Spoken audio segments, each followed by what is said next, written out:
Fate, Souls and Singularities by Mundatorem Chapter 211-215. Not Yet Summer Resort, v.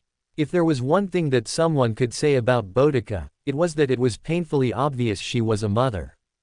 And with that unsurprising fact about her, something that anyone who had known her for more than 5 minutes could attest to, there came with it the same manner of intimidation only a mother could have, which was why Ritska found himself folding almost immediately the second she dragged him to the side in the wake of Ash's meltdown. It's a complicated issue. He started with, and all that earned him was a blank stare and some folded arms. A faint grimace crossed his face the longer he stared into the piercing eyes of the rider, bringing his hand up and rubbing the side of his head. Look, it's not really my place to tell it either. It's Ash's life and I only found out about it after the fact, but, well, you can more or less see the results of it. You weren't surprised by the fact he had divinity in the least, high divinity at that. Boudica simply commented, ending his own point with a wince. Her arms still folded and stood in such a way that it was as though she towered over him, the actual height between the two of them be damned. And you showed much greater concern with the fact he was calling himself Gawain than you showed with the kidnapped servants. A pause, the rider jerked her head back towards the place they had just left. It was barely even a point in there. Sure enough, you were indeed troubled by the servants who had been stolen away, but once you found out where they were and what happened, you were just upset that it happened without you being told first. An understandable concern, I do not begrudge you for that. Her assurance was coupled with a wave of the hand and a faint smile, though it quickly vanished when she resumed speaking. But in comparison to how you felt towards Gawain, he knew how it must have looked. Even when he looked back on it now, he could tell that he hadn't been making a good show of keeping his real feelings contained all that well. He doubted any of them had, with how uncomfortable they all were around Gawain, and especially now that he had all but burst into tears at the thought of not being able to do his duty. I don't like it because I know Ash is going to hate it. He remarked quietly, turning his eyes back towards the rider. I'm not going to go into details because if he wants to talk with you about it, that's his business, and please don't ask me back. I wouldn't. Boudica answered quickly, a look in her eyes which made it perfectly obvious to him that she meant what she said. It was relaxing, but only in the sense that he knew she was eventually going to ask Ash about it and he would doubtlessly tell her, or she would ask Gawain and he would tell her, and that would definitely lead to a confrontation with him about Guinevere. It was almost foreboding how he could see these dominoes lining up already. Right, well, Ash's childhood was, he paused for a moment, then brought his hand up to rub his brows while his other hand rested on his hip. It places a really strong focus on being dutiful, as I think everyone knows, to the extent that he doesn't know what he's supposed to do if he's not working towards a goal. He lowered his hand from his head, shooting a small look towards the saber as they were rooting through their box for something. All while Gareth stood nearby, an odd look on her face that looked almost petrified, for lack of a better word. His eyes brought themselves back to Boudica. Ash is trying to change now, but his kid self was, by his own words, really fixated on that and he doesn't like it. So him being pulled back to this younger version is. A slow nod of the head from the rider, her hands falling upon her own hips. I see. Though if he is trying to change, for what reason would he be turned into a child? Ritska paused and raised a brow, prompting Boudica to continue onwards. The goddess in there said it was all to make him relax and have fun in a theme park, but if his child self is going to be more focused than current Ash, why would she turn him into a kid? His face flattened as he gestured to the tower. I'd say it was weird, but you heard her other reason as well, didn't you? Though maybe she's just trying to get him to go through his childhood again and this time get to act like a kid. It was a shot in the dark, but it was what he could imagine, that and it could be easier, maybe. I don't know, either way it's something that bothered me, but. Boudica made a curious face. But, is she right? He pondered aloud, glancing away. I don't like she did it without Ash's consent, but when she talks about what she wants for him, to basically get the chance to actually be a kid for the first time in his life, to run around, play games, eat ice cream and go on roller coasters, I have to wonder, he turned his eyes upwards to the tower, frowning to himself. Am I just making too big a deal out of this? Ash wants to change and he's been trying to do different things lately and I. An exhale from the writer. I'm not certain there is a right or a wrong answer, the point could be made for both. A nod of the head to Ash. Turning him into a pre-teen without his consent, to a point in his life he doesn't like, is definitely wrong, but you are right, if he didn't get to enjoy his childhood the first time around, doing something that really can be said to be free, she waved her hand towards the saber. He says that he doesn't like his past self because they were too focused on duty, right? It was a simplification, a gross one at that, but she was correct. If she knew the whole story, she would realize that Ash didn't just not like Gawain. He absolutely despised him and what he represented. Something like that, yeah. A chance to have a do-over doesn't happen often, does it? She ventured with a strained tone of voice, a pause, and she shook her head. Saying it now might sound odd, but why not give him the chance to take advantage of this? So that when he changes back he has some memories that he can actually look upon with some fondness. You don't need to approve of what the goddess has done, but you can't say it was done maliciously, or it doesn't appear that way at the moment. He could see that much at least, despite what else she was oddly fixated on trying to do what she thought was good for Ash and whatever else, they could both agree on the fact that his childhood wasn't great. So perhaps it was some meager improvement that he seemed to have a family member who was trying to look out for him. He wasn't sure if Farum counted or not. A pause, Boudica slowly brought her head down and narrowed her eyes ever so slightly. A brief glance towards him and her lip curled. He paused at her reaction. It looked as though she wanted to say something for a couple of seconds and he was worried that she might have done, then her eyes closed and her shoulders relaxed. So, what are we going to do next, Master? We could rush back up and get the Grail from her and end this singularity.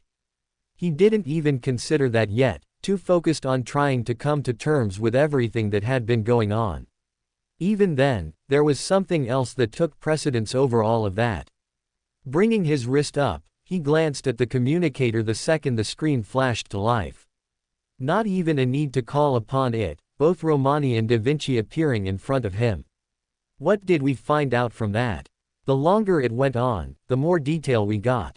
Romani was the first to begin, waving a hand. She's definitely a divine spirit and I'd believe she is actually a goddess. As for the berserker you encountered on your way up there, the man paused, then glanced towards the direction of Da Vinci for a half-second, clearly passing the conversation onto her. She took that as her cue to step forwards. That is a bit less conclusive. The berserker servant was, for lack of a better word, a complete mess inside and out. From the looks of things, they seemed to be a single entity, but then when we tried to run scans for them, it was instead diverting us towards the entire fortress you were standing inside, including all the golems as well. He frowned. That didn't sound right, unless the entire castle was somehow him. A noble phantasm, most likely. A nod of the head, she leaned back and placed a hand on her hip. It would explain why no one had seen him. Or Solaire at least. If Berserker is related to this entire building and all the guards, then it would make sense they would devote most of their time towards that. Probably also explain why the castle exists in the first place. He turned around, looking around for a couple of moments and then pausing as he glanced at something not too far from them, narrowing his eyes ever so slightly. A tower, not as tall as the one they had come from but still fairly large. An appearance similar to that of a lighthouse, especially with the bright orange light burning in the center of it, a brazier or something along those lines. It looked like a landmark to him, nodding his head in that direction. You mean something like that could sort it out? He could tell they saw, judging by the hum of Da Vinci. You'd think so, but quite a few famous cities had big towers in it, and I doubt that is the Tower of Babylon, though, really, it could refer to any number of cities, and that's excluding the idea of it being a servant from the other world as well. Ah, right. We can probably set that aside for the moment, right? Berserker didn't seem all that hostile, just a bit weird. A berserker being weird, who would have guessed? A mutter from Romani, accompanied by a wry smile from the doctor as he folded his arms over his chest. Then he paused as he doubtless realized he spoke aloud, wincing and then glancing to the side. Bad time, yeah. Still, a lot of berserkers we've met seem to be crazy in completely different ways than you would have expected, right? Whatever happened to berserkers being like Lancelot? Ritska felt his brows pinch together. Are you trying to say you like it when they can't speak anything comprehensive? Huh? No. Just that it's easier to figure out how crazy they are. A slow blink. The doctor sighed and slumped. Da Vinci chuckled and leaned forwards. Seeing as how Romani is pursuing his career as a grave digger with himself as the first customer, I'll take over. Bringing up a single finger, she continued onwards. Madness enhancement, from what we understand, is the cost of trading sanity for physical power. Effectively like shifting your points from brain to brawn, normally something applied to servants who aren't great at physical combat. Now, the benefit of traditional berserkers is that they fall into that category where they are hard to control, but you can understand why that is. Ritska remained silent, digesting her words. With berserkers who can speak, that means one of two things. She brought up a second finger. They are either the sort who have really low madness enhancement because they don't need it that much or aren't famous for going on that big of a frenzy in their legend, or they are insane when compared to humans. Their mind, from the point of view of a human, is so utterly separated from common sense that they are nothing but mad. That seemed a little more complicated to him, the latter rather than the former. This seems like a long conversation, he mumbled to himself, rubbing the back of his head while frowning. It really is and probably isn't all that relevant right now. Da Vinci admitted with a shrug of her shoulders, seemingly dropping it. Besides, the berserker isn't really all that special. If that is the case, well, all servants are special, but they aren't the priority here at the moment, are they? She had a look on her face that all but screamed she knew what he really wanted to ask. Did you get anything on Chris? Da Vinci kept silent for a moment, then she traded a single glance with Romani, nothing that boded well for him with how hesitant the two of them were being. Eventually, the doctor exhaled and leaned forwards, speaking up. A lot and a little. His tone was strained. What we managed to get from the servant was that she is indeed a saber, but her Saint Graph is, well, it's really odd.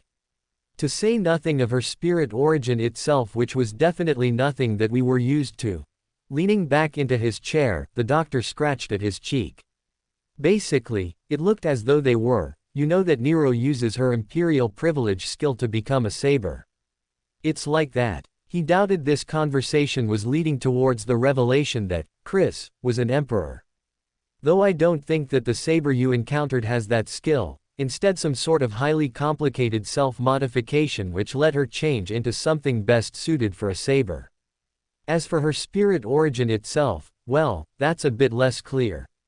He saw Boudica shift ever so slightly. Her eyes moved away from the communicator and to something over his shoulder. Similarly, both Romani and Da Vinci reacted instantly, turning their focus away from him and to the presence he now felt behind him. He didn't need to look to guess who it was, unsurprised that the conversation had attracted Medusa to it. What do you mean? Unabated by the appearance of the rider, he continued on. Da Vinci brought up a finger, tapping away on her chin. How best to put this? She's a natural clone, no, a counterfeit, I would say. Ritska blinked. There's a difference. An exhale from the genius. Marginal, but you're something of an amateur when it comes to this. Now a copy is more or less that. You've effectively copied something entirely, right down to the last detail, and put it down somewhere else. A counterfeit is something that is crafted in the exact shape, but you can never make something that matches the original completely. Natural counterfeit. See, with a counterfeit you can always see the differences if you look close enough. The caster leaned onto the desk with one arm, the other going to her hip. With art, for example, there can be a slight difference in the brush strokes, the spreading of the paint and the weight behind the brush itself. All of these set aside the counterfeit from the original, and a genius can spot them pretty quickly. Hence why special effort is taken, but with the case of this, Chris. She shook her head from side to side. She's close to the original in every way that counts, but the parts that are different are almost painfully so, or rather they were made in such a way that the person wasn't even trying to change them, or rather they weren't aware of how to change them, like it was beyond their control. She paused for a moment, tapping her chin twice and humming. Like, one painting being done in oil while the other was done in acrylic. Otherwise a perfect rendition with every other detail matching perfectly, except the type of paint that was used. Even if she used that example, he was still fairly sure that he wasn't understanding something in her explanation. Or if he was, then he wasn't quite getting around to comprehending the full details of it. So, does this mean that someone tried to clone Medusa? No. A sharp answer from behind him with an intensity that had him freeze for a single moment. He wasn't the only one caught off guard if the fumbling of Romani in front of him was any indication. He slowly turned his head to stare at Medusa, her lips slightly parted before they clamped shut once again. Nothing in her posture even hinted at what she was feeling, but her swift denial from mere seconds ago was proof enough that there was something there. Our resident writer would know better than us, and she is right. Da Vinci brought the flow of the conversation back to her, though her eyes seemed to linger on the writer for a few seconds longer than necessary before they moved to him. You're aware of doppelgangers, right? Or the condition in which you look very similar to a complete stranger with no genetic relation to you, right? Think of it like that. You can only do so much with the tools at hand, so sooner or later, you're going to get someone who is very close to you in terms of both appearance and genetics. Either as an ancestor or a descendant, though we can probably rule out the latter for Medusa. He paused, then raised a brow. How come? Well, Medusa did have 2 children, but let's just say that if you were standing before either of them, you'd know about it very quickly. A beat, then she continued on. And I do mean very quickly. They were both recorded to be the sons of Poseidon, so naturally the divinity emanating from them would be incredibly high. Especially because it would have come from before, well, the Gorgon came into existence. He spared a glance to Medusa. She was still silent through the discussion beyond her initial interruption. Though a faint noise reached his ears, his eyes roamed down towards her hands and noticed that they were clenched into fists. Soon bringing his eyes back up and then towards the caster once again. So, someone who looks like Medusa, is closely related to Medusa, but isn't Medusa. Not just closely related, the two might as well be the same person for the similarities. Close to 95% identical, but it's that 5% that's so radically different that sets it apart. Well, that definitely sounded like something, so they were related to Medusa, but the chances were that they weren't Medusa, or at least Da Vinci seemed rather convinced of that, and he was inclined to agree with her. She normally understood this better than him. Even still, there was something about the way Chris had acted which was peculiar. Her focus upon Medusa alone was different. Not that he could really put his finger on how different, just that it was. She didn't seem to care one iota for him. A thought occurred to him. Hang on, if Hanlith is a goddess from the other world, then maybe this is that world's equivalent of Medusa as well. He suggested, bringing up a finger. It would make sense with how close those two seemed, right? They acted as though they were friends, and with how marginally different the other world is.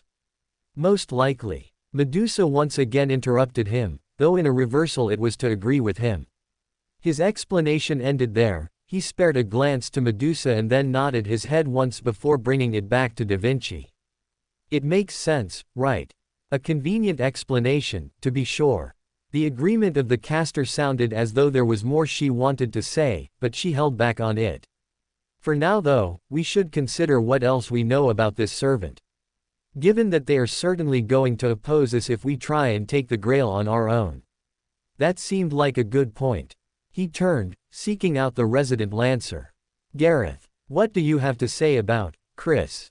The Lancer turned towards him and blinked, dragging with her the attention of Ash at the same time. The front of his visor flipped up in a similar way to Gareth's own with his face revealed. Sure enough, the similarities between the two blondes was eerie enough, never mind they had similar green eyes. The servant who looked like Ryder. She paused for a moment, then frowned and brought her free hand up to tap the underside of her lip. They felt as though they should have been an assassin rather than a saber, but it was fairly obvious to me that she was definitely seconds away from killing you. She revealed it so casually that he almost missed it. Huh, yeah. The nod was akin to a hammer driving the point in further. No question about it. She was definitely going to kill you first if it came down to it.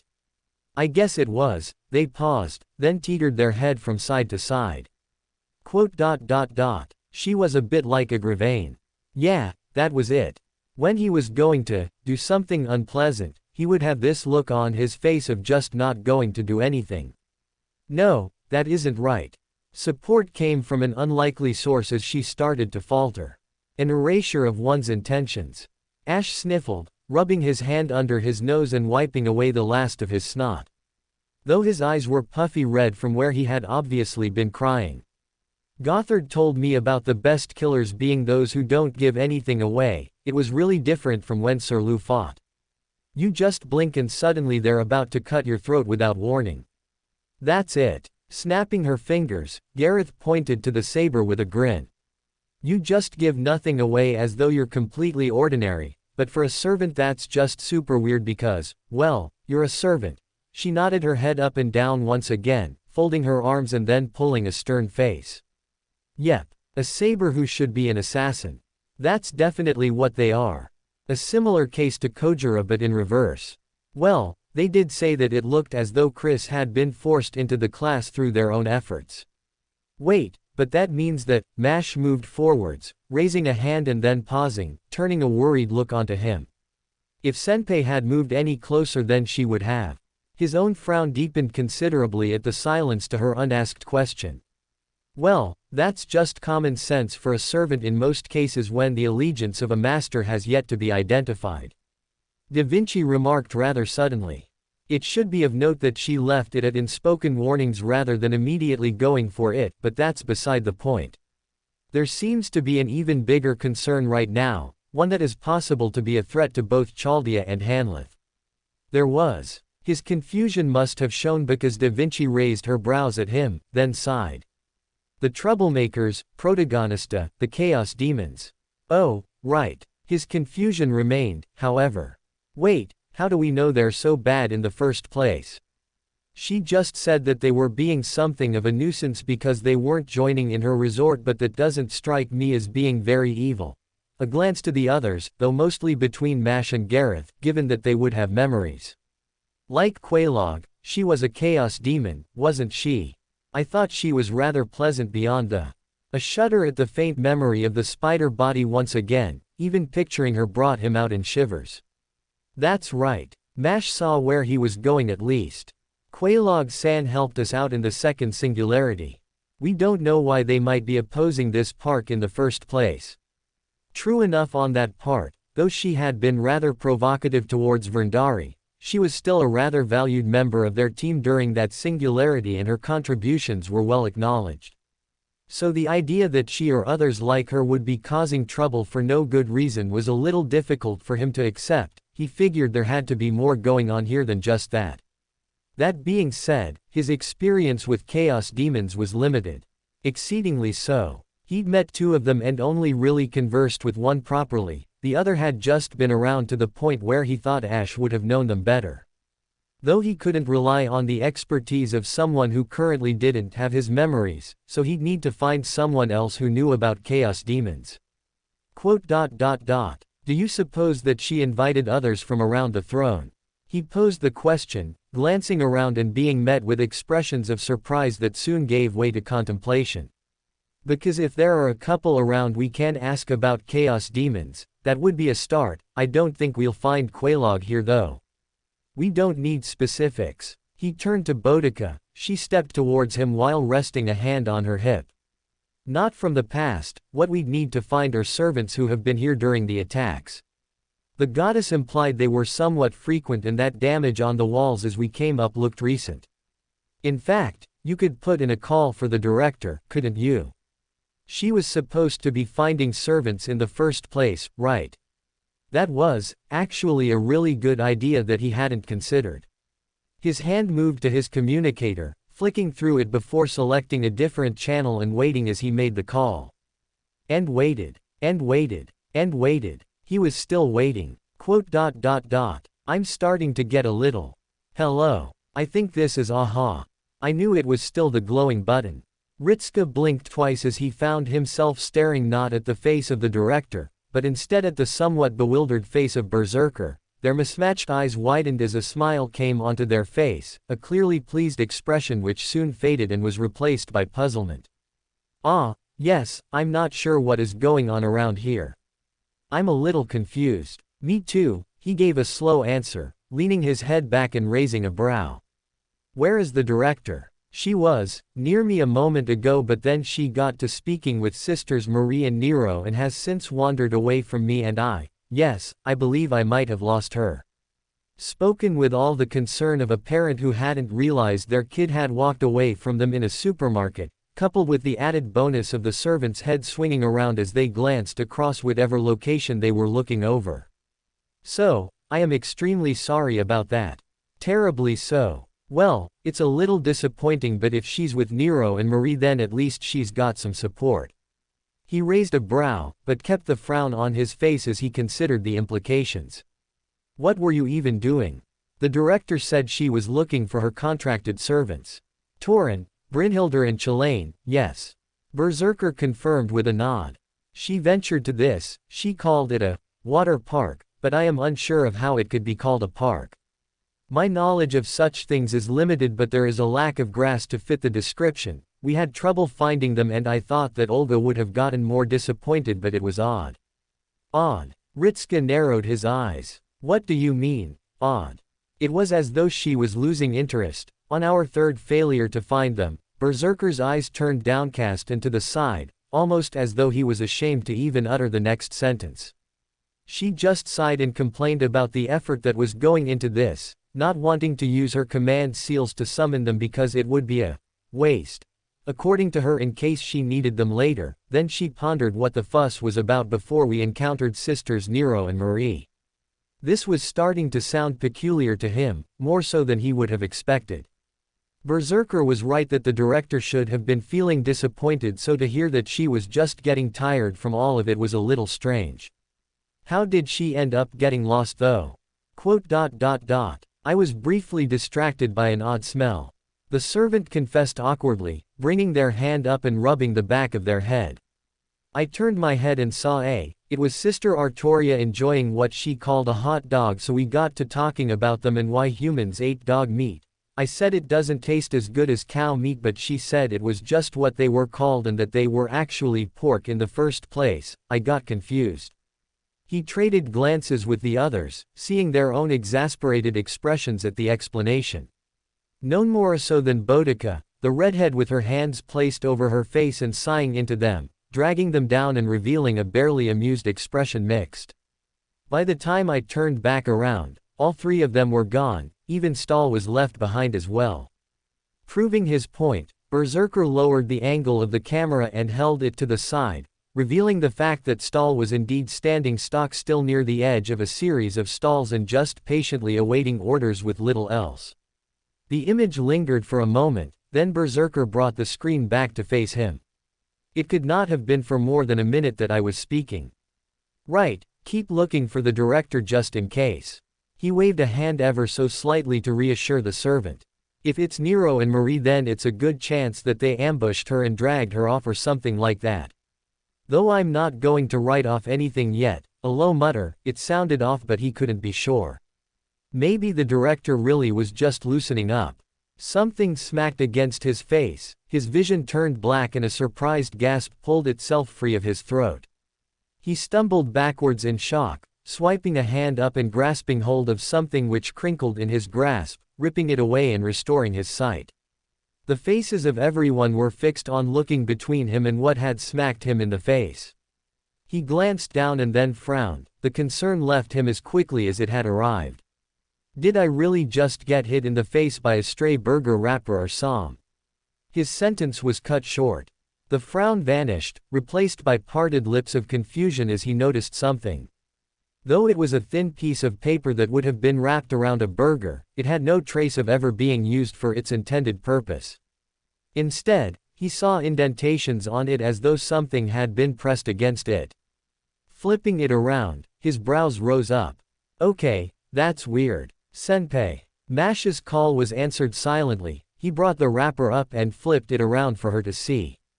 She leaned forwards and then squinted at it, soon tilting her head and leaning back.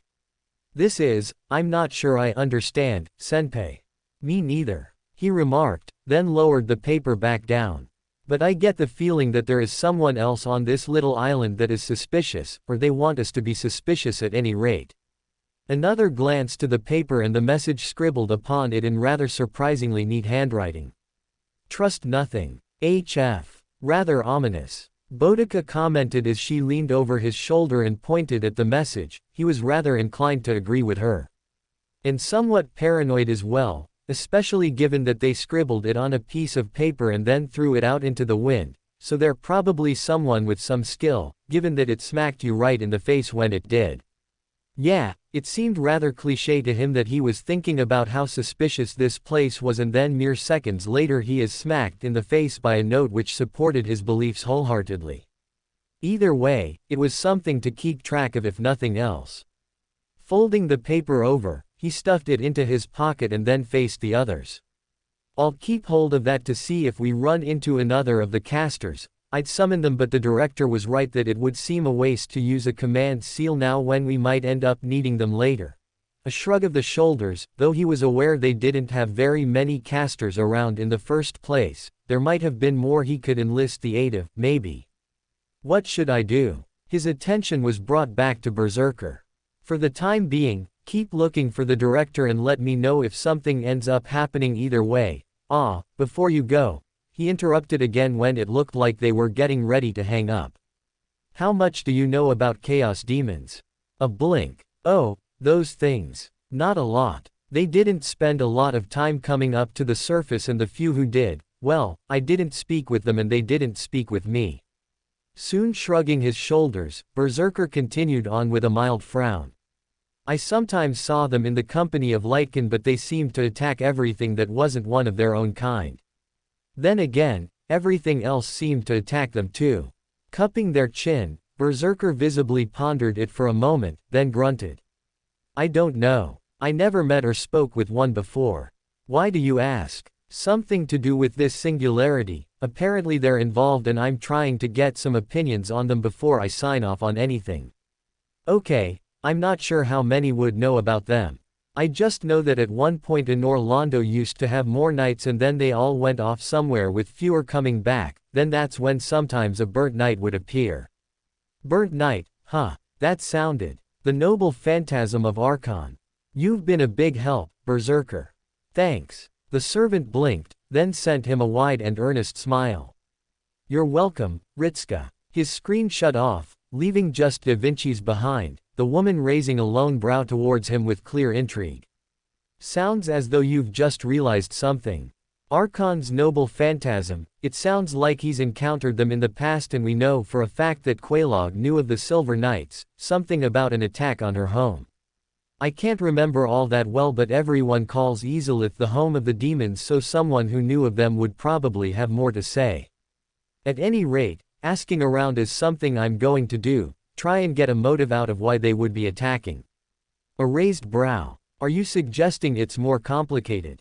Quelaag never struck me as being absurdly violent, maybe others are, but I'd like to get some idea first. A beat, then he glanced in the direction of Ash, catching the eyes of the saber and turning to him. What do you know, Gawain? A moment of silence, the face of the boy strained for a moment, then they exhaled. I don't know a lot.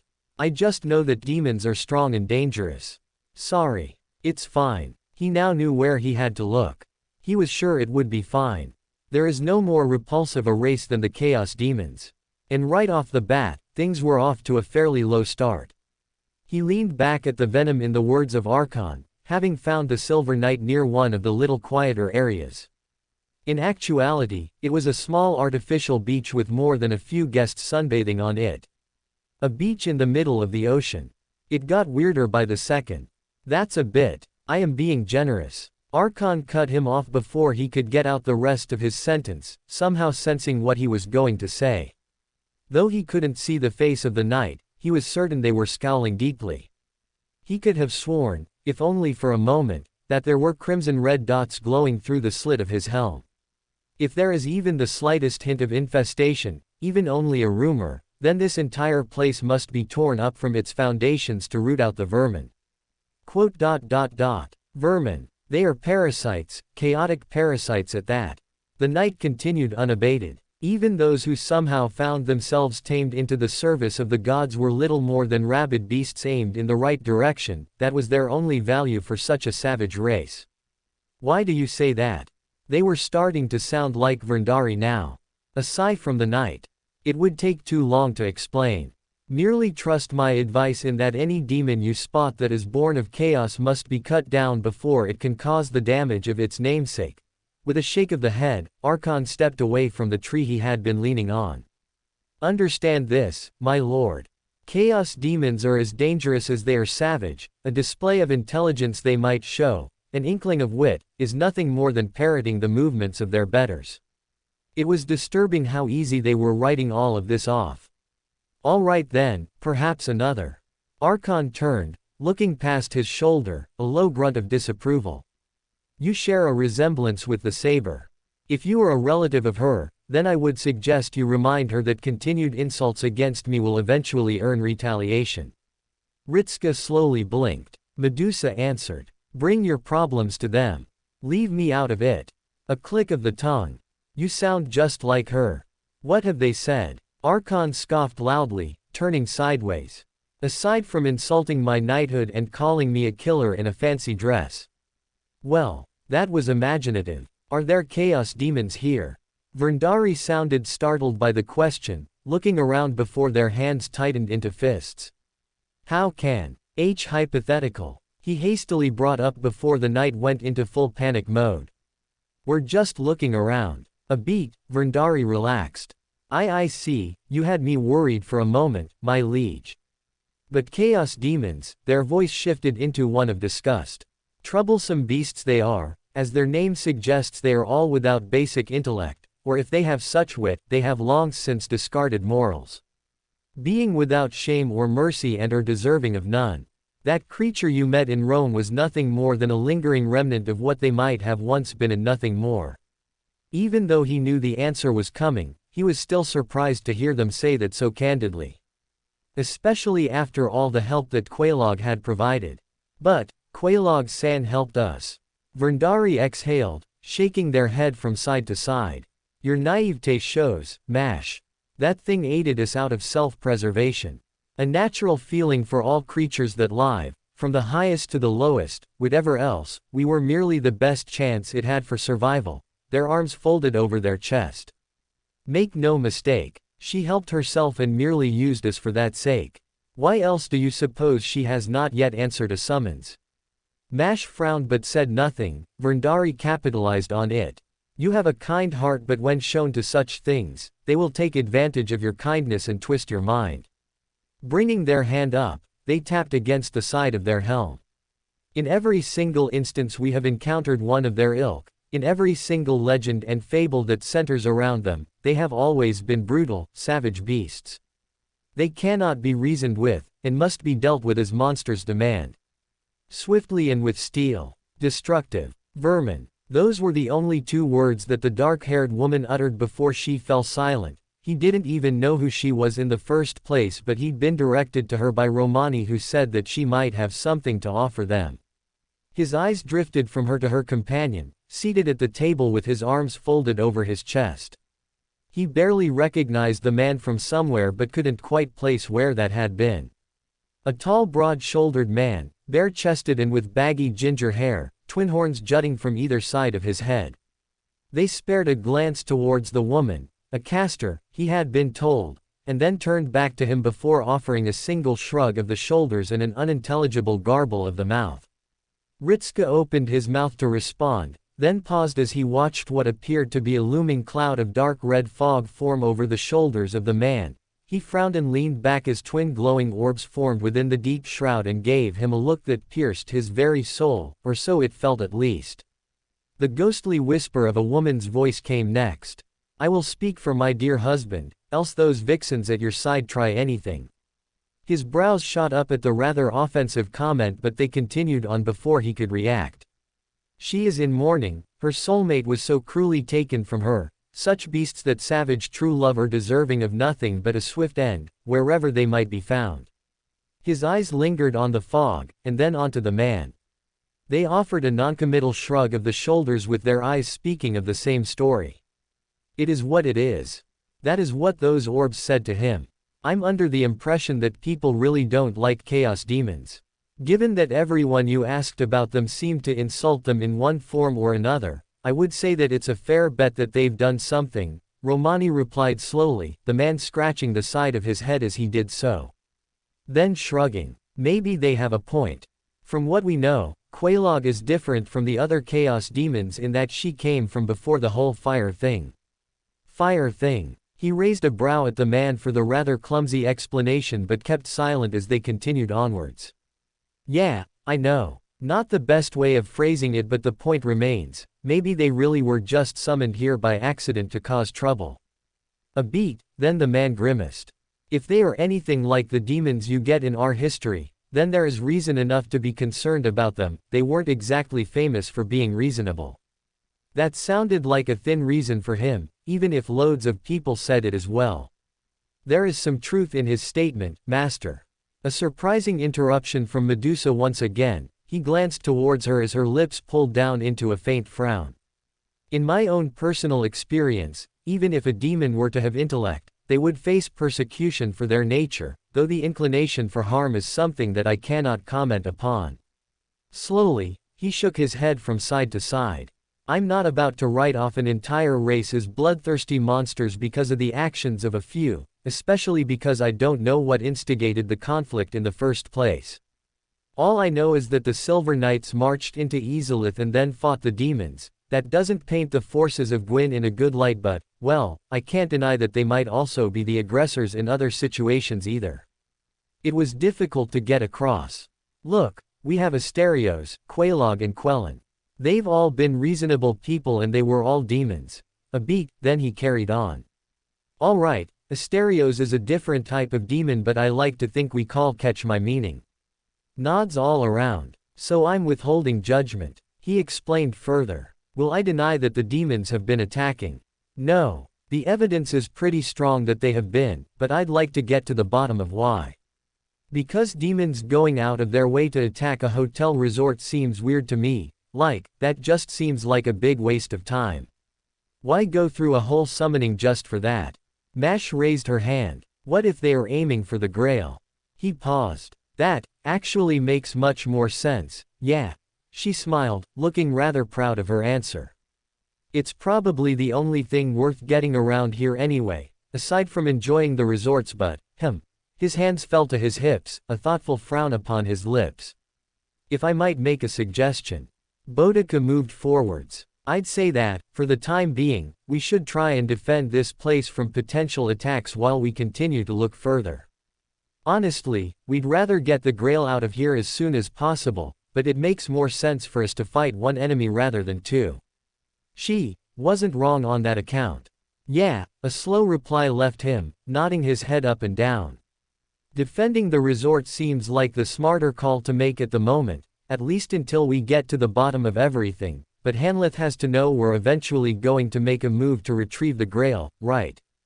Well, if all she's doing is something like this, the writer cast a hand about them, a touch of a smile on her lips, then I would say that leaving the Grail in her possession for the time being is probably one of the smarter choices to make. At least we know she's not doing anything malicious at the moment. The motives of the demons on the other hand are less clear. He slowly nodded his head, then paused as shuffling caught the corner of his eye, turning his focus onto Ash. Something the matter? The saber paused at being called out, abruptly straightening and shaking their head. He didn't believe that for a moment. Gawain. The blonde pulled their lips tight, a grimace soon formed, then they exhaled and slumped their shoulders. Sorry, Master Ritska, just being in this place for a long time worries me. Lady Hanleth has already said she does not approve of me, so I am concerned she might try to act further and reduce my usefulness to you, if we remain longer. He didn't see what much else she could do. That being said, I'm not going to let her do anything to you if I can help it, he declared, folding his arms and giving a stern look in the direction of the tower. I've made my stance clear enough on that in the first place. Besides, he pauses, he meets the green eyes of the saber and finds he can't hold them for long, quickly turning away and closing his own. Because he found himself thinking deeply on the words of both Boudica and Hanlith, the former he was more inclined to listen to than the latter. At least Boudica had actually been a mother and knew what she was talking about. Even if he didn't think it was alright, there was something to be said for making the most of a bad situation, and who could tell how long it would be until they got the Grail back. It wasn't like there was any rush, right? There was a big park for them to explore in the meantime. He was sure that it wouldn't hurt to give it a look around. Yeah, couldn't hurt. So really, there wasn't much harm. Mash would probably want to see one as well, and it had been a long while since he last went to a park and he'd spied some of those resorts on his walk. Going through all of this to just get rid of it so quickly was rather sad. A pity, actually. Besides, we'll probably be around here for a while. He finishes, opening his eyes and giving a cool smile to the saber. With the director presumably taken away on a big adventure by Marie and Nero, it'll probably be a while before we're in a position to actually do anything in the first place. Everything we do is mostly going to be of our own choice, so, a shrug, he glanced at the others. We might as well have a look, right? Nice sentiment, little ant. The casual voice. He whirled around and snapped his head upwards, narrowing his eyes quickly. The tattooed man from earlier, casually perched atop a power line, or what looked like a power line, with his legs dangling down. A faint but sharp smile on his lips as the golden pupils of his red eyes zoned in on him. Makes sense. When you enter a new territory, you need to sniff everything out and make sure there's nothing else lurking around, right? He composed himself, but sent a brief glance to the others. It's Lancer, right? That is my class, yes. A nod of the head from the servant. They tilted it next and hummed. Your numbers are looking a little on the thin side. Still haven't found your missing packmate. Seems a little risky to walk around in unknown territory. Their words hung in the air, almost as though it was building up to something. Then again, even predator and prey can rest at a water hole. Just as quickly as that, the tension faded with the casual finish of the sentence. A little spot where they can have their little rest before they march right back off to doing, well, whatever it was they were doing before they ended up here, right? A raised brow, then they continued on without waiting for an answer. Though not every predator comes here for a drink, do they? You've been asking around about something rather special, haven't you? How long have you been following us? If I said I just arrived, does it really change anything? Lancer queried, looking all too amused. What if I said I never left, would you believe me then? The point is that I know you've been asking for opinions on chaos demons. A quiet hum from his side. Boudica stepped forwards. And if you're here now, then I suppose you've come to offer us something. Or did you arrive to make some comments and then leave? Hey. A grunt of amusement, the Lancer turned his eyes onto the rider. Even supposing I did know anything, which I really don't beyond the basics, does it actually matter what they want in the first place? At the end of the day, you're all still going to fight and someone is going to end up killed. A roll of the eyes, they leaned back and drew their right knee close to their chest, hugging it tight. Why bother trying to remember all the little motives? Doesn't that seem pretty pointless? Ritska folded his arms. Maybe. But I'd still rather know why they're here. A sigh. If you can't understand something as simple as that, then I'm a little disappointed in you, but maybe it's because you've become used to complicating matters. A frown came upon the Lancer, their head tilted to the side. You should really stop thinking so much about what others do and why. It's really not worth it at the end of the day. He kept himself silent, focusing on staring at the servant for what felt like years between the two of them. All right, fine. Blowing out air, they leaned forwards and pointed towards him. They want exactly what every living thing wants. That's all there is to them. In that regard, I really love the chaos demons, you know. They're very honest with themselves and what it is they want to do. A wide grin came upon their face, the Lancer pushed themselves up until they stood slightly hunched. It's good to be honest about all that, it's something that Saber appreciates as well. A pause, their eyes drifted towards who Ritska could only assume was Medusa. By the way, how did the meeting go on your end? Ah, wait, don't tell me, Chris will get rather mad if I tried to pry anything from you before she got the chance. Still, I'll leave you to it then. They turned, then paused for a moment to raise a single finger. And don't disappoint me, little ant. Their finger swung down and pointed at him. I'm giving you the benefit of the doubt here rather than taking action myself. It then moved up, settling on someone behind him. He turned around and saw it was pointed right towards Ash. I want to see some life in his eyes when we next meet. Ritska turned back, hoping to ask what he meant, only to find himself staring at empty space. A frown soon came upon his lips as he brought his hand up to nurse his brows. This is getting weirder all the time. If anyone had anything else to say, it was lost with the sudden noise drowning out the world around them. His head snapped up and he glanced around. From speakers dotted at random intervals, the repeating alarm which sounded eerily similar to a tornado warning was the herald of an announcement. Hey, everyone, the lethargic voice of Hanlith soon droned through the speakers. So, we're just gonna have a little scuffle by the main gate again. Security is gonna handle is, also if the recent visitors wanted to lend a hand, that would be cool tool, you don't have to, it's a lot of work, but I'd be happy if you did. Announcement over. Have fun guys. It abruptly ended there and then. Ritska blinked twice, then a third time. I'm going to assume that's nothing good. You'd assume right. Romani's voice came over the communicator a second later. From the looks of these readings, there's a rather powerful Saint Graph headed towards the front of the castle. Something rather powerful with a, that's weird, it keeps fluctuating but never mind. Point is, it's similar in design to Quelags from Rome but much stronger. That will be the resident chaos demon then. Ritska muttered to himself, cupping his chin and then giving a single nod of the head. All right, let's go and have a look. See if you can get a hold of the director and let her know what's going on. We'll head over to the main gate and see what we can do over there as well. A survey of his forces. All standing ready and able, his eyes lingered on Ash for a moment as he watched them draw forth a rather plain-looking sword, at least compared with every other weapon he had seen them wielding. In effect, it looked rather like the basic weapon expected of a knight to wield, and for his current size, it was just about right for him. Though compared to the expression Ash was giving, it was like he himself was surprised at it. Something wrong. No, Master Ritska, they trailed off, then shook their head from side to side and leveled him with a stern gaze, their grip tightening around the sword with a faint blue hint to its body. It is nothing, if you say so. He left it at that, then turned to the others and brought his hand up. Let's get going then. Hanlith, Goddess of Bliss. Servant, Caster. Size, 164 centimeters. Strength, E. Endurance, D. Agility, D+++.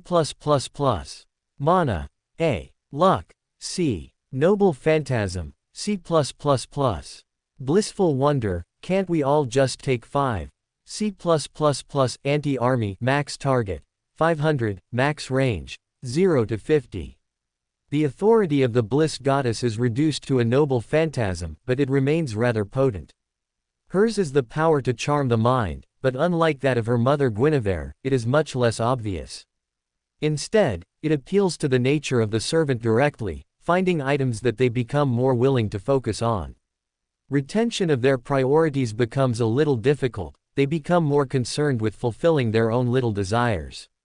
In effect, this noble phantasm encourages them to avoid conflict and instead do whatever they personally feel like doing.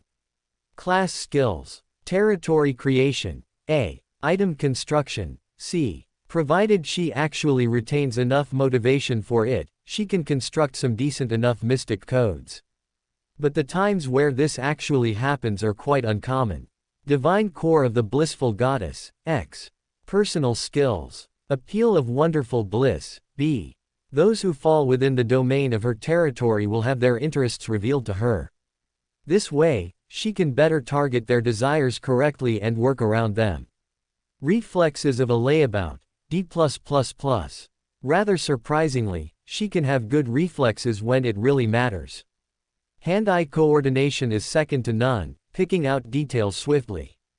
Though she does not get motivated often, when information becomes important to her, she retains and notes it incredibly quickly.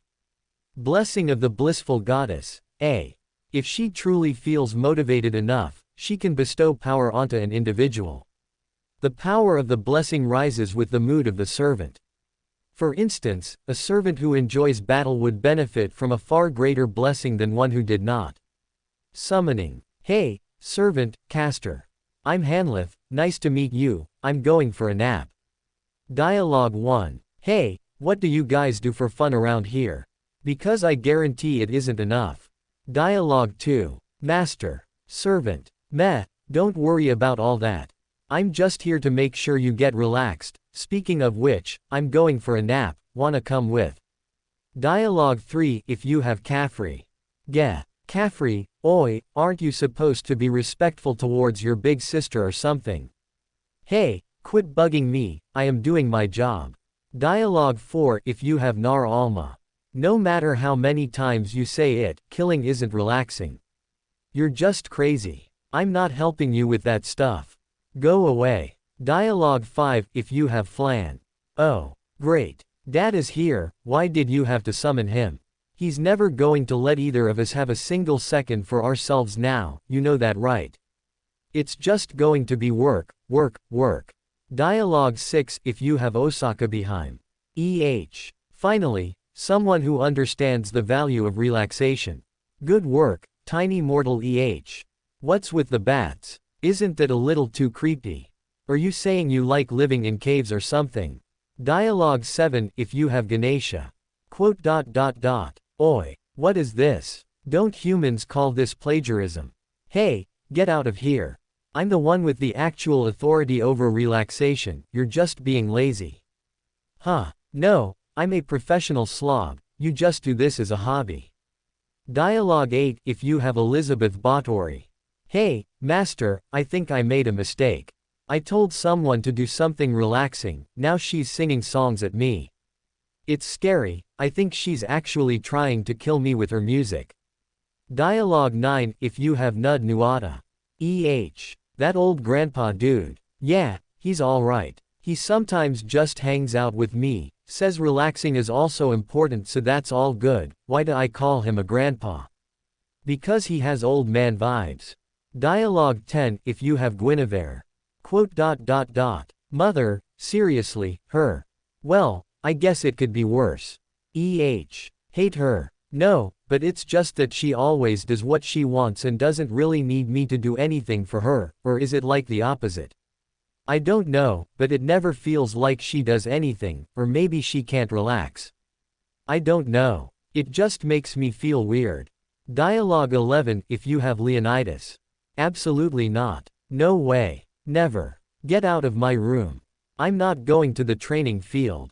Hey, master. Help, help, help, help, help. Dialogue 12. If you have Kiara. What the heck is this? Dialogue 13. If you have Oscar. Hey, there's something about you that I really can't stand. Huh, no, I just needed to say that. I don't know what it is, but your face just pisses me off for some reason. I don't usually get like this. Hey, do you know anyone who believes in putting up loads of work to get rewards? Dialogue 14. If you have Vritra. I sense something, a presence I haven't felt since, Kreml. I knew you would be Oi, who are you? Never mind that, why do you feel like Kreml? You're definitely a dragon in Vritra. Hey, something about you pisses me off for some reason. You feel the same way, at least we have an understanding. Likes. Relaxation, that's what I like. Whether I'm doing it or someone else, it's better to be blissful than stressed, isn't it? Hates. People who work too hard don't agree with me. Also fighting, isn't that a bit too stressful? Why can't you just avoid that stuff? Wish for the Holy Grail. A big resort, I'd make a big resort and invite everyone down in Hey, Why are you looking at me like that? Ah, right, my bad. Bond level 1. Oi. Why are you taking me along with you into battles? Am I a meat shield or something? Isn't that being too disrespectful? Bond level 2. I think that we should take some time off from working. How does the rest of your life sound? Bond level 3. Why are we still coming out here? Don't you realize how terrible I am at fighting? Is this bullying? It is, isn't it? Bond level 4. You were put up to this, weren't you? Or is this me having to earn my keep or something? Fine. I can put in a little more effort, alright. But I want some major rewards for doing all this. First thing is first is that you need to take a 2-hour break after the next fight. Bond level 5. Hey, thanks for, never mind, I mean thanks for not forcing me and all that. Relaxation comes naturally and all, I guess you need to put in some work before you get relaxed, right? Birthday. Wait, your birthday. How come I'm just figuring this out now? Shouldn't you have told me weeks in advance? What the heck? During an event. Too loud, First ascension. Oi, why are you putting this work in for me? Doesn't that seem weird? Stop. Second ascension. Stoop. You're supposed to be relaxing, don't put effort into making me stronger, it's not going to do anything. Third ascension. Seriously, stop. If my family finds out about this, they're gonna be demanding I put in loads of effort. Fourth ascension. Why? Now Caffrey is going to be harassing me to put in loads of work and Alma is going to be demanding I kill things. Welcome to Fanfic Audiobook, your go-to place for immersive audiobooks. If you enjoy the content, don't forget to like the video and subscribe to our channel for more amazing stories. And please support the author by link in description. Not yet summer resort. V. He felt as though he should have felt something at least, perhaps even a faint twitch, yet all he felt was calm. His grip on his sword remained tight, even though the make of the blade eluded him, it should have been a sword he recognized and, while he did, it wasn't the one he had been expecting. For all intents and purposes, he had wanted to pull forth the sword that was bestowed upon him, yet the one he pulled out instead was a simple-looking Astoran blade for reasons that eluded him. Yet when the moment came and he held it in his hands, he found himself unwilling to part with it. And he could not be entirely certain why that was. A feeling deep within him, one of immense sadness and some small joy, but that was a fleeting thing. As though it was a short breath from some distant memory that flickered from his mind. Shaking his head, he dismissed the thought from his mind and focused instead on what lay before him. That being the first true taste of battle, all those long years of preparation were finally going to come to a head in this coming battle. That which would be the make-or-break moment of his entire life, this would determine whether it had been a wasted effort or not. The thought made him clench his grip around his sword just a little tighter. It had been only a moment, but in that time he had thrown his own sword from him, the memory of the fire had been. A shake of the head, he banished the thought from his mind as suddenly as it had arrived. He was Gawain, child of Guinevere, he would feel no fear. That had been a surprise, nothing more. The sword bursting into flames had caught him off guard. That was all it was. Yet why did he find himself unable to cement that thought in his mind for long? The more time he tried to argue the point in his head, the less convincing it became. The doubts were festering, his eyes turned to the sword in his grasp once more as he raised it up. Staring down into his muddled reflection, the faint glow of his emerald green eyes stared right back into him. His reflection hardened. He would neither fail nor falter, he would use every ounce of his being for the sake of his master and his duty. There could be no other alternative, so long as he could see that through until the end, so long as there was always a chance for him to demonstrate his resolve, then there would never be any reason to be concerned. Moving his left hand up, he clasped the plate of his helm and slid it down with a loud clicking noise. His world became a single slit across the front of his face and nothing else. The echo of his breathing within the helm drowned out all other noises. Yes, this was how things were supposed to be. This was how he was supposed to be. This was something he understood, something he could work with. It was a relief. No, It was not a relief, it was comfortable to him. It was the situation where he would be most useful to all those involved, most useful to Master Ritska. Those thoughts ended when a rumble shook through the ground. The chariot that pulled them ground to a halt as he leaned forwards, pressing his free hand flat against the handle and catching himself, the others doing much the same. His eyes darted upwards to the wall and his eyes narrowed, just about making out the shapes of the large warriors moving across the battlements with various weapons. Ritska. A voice called down from above. His head snapped towards it and he recognized the man as the one from earlier, who had shown such concern and promised answers and had delivered on that promise, though his own feelings on that were buried for a later date. The knight waved down to them and then gestured towards his spot. If you're here to help, then the sun has blessed me this day. Master Ritska stepped up, cupping his hands and shouting back up to the man. We heard something about a scuffle. What is happening over there?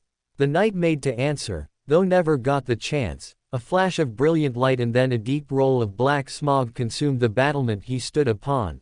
A crack of thunder rippled out as the explosion tore through the wall, sending fragments of charred debris soaring through the skies above them. Already he could see them plummeting down in their direction.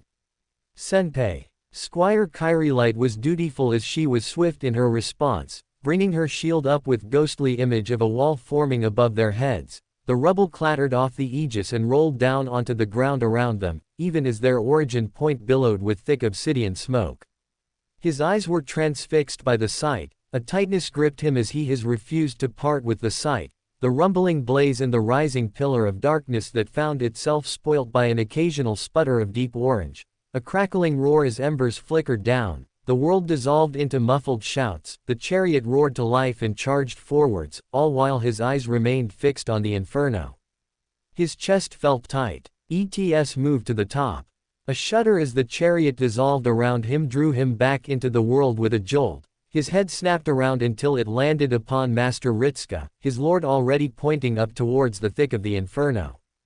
We can settle the matter of demons being justified later. Right now we're going to go and help Solaire try and fend them off. His head bobbed up and down, yet his eyes darted back from his lord and right towards the fire once more. His traitorous legs refused to carry him forwards, as though they could feel the heat from all the way down here. Everything felt warm. His breathing increased, labored and heavy. It echoed like drums in his helm. Everything started to blur. Gawain. Something touched his side. He turned and came close to drawing his sword, pausing only when he found himself staring into the deep blue eyes of Lady Boudica. The red-headed woman gazed right through into his own orbs, something seeping through her vision as a frown fell upon her lips, withdrawing her offending limb from his personal space. Are you fine? The crack in his voice was ignored, more so when he marched past the woman and drew forth his blade, shouldering it upon his right side and forcing his expression to even out, not that she could have seen from behind his helm. His breathing slowed by force, his eyes remained fixed to the ground before him, though the crackle of the fires above howled louder than ever before. His feet carried him to the stairwell that ascended towards the battlements, moving fast enough that he would have been difficult to track with the eyes of a regular human, but it was the nature of things. The life of his lord was more valuable than his own, thus he could not chance an ambush as he had seen with Solaire moments prior, though he doubted the night was felled so easily. Yet the thought of being struck like them gave him pause, vanished entirely however when he considered Master Ritska being forced into a similar situation.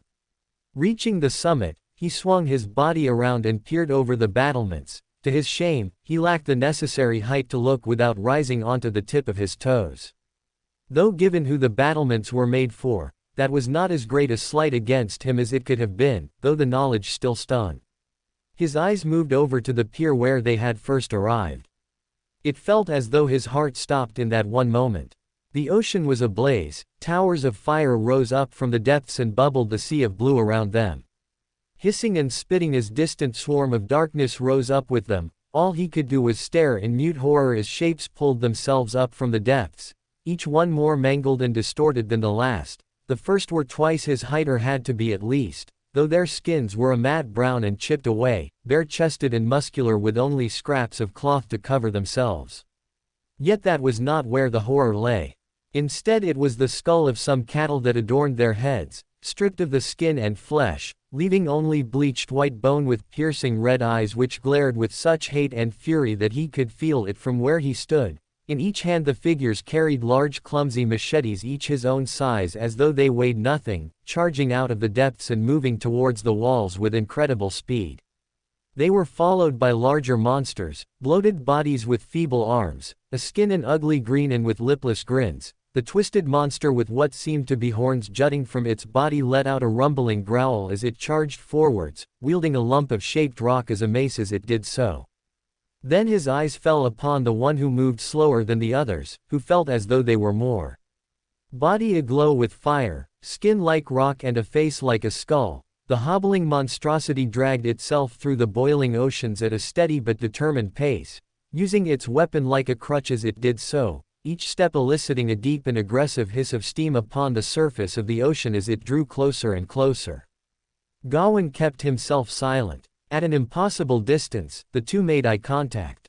Hatred crashed into him like a hammer, a singular fury directed upon him. The fires that surrounded the monster rose to match the fury now leveled towards him. The pillars of flame upon the ocean twisted and climbed, arcing through the sky and swinging down into the demon. The club in its grasp was raised aloft, acting as a guiding beacon for the encroaching flames. They dived upon the weapon and flooded into it without showing sign of ceasing. It took 2 steps forwards, then lashed out with the club, wielding it like a whip and swinging the arcs of fire towards him. His eyes parted from the demon onto the attack, yet he did nothing. Unable to do anything more than stare at the wall of flames that was now flying towards him at incredible speeds. He could dodge, he knew he could dodge, yet his body did not answer his demands to move. Instead he just watched. The air was knocked from him as something slammed into his side and forced him to ground. A second later heat washed over him and he stared up as the wave of fire flew right above his head, taking with it the section of wall he had been stood before. The stone boiled and burnt, peeling away from the wall and being carried away into the distance by the rush of fire. The howl of the orange sky went on for what felt like eons before it mercifully came to an end. Only then did he realize that he had stopped breathing when he found he could not hear the drumming of his breath in his helm. "Are you well?" A sharp question. His eyes darted to the side and revealed the knight from before, Solaire, looming over him with a hand placed firmly on their shoulder. He felt their eyes roam over his body before they exhaled, turning their attention from him and down towards the approaching mass. "Damn, more than there was last time. They grow more aggressive, but even this is, no, not time for that now." The grip on his shoulder tightened and pulled. He was on his feet before he even realized what was happening. "No place for observers, my friend. Stand still too long and they'll burn you quick." Their focus shifted from him. "Get fires to douse these flames. Find Archer and get her to the walls." They pointed down towards the field. Gawain kept staring straight ahead, not turning his eyes to follow their arm. "We need to cull their numbers before it gets to get down." The knight swung upwards, a sound of something tearing and then a wet spat as warmth washed over the front of his armor, jerking him back into the moment and staring down at himself, bringing his hands up and blinking several times as he looked. The once polished silver armor he wore was now slick with crimson red, dripping down from his breastplate and towards the ground. His head turned to the wet thud. Another blink. The body was humanoid in shape and yet incredibly thin despite its size. Long emaciated fingers attached to gangly arms. The head was the most distinctive feature, almost as though its brain was exposed to the world, with a pair of floppy long ears jutting from either side of it, a long curved nose and sharpened teeth. Upon its back were large bat-like wings. He moved his eyes further down, unable to find the legs of the demon where they had been slashed from the body. Something rang through the air, a chime followed by a crackle of lightning. A flash of gold hurtled towards the sky and struck something, if the high-pitched wail was any indication. Either way, it drew his mind from the body towards the battle once more, ignoring the stench of blood and focusing instead on the demons that hovered in the sky above their heads, perhaps a dozen or more of them, but a limited supply all the same. Pale, skilled and like their dead comrade, the charred body of another already plummeting down from where it had been struck by a miracle. Drawing his sword up, He clasped it tight with both hands and held himself ready, taking in a deep breath and waiting, his eyes flickering from movement to movement before something else caught his ears, staggering backwards as a shockwave rolled over him, soon followed by a howl of unbridled fury which had him clasp his hands over the side of his head, the noise penetrating through even that and reverberating through his skill. He found the owner of the cry soon enough, glancing down and seeing the burning demon, the one he assumed was the leader, glaring up towards him with the same measure of focused hatred, burning eyes fixed onto him as it started to march towards his location, hobbling at a steady but unchanged pace, leaving no doubt in his mind that it was coming for him and him alone. Something gripped his heart once again and refused to loosen its hold upon him. A howl, his head snapped up as one of the demons descended with an elongated piece of sharpened bone in its grasp, held as though it were a spear. He was not so unfocused however, kicking the ground at the last moment and ducking to the side, slashing up as he did so and carving clean through the neck of the charging demon, frowning at the resistance he felt from the body but eventually cutting all the way through with a single deft motion. The body fell right past him, shooting over the edge of the wall and plummeting back to the ground. The turn brought his focus to the stairs, just in time to see Master Ritska reach the summit of them and join him upon the wall, Squire Mash close behind with a stern frown upon her face, pausing only briefly as she caught a glimpse of him. "I am uninjured," he stated before they could ask, turning back around and pointing towards the marching demon, flexing his muscles to curb the tremor. "That is the leader, or so I suspect. The strength it holds seems much greater than the lesser demons that swarm above our heads." Another chime, a flash of light shot for the heavens and struck down another demon in flight. It spasmed in the air and screeched before going silent and plummeting back towards the earth as a corpse.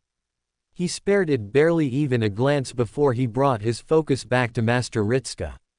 "I believe the demon is coming this way." They frowned but said nothing, instead nodding their head once and moving past him, ducking down low and peering over the mangled remains of the battlement, a sizable chunk having been blasted clean off the wall and leaving a rather large gap in the defenses. The dark-haired lord remained silent for a few seconds, then let out a small breath and nodded again. "Yeah, I'm inclined to believe you on that part. Not a lot of room to fight down there though, and water doesn't seem to be doing anything." He caught their freeze, then they jumped backwards and turned, throwing themselves towards the ground. Whipping his head, he found himself staring at a large glowing orb in the grasp of the demon being pulled back. With an audible grunt it hurled the orb towards them, arching through the air as it did so with a clear trajectory upon himself and the others. Stumbling backwards, he brought his hands up to shield his face, his eyes snapped shut. Seconds passed. His right eye opened, revealing Mash stood before him with her shield raised, the last remnants of the flame dissipating off the surface of her defense. She lowered her shield down and turned to him, giving him a once-over before a flicker of relief shot through her eyes, then brought her attention towards Master Ritska. "Are you unharmed, Senpai?" "Yeah, just wasn't expecting that," they remarked, clutching a hand over their heart and shaking their head, expression changing from surprise to resolution. "Staying up here is going to mean they just throw stuff at us all day. We're going to have to go down and fight them head-on before they breach the walls." It was a logical suggestion. It demonstrated an ability to destroy their defense, so standing atop here would afford them nothing. The demon needed to be defeated. So then why did the thought of going down there? His hands clenched hard. Turning to the gap in the wall and marching towards it, the world turned to muffled noises as he barely even waited for another command. It had already been given and he knew what it was he had to do. With his sword in hand, he leapt from the walls and plummeted down towards the ground. A second passed before he struck the earth with a mighty thud, bending his knees to lessen the impact. He stumbled a good measure. There wasn't much of a beachfront as much as it was a sharp rocky descent, not steep enough that he would have slid down but certainly at enough of an angle that he had to catch himself before he flew head over heels. The sword swung down, piercing through solid stone to the very near hilt, holding him in place like an anchor.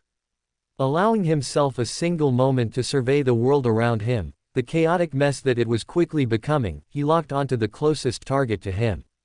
In the next moment, he charged forwards and was met with the twin blades of the goat demon, arcing through the air towards his body and neck. He braced his sword over his arm and held it at an angle pointing down, catching the edge of the blades and holding his guard, gritting his teeth from the vibrations which shot through his body with the force of the impact. He stepped forwards and ducked down, the next slash skimming across the top of his helm. With a twist he reversed his grip on the sword and slashed upwards into the knees of the demon, catching the left one beneath the cap and digging an inch into flesh before yanking to the side, a low growl as the leg swung upwards. Side-stepping, he avoided the kick, pulling his sword free in the process and this time swinging up into the back of the offending knee around the same spot, catching it and holding it up before dragging the sword across and sawing through the limb. It dropped down into a limp, the demon heavily leaning on its left side at this point. The next swing was frantic, almost desperate. It flew clean above his head as he charged forwards, grasping his sword with body hands and thrusting up. The body was tough, the blade slowed at first. He shifted the angle and drove it upwards instead. A choked gasp before he swung his right shoulder into the gut of the taller demon and flung it off his blade. It fell backwards and onto the ground, though still very much alive. He drove his sword through its eye straight to the hilt for good measure. Pulling the sword free, he pressed down on the head and pushed off, throwing himself down the incline and allowing the momentum to carry him forwards, taking long strides which made it closer to a controlled fall. His eyes narrowed, he leaned forwards and pressed off the ground and into a tackle, slamming his left shoulder into the torso of the next goat demon and sending both of them in a tangled mess of limbs down the slope. The sword thrust up, burying into the ribs as his other hand clamped down around the horn and pulled, shifting the body of the goat to ensure that they were forced to take the brunt of each crunching impact. Spying over the top of the body, he narrowed his eyes, twisting himself around and throwing his legs out to catch himself. He'd reached the bottom, even terrain but no less difficult with sharp jutting spikes rising up from the stone floor. Twisting his body, he mounted the body of the goat over his shoulders and turned. With a howl of might he threw the corpse as hard as he could into the next attacker, barely even sparing it a glance before his sword was raised high and swung down into the next, burying into the knee and pulling free with a squelch. Some part of him knew that his strike should have cleaved right through the leg and dismembered the demon in that one blow. Yet he failed with that. He really was weak. The thought burned in his heart, yet was quickly abandoned. Master Ritska had said he needed him.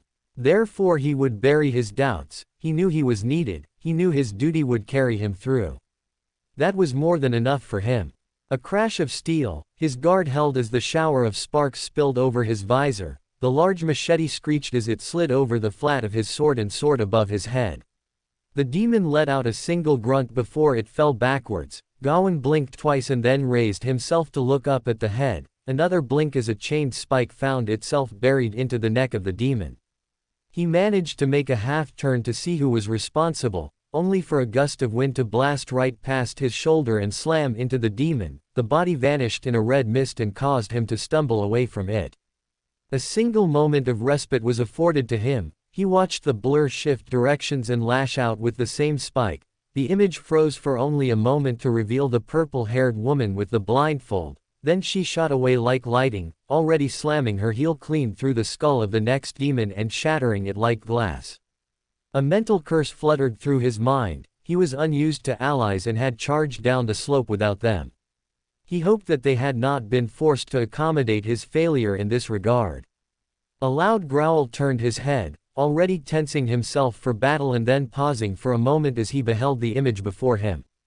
It was the green-skinned demon from earlier, stumbling backwards from a flash of light which struck its head, retaliating with a sweep of the club which bounced off the surface of Mash's shield. Boudica darted past the shielder with her sword aglow once more. With a cry she swung the blade out, light dancing from the tip once more and striking the demon along the side of its body, enough force in each arrow of light to stagger it. Gawain! A cry from behind him. He turned. Duck! He obeyed without question. Something jumped over the top of him and he heard the crash of metal and the splatter of blood. Whipping around to see Sir Gareth pull her lance from the chest of the demon, revealing the hole that punched clean through the torso, the monster sputtered as it stumbled back, dropping its weapons to the ground and then falling like a puppet without strings. The knight wasted little time in turning on him, he could see the disapproval clean upon her face.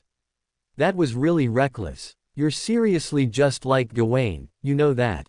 Running right into things. A moment of silence, then she exhaled and shook her head, cracking a toothy smile as she did so. But then again, it did work so, meh. She seemed to let the matter go rather easily. Solaire said that his archer would be picking off the stragglers in the air. She continued onwards, composing her voice once more.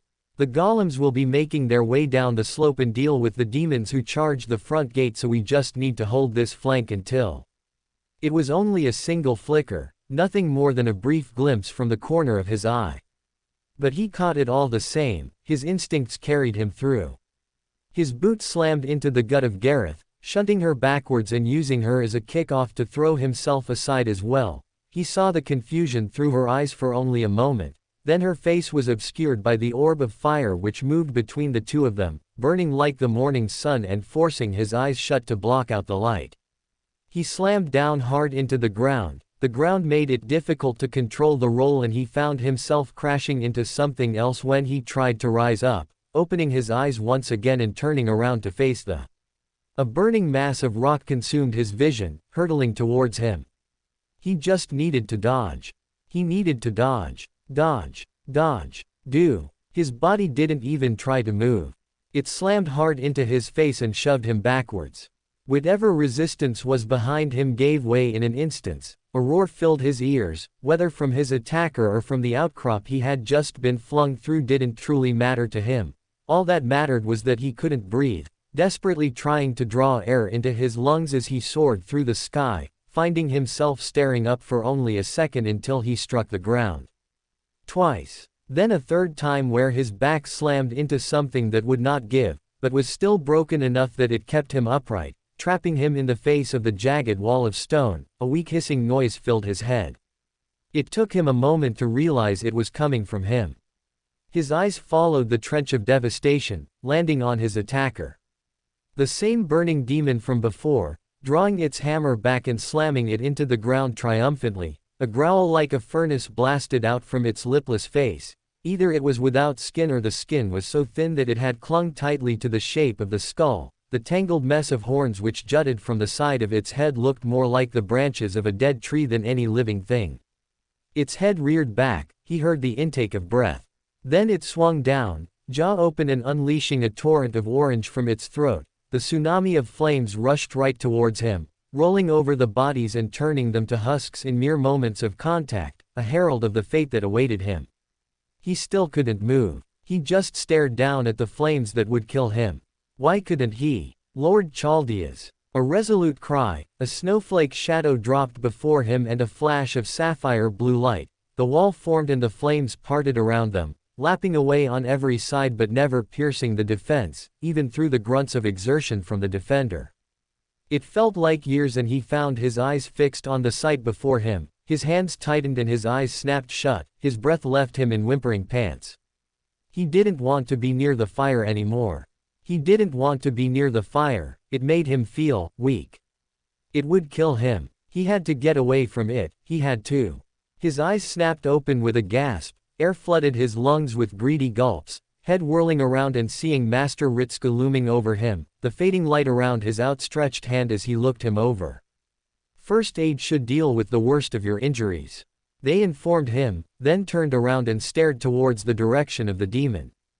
Gawain followed their gaze, against his better judgment, and watched the burning demon stumble backwards as Medusa landed a two-footed kick into its lower jaw, appearing for only long enough to perform the kick before blurring right past the monster. It stumbled away from her as she vanished in a streak of purple.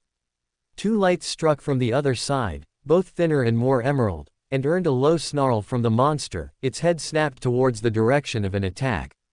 A mistake as two more lights buried themselves into the eyes of the demon. This time it jerked backwards and stumbled, throwing open its mouth and unleashing an ear-splitting howl of pure agony and hatred, its feeble limbs coming up to claw away at the arrows now buried in its eyes and ignoring the fact it was getting surrounded. Gareth's lance slammed into the left knee, then exploded in a brilliant flash of blue. The demon collapsed down onto its other knee, Swinging out an arm and catching the shield of the Lancer, she used the blow to get some distance from the demon, landing a few meters away and cocking the lance back with an audible click. Medusa, keep harassing it, Ritska's commands filtered through his mind. Boudica, stop others from trying to get close. Mash, keep it from launching any counters, and Gareth, keep laying down blows like that. He awaited his orders. Nothing. What about me? He hated how small he sounded, but the words jerked Ritska around to face him, grimacing just a little before he exhaled. Same as Boudica, keep them from trying to group up. We want this guy separated. He knew why he was being moved away. It was because he froze up. He wanted desperately to argue that it wasn't the case, but found his words die in his throat. He would not have believed them anyway, to say nothing of lying to Master Ritska in the first place. With a single nod, he pulled himself free of the rock face he had been buried inside of and rushed away from the battle, sending a fleeting glance over his shoulder as the demon slammed the hammer into the shield of Mash. Her knees buckled beneath the blow. The weight was lifted when Medusa slammed into its back once again, vanishing a moment later. Blood spilled where she slashed open the gut of the strange goat monster. Boudica would admit that it was like a disturbing mockery of Asterios, but that meant little right now, especially as they were trying to fight her at the moment.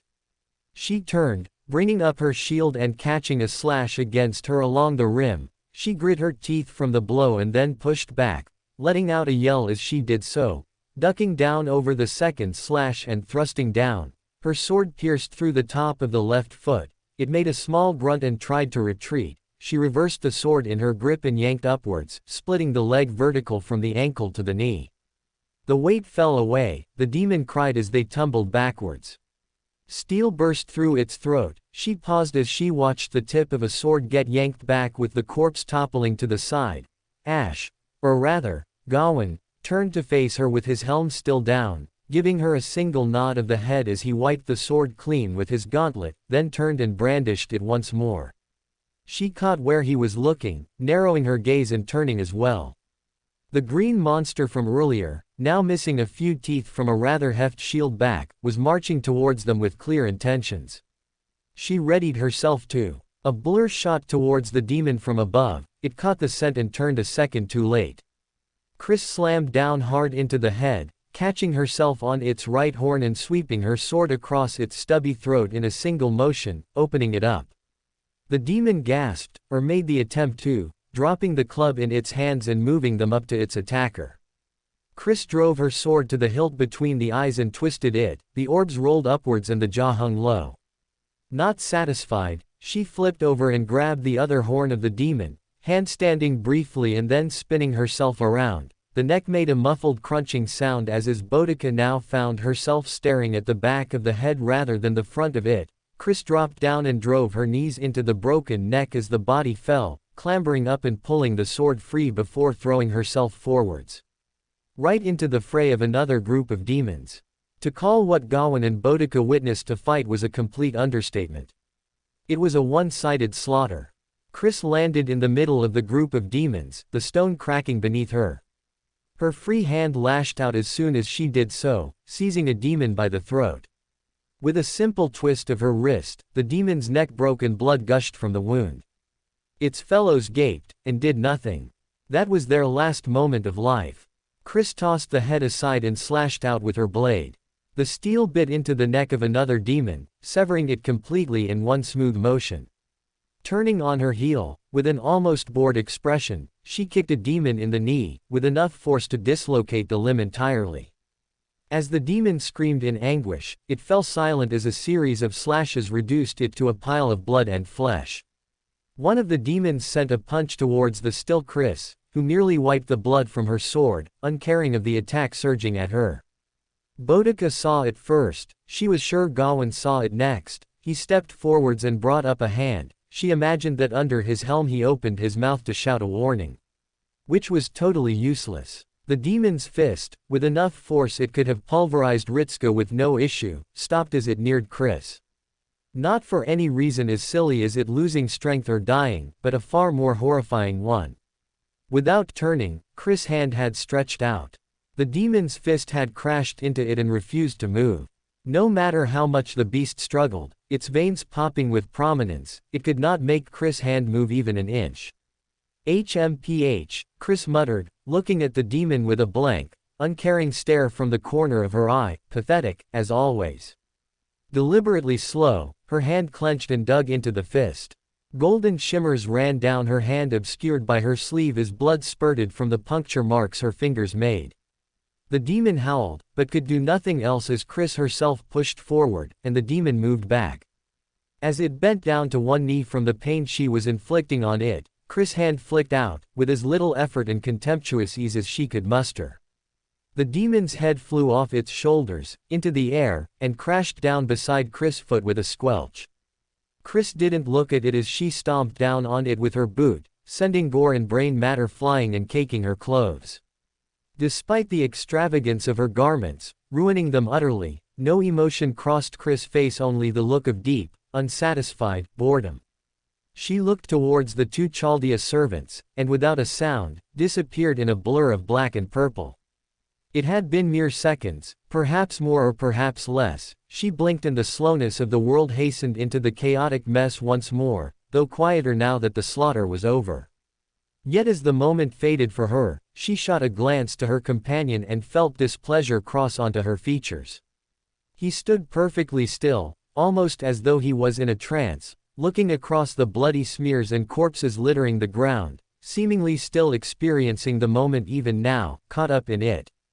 The displeased expression that crossed Boudica's face only deepened at the reverie that Gawain was showing, his head slowly turning in the direction of the woman's retreat, and even then, she saw they had not let up, darting between demon after demon without even a moment spared between her arrival and their body falling to the earth, spilling red across the rocks. Whoever Chris was, her fighting style could only be summed up as this: brutally efficient, with no care for anything resembling honor or fairness. No slaving to duty, or to a higher purpose. She meant to kill. That was all fighting was to her, a means to an end. Well, Boudica muttered low enough only Gawain could hear, she's certainly as fast as Medusa, at least. He offered only a slow nod of the head in response to her words, saying nothing. Yet she heard the faint sound of something being squeezed, the creaking of leather. Her eyes moved to the sound and found it quickly. The grip on Gawain's sword had tightened to the point where it was almost as though he was trying to crush the blade.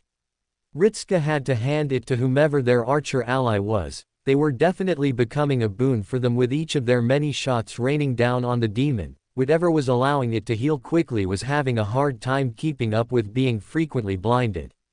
Another streak of light hit home. The freshly healed eye was pierced once more. The demon staggered backwards and dragged the hammer across the stone. The heat turned the earth to molten orange and spilled it out like a wave, flinging bubbles of glowing lava towards them in a frantic effort to bat them away. Caught in the midst of the attack by the tackle of Medusa once more, the blur struck like a sledgehammer and he heard something crack before giving. The leftmost horn on the side of the head shattered like porcelain. The blur carried on without even stopping as fragments scattered across the ground by the feet of the creature. Mash stepped before him, shield raised. The flakes of molten rock splashed against her shield and rolled down, not even coming so close enough for him to feel the heat, though he'd skipped back just enough to avoid that entirely. Ducking around and narrowing his eyes upon the demon once more. Even with all this damage, it was still fighting strong. Ritska could see the irony in it. The demon looked like rock and was definitely built like a boulder. All that damage seemed to do little more than stagger it, even if it showed the harm over time, spilling glowing ichor upon the ground yet losing none of its strength. Even the loss of the antler did little to deter it from bringing its fist back and throwing it forwards in a punch strong enough to rival a thunderclap. The knuckles struck home and shattered the torso of a charging golem. Fragments shot back and tore up the ground behind it as the body fell down. This was definitely getting into something else. Perhaps they could try and restrain it instead. Or at least find a way to stop it from. A shadow struck the ground next to him. The dust of the impact bubbled up and split open, revealing Solaire covered head to toe in a layer of blood. The knight stumbled for a moment to find his footing, then straightened out, turning to him slightly before shooting off his words. We've secured the wall and dealt with the last of the flyers, the flanks are secure, all that remains is the ringleader. A moment passed, then Solaire's posture tightened a little, and, I have received orders from the manager. She wants them taken alive. Ritska had a hard time containing his surprise, though it quickly gave way to shock and incredulity. Alive? We've got a hard enough time trying to actually kill it right now. He waved a hand to the demon, still fighting strong as it ripped apart another golem with a sweep of its tail. But, his words caught in his throat, he nodded his head up and down. I'll see what I can do on that front. Solaire visibly relaxed, nodding his head once. A demanding request, I know, but we should have some assistance arriving soon from my other comrades. Though I doubt Lancer will do much beyond watch, a quiet grumble and a shake of the head, they sounded exasperated at the notion. Ritska could say he wasn't surprised, he could easily imagine the Lancer just lazing around and staring at them fighting. If he wasn't doing that at the moment, anyway. Solaire flicked his sword, throwing the traces of blood off the blade before he charged forwards, not even offering any more words as he moved towards the demon without any visible hesitation. It caught him by surprise for only a moment, but he quickly dismissed it, focusing on the battle once more. Maybe the answer was, if they kept doing it like this, then he was sure that the demon would eventually run out of magical energy, or at least become lowered to a point where capturing it was easier. Though he was rather puzzled as to why they wanted the demon captured in the first place. He could figure it out later, however. Request from the goddess, she wants the demon captured. He warned them through the link, he felt their mixture of shock and annoyance shoot right back towards him, clearly feeling as he did the first time he heard it. I'm surprised as well, but if we keep this up, we'll probably end up draining them of their ability to fight. But, I'll go for a big finisher, try and end this quickly. Medusa, be ready. He needed something strong, someone strong. His hand fluttered out, his mind made the choice. Berserker. A flash of light. A-A-A-A-A-A-R-R-R-R-R-R-T-T-T-T-H-H-H-U-U-U-U-R-R-R-R-R. And a howl of a name. In the next second Lancelot went charging down the slope of the hill on all fours like an animal, scrambling past him with a rush of wind as they roared. The noise caught the attention of the demon, turning towards the knight and throwing itself forwards, bringing the club above its head and swinging down. Lancelot righted himself, clawed gauntlet swung up and caught the hammer by the head, buckling his knees and snarling back at the monster, ignoring the licking of flames against his armor as he struggled with the monster for a few moments. Ritska's hunch paid off. Dozens of arrows slammed into the side of the demon in that once instant, punching through its exposed side and drawing a hiss from it. With the distraction open, Lancelot capitalized and yanked forwards, ripping the hammer right from the grasp of the demon and flipping it around. The demon stumbled with the loss of the weapon, a flash of blue rippled across its back as Gareth unleashed another point-blank explosion. He briefly caught a glimpse of shards being sent flying through the air.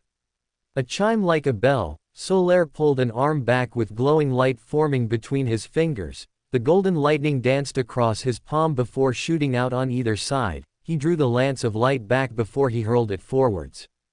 It speared right through the foot of the demon. The weight went off balance at the same time as Gareth's strike, the distraction more than enough for the grip on the hammer to loosen.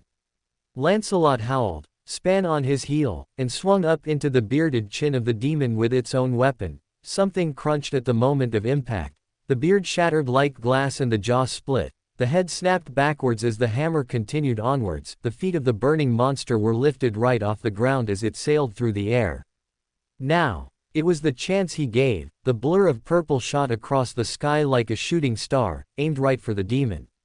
Medusa came to a halt right above the burning creature, throwing her spikes down into the ground on either side, wrapping her hands around the handles and then yanking with all her might, shooting herself down like an arrow with her boots driving right into the chest of the demon, cracking the body inwards with the power of the blow. They vanished in a glowing cloud of smoke as the body hammered into the ground. Ritska raised his hands, the host dust rushed across him, he coughed out a lungful of burning smoke and pushed himself away, waving his hands from side to side. The dust rushed past him, the air cleared rapidly to allow him to see what had happened. immediately locking onto the site of the demon buried a good meter in solid rock with Medusa standing atop its chest. The woman remained stationary for only a moment before snapping her arms up, tearing the spikes from the ground and drawing them back to her sides once more. With a single graceful step, she hopped down from the top of the body and onto the earth once more, striding away for a few feet before she stopped.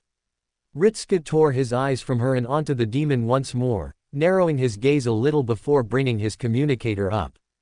Though he couldn't see any signs of the thing starting to vanish, after a beating like that he wasn't all that certain it was still alive to begin with. Roman. Weak but alive. The reply came quickly. He didn't tear his eyes from the body, hearing the labored growls which served as breaths for it. Not sure how it's actually still going after all that though, but scans from around you show that the rest of the demons have been cleaned up. I think, hard to tell with how everything is around there. His eyes darted from the body and swept either side. The heavy footfalls of the marching golems bounced around in his head as dozens of them dropped down from the walls and closed in on the demon with weapons ready. He would accuse them of being wary if they were anything like a regular servant, but compared with the way they had charged the demon beforehand, he would say they were just waiting for someone else first. A flicker of a movement from the side. He caught Solaire lowering his head for a moment as though he'd just heard someone speak behind him. A few moments went by, then they nodded their head up and down before turning his way. I have spoken with the manager. She will be sending someone along shortly to collect the demon now that they have been subdued. She said it will not be long. He grunted in acknowledgement. Mash approached him with a conflicted look on her face, lowering her voice as she closed in. We didn't get the chance to ask them anything, Senpai. They didn't seem in a talkative mood. He grumbled back, though he understood where she was coming from. I doubt they would have much to say anyway, especially since they saw us being friendly with their enemies. They might have jumped to a conclusion. She frowned but said nothing. Instead she moved her eyes from the demon and onto Lancelot, then blinked twice before the frown deepened.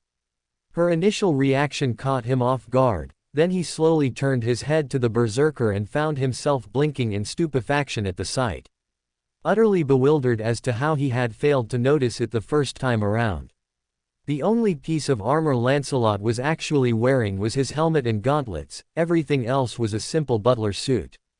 Complete with bow tie, though now with a few embers burning away on the outer jacket and some heavy tears through it where he had pulled too far.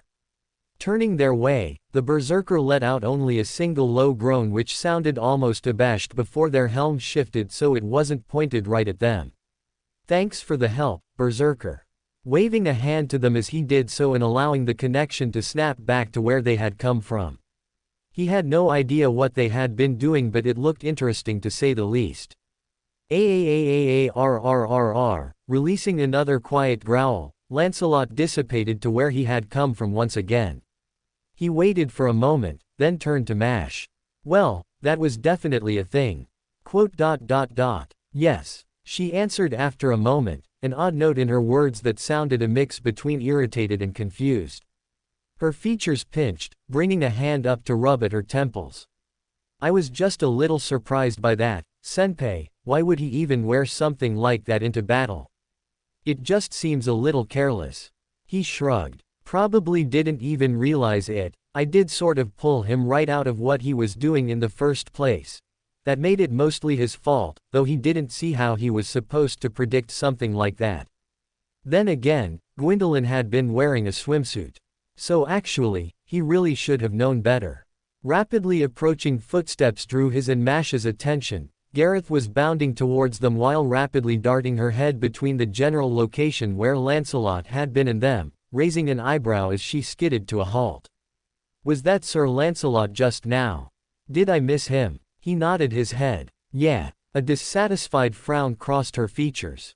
Really? That's a shame. Also, was he wearing something strange? I only saw him for a second but he wasn't surrounded by the big cloud so I don't think his armor was that thin in the past. She raised a hand, scratching at her cheek almost awkwardly. ... Not that I'm saying he was big or anything but ... He was dressed like a butler. Gareth froze for a second, the hand on her cheek dropped down to her side. She gave a single blink which lasted several seconds, then she took in a short breath before throwing her head forwards and yelling at the ground. I missed that. He felt his lip twitch upwards at her almost heartbroken reaction, barely catching the sigh from Mash and raising an eyebrow at her reaction. She seemed unusually tired around Lancelot for some reason, rather odd. Right, aside from the odd choices of fashion from Lancelot, we're just waiting for everyone else to catch up and then we can. A metallic groan from behind him, he turned around as the gate started to rise up once again, then double-talked as a figure walked through while being flanked by a dozen or so of the golems once again as though they were the leader of them. Right up until they stepped into the light and then froze on the spot, making eye contact with him. Oh, Pharaohs made a small coughing sound, bringing up a hand and waving to them. Well, talk about awkward. Not yet summer resort, interlude I.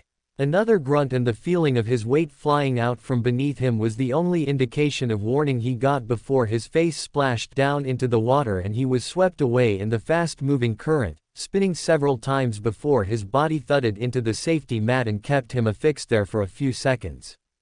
With a grunt, he pushed himself to his feet and all but ignored the current as he flicked the water out of his eyes, staring flatly towards the small audience that now watched him in his latest failure. Though one of them looked more thoughtful than anything else, rubbing their chin with one hand while the other dragged along the armored ridges of their companion's head. Gordon found himself rather bemused by the tamed wyvern, but he wasn't all that shocked by it. Given that it was something that their own patron god had been said to achieve and, while it wasn't a dragon, that did not detract from the achievement itself. And he was still General Lothian. Clearing his throat, Gordon marched forwards and clambered out of the false rapids and back to the side, sweeping his arms up and down to shake the thicker portions of water off from his body, but there was no denying that he had been thoroughly soaked. And people do this for fun? He questioned aloud, raising a brow and looking towards the others and seeking any sort of confirmation. He got a helpless shrug from Lothian while the person who would have actually known was seemingly content to just fold her arms over her chest and remain silent. Keeping her gaze fixed on the rapids with something akin to intent, yet she was still visibly restraining herself for whatever reason. The woman, Martha, eventually seemed to realize he had asked her a question and jerked her head in his direction. Blinking twice before she offered a thin smile and a nod of the head. So I have heard, yes. Though it is normally something better enjoyed by those who display some degree of skill with it. I cannot imagine many would find joy in falling flat on their face. He answered with a snort and a shake of the head, turning his gaze back towards it and pinching his brows together. But I am becoming invested in this surfing, it is proving itself a challenge to be mounted and I will not step away from this obstacle. A fine battle cry. A hefty strike on the back nearly sent him stumbling back into the water had he not been able to catch himself, turning around to see Lothian pulling their arm back with an approving smile on their face, likely from having patted him on the back. Gordon found himself a touch curious as to how strong the blow would have been if they had actually intended to hit him. The thought was quickly banished from his mind as he turned back towards Martha and raised a brow. It was rather odd that during the time she had been here, the woman had not actually made an effort to do much of anything beyond sit at the table with some sort of thick cold drink and say nothing. Just watching them. Eager as I am to try my hand once more, he trailed off. In the corner of his eye he saw Lothian shift their focus towards Martha as well, the same brand of inquisitiveness entered their gaze. Perhaps it would be more fitting if I allowed another of our small group to try their hand at it. Martha froze up as she went for another sip of her drink, eyes darting between the two of them for a few moments before they went flat. Drawing herself back, her arms remained rather fixed in their folded position. I am not going to make the attempt at something like that. Lothian frowned. Why not? If you fear mockery, neither myself nor my companion here would ever dare to insult you over it. They snorted and rolled their eyes. Not when we have eaten enough of the ground to fill the bellies of a dozen men. Martha sputtered for a moment, then shook her head. It is not about me falling off onto the ground. It is just something that I don't have an interest in. She seemed rather passionate about not participating. What sort of saint would be seen surfing in the first place? She asked further, raising an incredulous brow at the pair of them. Then waving a hand dismissively, but not so unkindly. I'm far more content with remaining on the sidelines and watching for injuries or troublemakers. If there are any, that is what I am better suited for in the first place. Gordon and Lothian shared a glance with one another, then back to the woman. If you say so, he replied slowly to her, nodding his head up and down. But it seemed to me like you also wanted to have a go at it as well. So I was content to step aside and grant you a chance. Martha's brows shot up. I did not look eager for it. On the contrary. Lothian folded their arms, carrying on from where he left off. If he had been upright for any longer, I was concerned you might fling him from the board yourself just so that you could have a chance. A chuckle. Why, you even looked relieved when he fell from the board. Martha's face burned bright red, though it was difficult to tell if it was from embarrassment or anger. More than likely, it was a mixture of both of them. Soon followed by the woman shooting up to her feet and glaring at them now. That right there is slander. There is no earthly way I would have done something like that. Just because I thought it looked a little fun. Her jaw clamped shut, but the damage had already been done. Gordon raised a knowing brow at her. Martha's shoulders slumped in defeat, barely helped by the amount of General Lothian nudged away at her side to try and usher her towards the direction of the rapids. The woman sent a small look at the wyvern which cowed it almost instantly. With a deep breath, Martha brought her head back up to face them. Once. I will do it. Once. Gordon neglected to tell her that she could do it however many times she was so pleased. She had the heart of a warrior, he could tell that upon a glance. Whether that was his own instincts or those of Tyr, he knew not, but he figured it would not have mattered either way. Pulling one of the spare surfboards from the rack, she flung it into the water and leapt onto it within the same breath. It wasn't even 2 minutes later that Gordon and Lothian were asking her for tips and tricks for how to ride as well as she did. Not yet summer resort. 7. Ritska was having a difficult time understanding what was going on in front of him. He did understand it on some level, but that didn't mean he didn't see how the process came about. Like being told the answer to the question was for without being told the question. Either way, he stood off to the side with the other servants, arms folded over his chest, and watched with a blank expression as the demon who had led the assault was carted away in handcuffs of all things. Rather sturdy-looking handcuffs, but all the same, it was a large monster-looking thing in thick metallic handcuffs. He wasn't even sure those would have worked, though he was certain there was a reason that they did. Especially as it was all being overseen by Fraros herself, who had looked decidedly more on edge the moment she realized that they were actually lingering around her. She could probably guess what they were after. It wasn't like there was any other reason. What do you suppose they shall do with it? Don't know. He muttered an answer back to the speaker behind them, keeping his arms folded over his chest and his eyes onto the back of the demon.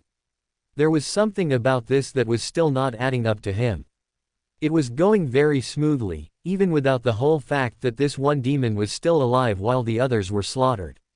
Why was it so important? Sure, they were a servant while the others were just summons, but there had to be more to it than that. In the first place, it seemed strange that they would even try and keep them alive in the first place. Not like he was bloodthirsty or something, but when he thought of who was actually guarding this place to begin with, they didn't seem all that merciful. In that case, what are we going to do about it? Boudica changed up the question. He paused as he waited for her to elaborate further upon it. You were the one who wanted a chance to find out why they were attacking, and the chance is currently being led away in chains to gods know where, literally, in this case.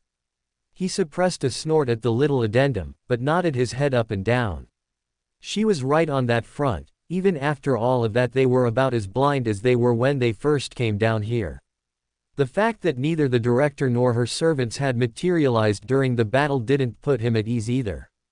Or rather, he felt as though that was the sort of thing that really should have worried him, but he just wasn't. She was missing, for all intents and purposes, in this place, and he wasn't even worried. Odd. These questions do not take priority. Medusa's voice cut through the others, a sharp edge in her tone all but grabbed him by the neck and made him turn towards her, finding that she wasn't even looking in his general direction and was instead fixed solely upon the back of Pharaoh's. The question is, why does she hold such influence in this place? He didn't need to wait long for an elaboration. The saber spoke of the goddess dispatching aid, and instead of one of her own, we are greeted by one of yours. Her head turned, he could feel the piercing gaze behind the visor lock onto his eyes. Why is that? A good question. A very good question. And one he was sure to get answered shortly. Is it really that weird though? His eyes turned onto Gareth. The Lancer frowned for a moment and looked around. I mean, if everyone has been here for days, is it really that strange that they would find something to do? Isn't she a caster or an inventor? Wouldn't it be weird if she didn't do something? Gareth raised a good point. Yeah, that could be it. He admitted with a nod of the head, earning a light smile from her.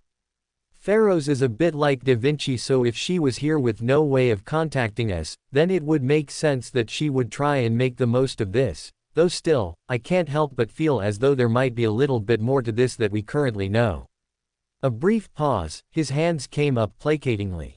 Not that I'm accusing her of anything, mind you, just that I'd like to get some more specific information from her, given that she's the first servant around here I've seen who isn't in the middle of doing something a little absurd. He let the words settle, though his eyes lingered on Medusa for a little longer than the others. Ever since Chris showed up, it was hard to describe. The writer had more of a presence than usual, she spoke more frequently now. It was hardly as though she was making it much of a secret how on edge she was either. Not that she was the only one who caught his attention thus far. His eyes wandered away from her and onto the other source of recent concern. Ash, or Gawain as he was demanding to be called. That entire fight had been one massive red flag. The way they'd charged down was just like Ash, showing no hesitation in throwing himself into the thick of things, but in the instant, the very second, that anything even remotely burning went near him, he froze up and panicked. It was easy to spot and easy to piece together. He wasn't even sure if Ash realized it or not. He was scared of fire, or at the very least exceedingly concerned about it. The helm of the boy twitched in his direction. Is something the matter, Master Ritska? I was going to ask you that. He collected himself enough to think of a question. He wasn't going to rush out and ask him anything. His lips pulled into a faint smile as he looked them up and down. It was a bit of a mess down there, and I saw you end up taking a nasty hit. You all right? Nothing else broken. He saw their minute flinch at the mention of being struck. I am uninjured now. Your healing spells were most useful, though I am shamed that I needed them. I fear that my body still remembers the strength of my older self. Bringing up their free hand, they stared down at their palm before clenching it into a fist. I found myself expecting strength I did not possess. I was careless and it will not happen again. Don't worry about it. Waving his hand, this time the jolt from Ash was far more obvious. They stepped back and whipped their helmet towards him. He imagined they were staring at him with eyes as wide as saucers at the moment. You did some good work down there after going through something weird. No one is going to fault you for that. Heck, you even managed to save Gareth, right? Absolutely. Gareth jumped into the conversation instantly, a bubbly smile on her face. I mean, it was a big shock being kicked in the chest all of a sudden, but if anything, I should have apologized to you instead. Clicking her tongue, she looked down with a frown. I should have been paying more attention. It's a little embarrassing. Ash looked rather taken aback by the words. Their head darted between himself and Gareth several times before they brought up their free hand, perhaps to say something, but their gesture faltered after a second and they managed to make only a weak little gasping noise, seemingly unable to think of something to say. If they would have thought of anything, he wasn't sure he was going to know. Especially as a shadow swept across the skies above them, blotting out the sun for a brief second and drawing his eyes towards the vaguely humanoid shape which dropped down right in front of the group, amazingly without so much as making a single sound, though it quickly became clear why that was, especially as the sudden arrival straightened themselves out. Piercing green eyes landed on him for only a moment, then they darted away and onto their new target, A flicker of movement behind the person as a thin furred tail swept side to side, betraying their agitation. Pointed ears atop their head twitched as the already present frown on the face of the figure deepened to a level he hadn't thought possible. With several strides, they were suddenly in front of Ash before the saber could recover from their initial shock. They dropped down onto one knee right in front of the boy and with a movement which was damn near instant, they pried the helmet off the head of the servant, revealing the matty blonde hair and the young features to the world, as well as the bewildered face in the wake of the sudden exposure. Ash opened his mouth to say something, perhaps questioning who they were and what they were doing, but Ritska opted to wisely keep his mouth shut during the proceedings, if their previous interactions were any indication. Then the reason for their presence was rather apparent. Dropping the helmet down with a thud, their hands shot out and clasped both sides of Ash's head with a rather gentle grip, all while keeping their expression neutral, turning his head from side to side while the green eyes roamed over the boy, examining every single inch and pausing each time they discovered a scrape or bruise on his face. Once satisfied, they released the saber and then rose back up, taking a single step back and folding their arms over their chest. Staring down at the baffled boy for a few seconds, then switching targets once more, he found himself the victim of a rather stern and almost hostile glare. Drawing his lips into a thin line, he was still able to bring his hand up and wave to the arrival, offering as cordial a greeting as he could to them, despite the fact they clearly weren't all that pleased with the current situation. "Hello, Atalanta." The ears of the archer twitched at the greeting, her eyes narrowed just a touch with their posture remaining unmoved. The expectant look never once fading from them, he figured they were probably wondering why exactly he had brought Ash here, or rather why she was staring down at a child. It was one of the few things he'd managed to glean from their records of her. A protectiveness for children. Deadly protectiveness. I know how this looks. Atalanta let out a faint scoff, almost incredulous as she rolled her eyes at him, cutting him off and uncrossing her arms, moving them towards her hips. Do you indeed? Tell me, then, how it looks to you. Unless you're going to claim that you had no idea the age of the servant standing right there and merely assumed they were as the other night. Her finger danced between Ash and Gareth. He kept her gaze, not at all willing to lie to her. The glare hardened. So I see, you brought a child into battle. Yeah, I did. Nodding his head once, there was no reason to deny it. He wasn't a child when we came down here though. That's a recent development that was the fault of the goddess running this place. The explanation was met with silence, the expression of the archer remained totally unmoved. No, it wasn't that it was unmoved, she just didn't look as though she actually cared about the backstory. She was focusing more on what she could see. And what she could see was a pre-teen boy clad in night gear, covered head to toe in dents, bruises and blood and fresh from a battle with literal monsters. In her shoes, he would probably have been just as ill at ease. Master Ritska. The words of Ash cut through the tension between the two of them, the young saber looking to the woman with his own sense of unease. Ritska saw his hand slowly moving towards the sword he kept holstered on his back, fingers twitching at the ready. Who is this woman? He waited for a moment, then exhaled. This is Atalanta, Gawain. She's the archer who was helping us out during the battle. He let the words hang for a moment, before shifting his gaze back to the woman herself.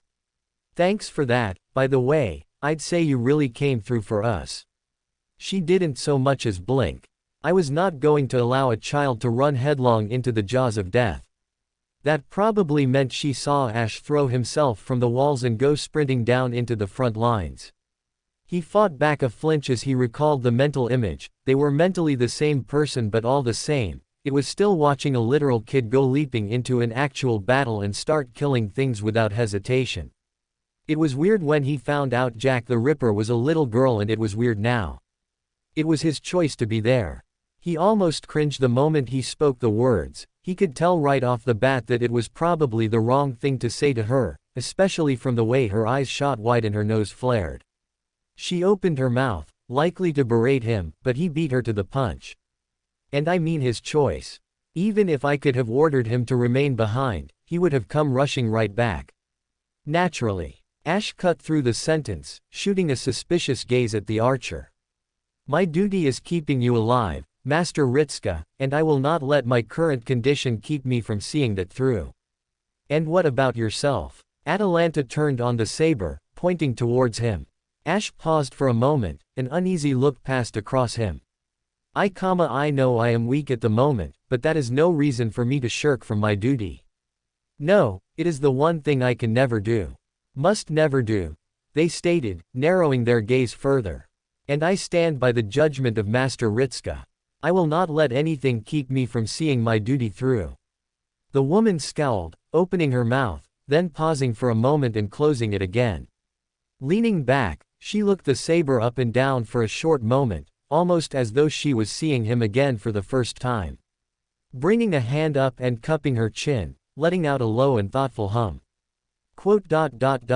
Gawain, you said. She shot him a look. He mouthed the word, Ash, to her, pointedly shooting his eyes towards the back of the boy's head. A flash of understanding shot through her for a moment, then she grimaced rather deeply, looking now as though she'd just swallowed something utterly vile and turning her head. I see, in that case, I see the problem. That being said, she turned a rather hard gaze onto him once again. If you dare act so recklessly with his life. She let the words hang for a moment, then let out a sharp sigh. We will speak of this later, when there is time. He got the feeling that she was going to try and catch him for that talk. Tensing her legs, she shot off into the air with a single powerful leap, blasting a gust of wind in his face as she did so. He squinted just a little and waved the dust away from his face, turning his eyes towards the direction she was sailing away to. She seemed hostile to you. The words of Ash were laced with their own trace of hostility. I do not believe that you should speak with her again. Ritska fought back a sigh. She's just protective of children. Guess you could say she sees it as her duty. There was a beat. He turned towards the saber and saw the moment something clicked inside their eyes. Ooh. With a slow nod of the head, the tension drained from the saber and was replaced with comprehension. I see, then she believed that she was acting out of her duty as a protector.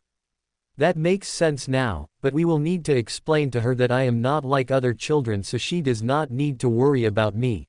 They said it so confidently, they even quirked a tiny innocent smile at the end of it.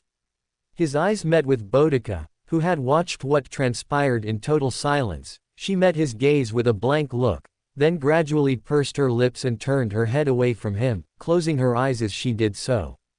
Yeah, with a slow response, he turned and looked down at Ash. I don't think it will be quite that simple. Ash blinked once, then twice, then cocked his head to the side. Why though? I don't need protection. I'm supposed to be the one who protects things instead. They brought a fist up, beating it into their chest with a clunk. At the moment, I'm protecting you, Master Ritska. Even if it costs me my life. God, that made him feel disgusting. Why did they look so content with saying something like that? You don't need to go that far. Ash looked confused. No, they looked positively baffled, as though he'd just said something totally incomprehensible to them. That doesn't make sense. If I'm not devoting my whole life to my duty, then I'm not living. He didn't think he'd have to go through this conversation all over again. Pathetic. A single word, delivered with all the force of a sledgehammer. The focus shifted to the speaker, standing only a few feet from them and remarkably free of blood, despite the fact their sword was totally painted in the substance, droplets falling from the blade and forming a tiny puddle by the feet of the speaker. Chris looked at Ash with disgust, her lip pulled up ever so slightly. I don't know why he is so interested in you. You're alive because you're breathing. That's it. With a scoff, she turned and started to walk away. There's no other reason. What did you say? Ash growled back at them, almost snapping in the way he whipped around and very much looking like the annoyed boy he was supposed to be. What do you mean by? If you have to justify your life with such meaningless things, then you're nothing more than a slab of meat. Chris didn't even wait for him to finish before delivering another verbal stab to the gut. Ash visibly recoiled from her as though he'd taken that knife right to the heart, his expression shifting from annoyance to shock in a split second. What a joke. Devoting your life for duty. Even if you die in the process. That's nothing special. That's just living and dying. It makes all the difference. If I'm not doing my duty, then I'm not living. That's stupid. The blunt comment had the boy make a sputtering noise. And you're an idiot for believing that. With an expression like they'd caught a whiff of something foul, they turned away from them. If you can't act without it being for something, if you can't live without some excuse, then hurry up and die already. Give your body to someone who doesn't need such flimsy reasons for breathing. She was away as quickly as she had appeared, launching herself off before he could recover from it. What a rude person, Gareth commented rather abruptly, sounding none too pleased with their words. The Lancer folded her arms, a disapproving frown on her lips. She should have stuck around rather than running away. If she was so confident in her declarations, she should have been ready to defend them rather than acting the coward. Never mind them though. She turned her eyes onto Ash and softened them. Don't ponder too much about it. Some people just don't understand that sort of thing and get bitter because of it. From the looks of things, the words of Gareth only had a marginal effect, the saber still glaring off into the distance where the servant had run off to.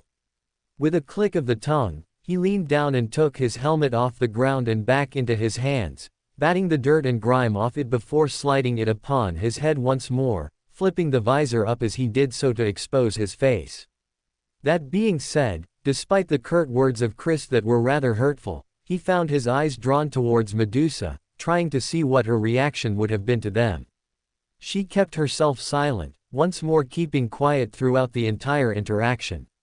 He looked away before she could catch him sneaking a peek. Pharaohs was finishing up giving the commands, then turned around and offered the same awkward smile that she had done before. There was a nervous energy around her that he would have expected from someone about to admit something they knew was going to be not the best news. He had a sneaking suspicion that this wasn't just a case of making the most of a bad situation. She approached with stilted steps, arriving before them and taking in a deep breath, swinging her arms back and forth before she just exhaled, slumping her shoulders and giving them all a perfectly innocent smile. So, how would you rate your time here so far? He slowly raised an eyebrow. You mean beyond the kidnapping, child-making and demon attacks? He caught himself short after that last one, then cringed rather deeply as he realized how the second of those actually sounded now that he said it out loud. By the growing smirk on the face of the caster, she had caught it as well. Child making, You've been here less than a day and. Don't be crass. Boudica gave a last-minute save, the writer folding her arms and rolling her eyes at the servant. You know what he meant. I think we can skip the small talk and get right to the heart of the matter. The caster sighed, then waved a hand. Yes, you would be right. She lowered the arm, then shifted her expression. For me it would have been over a week ago, but for you all I'd say that it would have been 2 days. Thereabouts at least. I got an email which was basically just an advertisement for a little thought project. His brows shot up. That wasn't even close to what he was expecting. At first I thought it was just one of the other servants in Chaldea messing around with a little hypothetical park. She explained further, smiling as she went. I thought it was a spot of good fun, and between projects, I figured that it would be harmless. We made some pretty decent progress through all of it, she trailed off, laying a hand on her hip and thinning her lips. Then it turned out that it wasn't just a thought project and they were actually drawing up those schematics and making efforts to build all of this. He slowly nodded his head up and down, he could see where this was going. So Hanlith used the Grail to communicate with you, and you, under the belief it was just someone else, basically helped her out with all of the work which made this possible. He felt himself relax a little. The nod of the head from the caster was the confirmation he needed. Another voice chimed in. I get the feeling it goes a little bit beyond your assistance being limited to pen and paper, however. Ritska blinked, then brought his communicator up. The image of Da Vinci flashed up with a rather sharp smile. He couldn't help but notice that her brow was twitching just a little as well. Pharaohs only offered a wry smile and a faint shrug, which prompted Da Vinci to continue onwards. We went through some checks and it turns out that Pharaohs vanished a full 6 hours before every other servant did so as well. It took Ritska a moment to account for the time dilation, Then his eyes widened a little as he realized it, shooting a look to the rather unapologetic caster as well. So how much of your work was physical as well? The brunette caster kept silent for only a second, moving a hand up and scratching the underside of her chin. I'd say it was mostly my work. I was brought in a site manager sense rather than park director. Making sure that everything was being built according to the specifications that I made. The words hung in the air, then she continued on. I'm a bit of a perfectionist like that. But I spent a good few days down here finishing up everything so that you'd all be arriving at a completed park, a little offset by the occasional demon raid and consistent calls for breaks as well. Ritska felt his features flatten. So you did help Hanlith with the park. Raising her hands placatingly, the woman shrugged. They were going to have it built anyway. Hanlith just wanted me around to ensure it was all done right and proper. Their expression creased as a frown split across their face. And there was no way I was just going to sit back and let them mess around in case they got things wrong. That would have been the bigger crime here. Da Vinci remained quiet, then grunted and shrugged. Fair enough. He shot her a small look. She remained unmoved, even as Mash closed her eyes and let out an exasperated sigh. Da Vinci-san. She's right though. The woman pouted through the screen, rather aggressively folding her arms as she did so. It would be a stab in the heart to every inventor to have someone take your designs and then build them wrong. So I can see where she was coming from here, and I'm jealous. Why did they go to her for a park and not me? What's up with that? Ritska chortled a little. Is that really the important bit here? She turned on him with narrowed eyes, slamming her hands on the desk and leaning right into the monitor to the point where her face took up the whole screen. You don't get it, protagonista. This was a big chance to make up an actual amusement park. How come I got passed over for her? He'd have said something, were it not for the smug grin which Pharaohs was currently aiming towards Da Vinci, something the caster obviously saw. If her clenched jaw was any indication, their impromptu staring contest lasted for what felt like years. He was certain that Da Vinci would have ray-shifted herself down if she didn't have greater restraint. Pharaohs-san. Mash opted to step into the line of fire, better her than him given that Da Vinci was certain to spare her. Sure enough, the casters kept silent for the young girl. I think I understand that it was a matter of pride, but why did it take you so long to meet with us when we arrived? That elicited a flinch from the caster. I just forgot. He waited for an elaboration. It never came. He felt the aura of the group plummet with disappointment. Really? Boudica spoke in an utterly flat tone of voice. You forgot. It's easier than it sounds. Pharaohs defended with raised hands. It got away from me. Especially because the actual park director keeps sleeping or eating or playing games. I had to pick up a lot of the slack around here, not all that helped by Lancer stealing my inventions to mess around with. She growled the last part under her breath. He could honestly say he could see the Lancer doing that. It also explained why they seemed to travel by zipline sometimes. So you're basically saying you got tricked into becoming the manager of a park.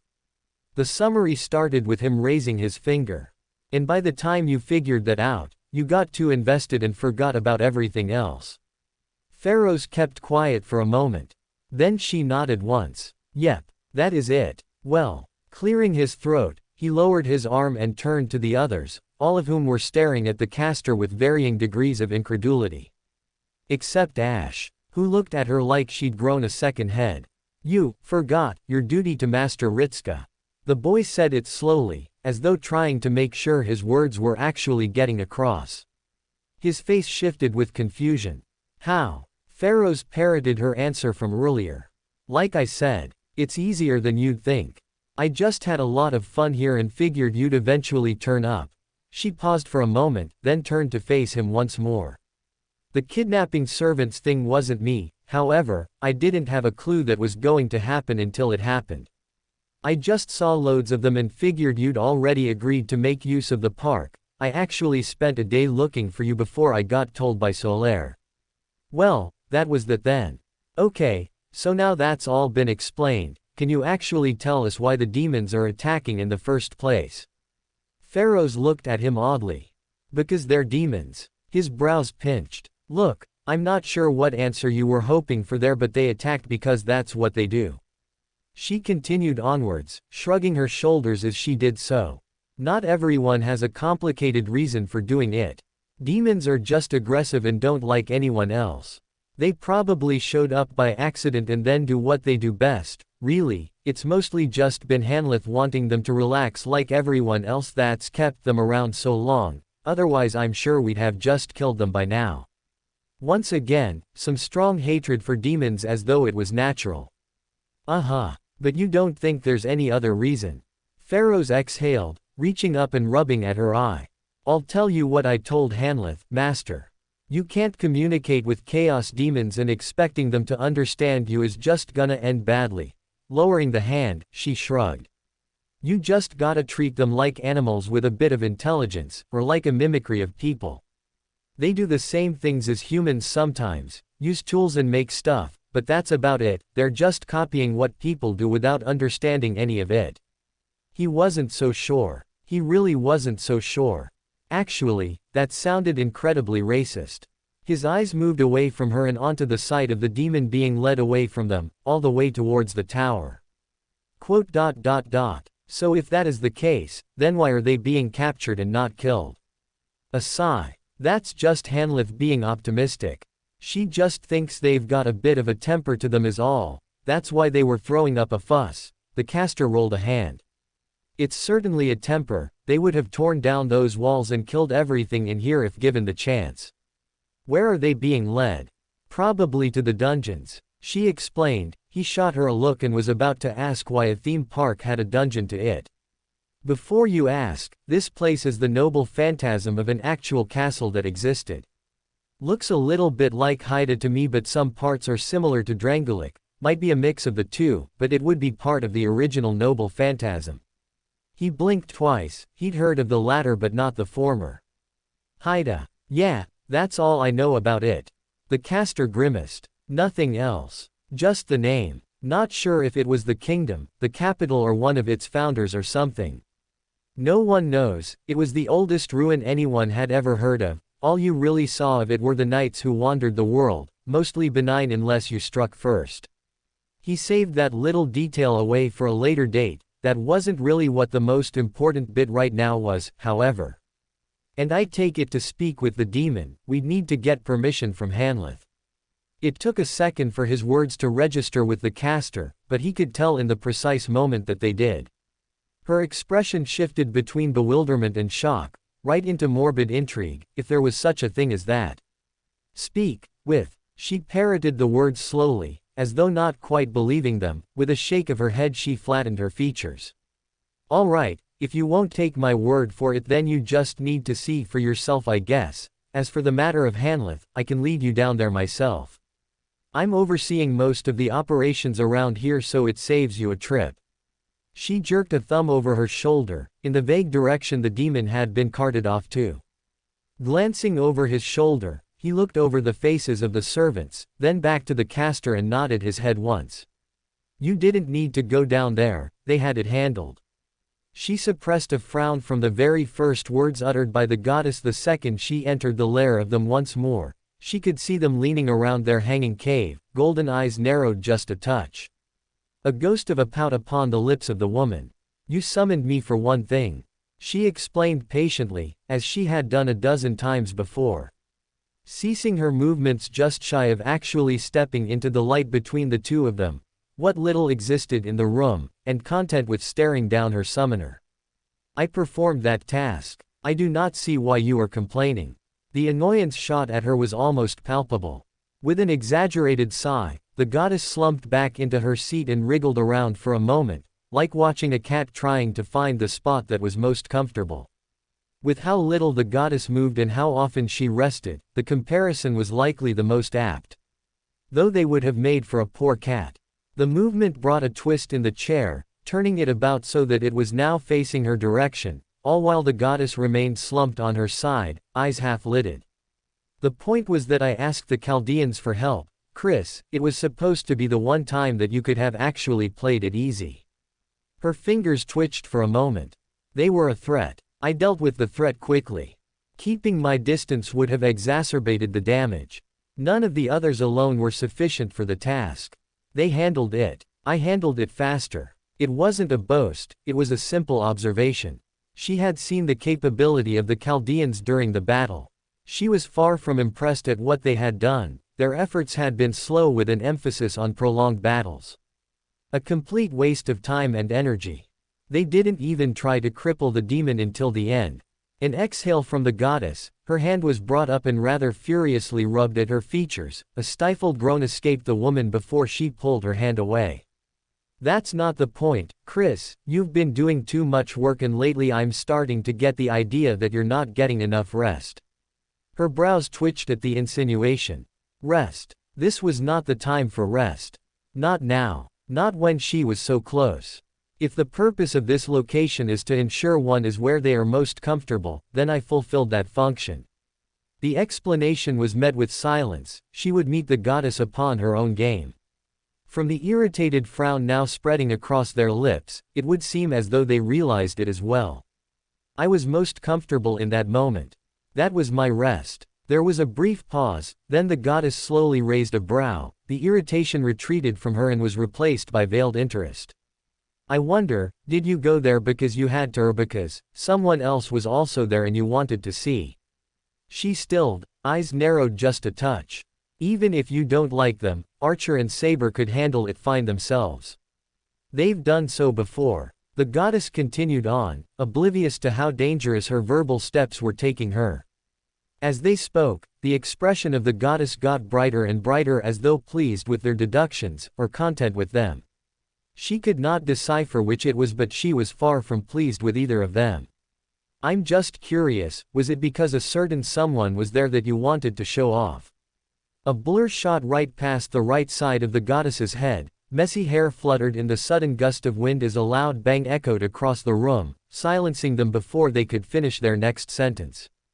Her hand was pressed against the curve of the chair beside the head of the goddess, their jaw snapped shut with an audible click before they could finish their sentence. She leaned closer, forcing a retreat of the divine until they were laying down flat upon their bedding, staring up with wide eyes and closed lips.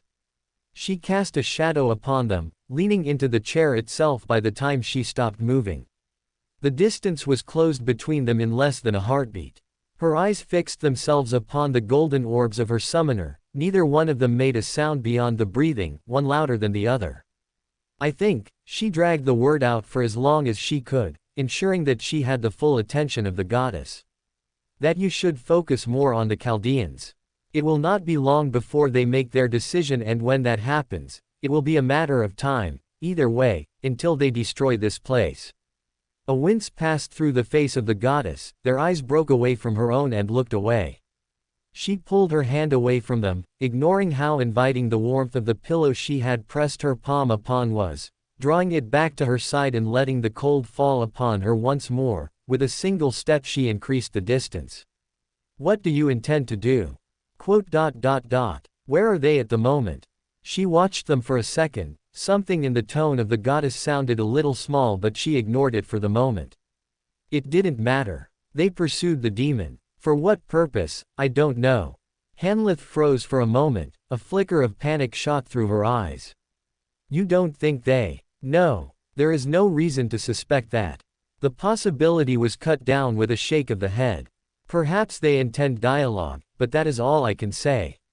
I overheard their conversation and tracked their movements. They spoke with numerous sources about the behavior of demons. They wished to understand the motives. It made discussion with the prisoner the next likely step. Hanlith let out a visible sigh of relief, then started to perk up just a little. That's actually good. It saves me a lot of work. I can catch up with my games. They turned their body, pulling the chair along with them. If they can get the demon talking, then maybe they'll finally get to figure out what their problem is, honestly. It's like nothing I've tried to explain to them has gotten through. I get that it looks bad, but it's worse if I try to stop it now. She kept silent, keeping her thoughts to herself. Though perhaps Hanlith missed the point. She knew Lancer would have said it. Sometimes it was worth destroying just because it didn't agree with you. There was value in everything. Even destruction. It became obvious very quickly that Pharaohs hadn't been kidding either. When she spoke about a dungeon, she meant it in the most literal way possible. His eyes wandered either side of him as they passed by rows upon rows of empty cells, thick iron bars jutting down from the ceiling and enclosing a small dark space within. Impossible to tell if anyone was chained within, but he figured they weren't, especially as the rattle of iron came from further down the halls, accompanying the retreating flash of light of the demon. One thing that truly stuck him was the total lack of lighting. Not a single torch was lit despite the fact he could see the holdings for them were mounted in the side of the walls. He wasn't sure if that was done by design or by accident, but there was something amiss with the lack of lighting. Fortunately, he wasn't the only one to think so. "Why is it so dark?" Gareth asked from behind him, sounding a touch on edge. "It can't just be because you don't really use this place that often, can it?" Pharaohs, leading on from the front, just let out a small grunt before bringing her shoulders up and down. "That's actually the reason. No one ever saw a reason to light all this up in the first place because none of us thought we'd be using it. The only one who really prowls around down here is Berserker, and that's because he's most comfortable out of sight." His eyes narrowed at her words. "So you knew about Berserker then?" "Why wouldn't I? The entire castle is his noble phantasm." He very nearly stopped walking after that casual reveal. It only compounded the mystery. It was something they had suspected, but he didn't think she would have actually just come out and say it. Even beyond that, he didn't think she would have known that Berserker existed in the first place, especially because Solaire didn't know. "Wait, but," Mash voiced out in confusion.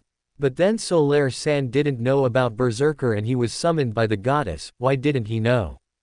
Pharaohs was silent for a moment.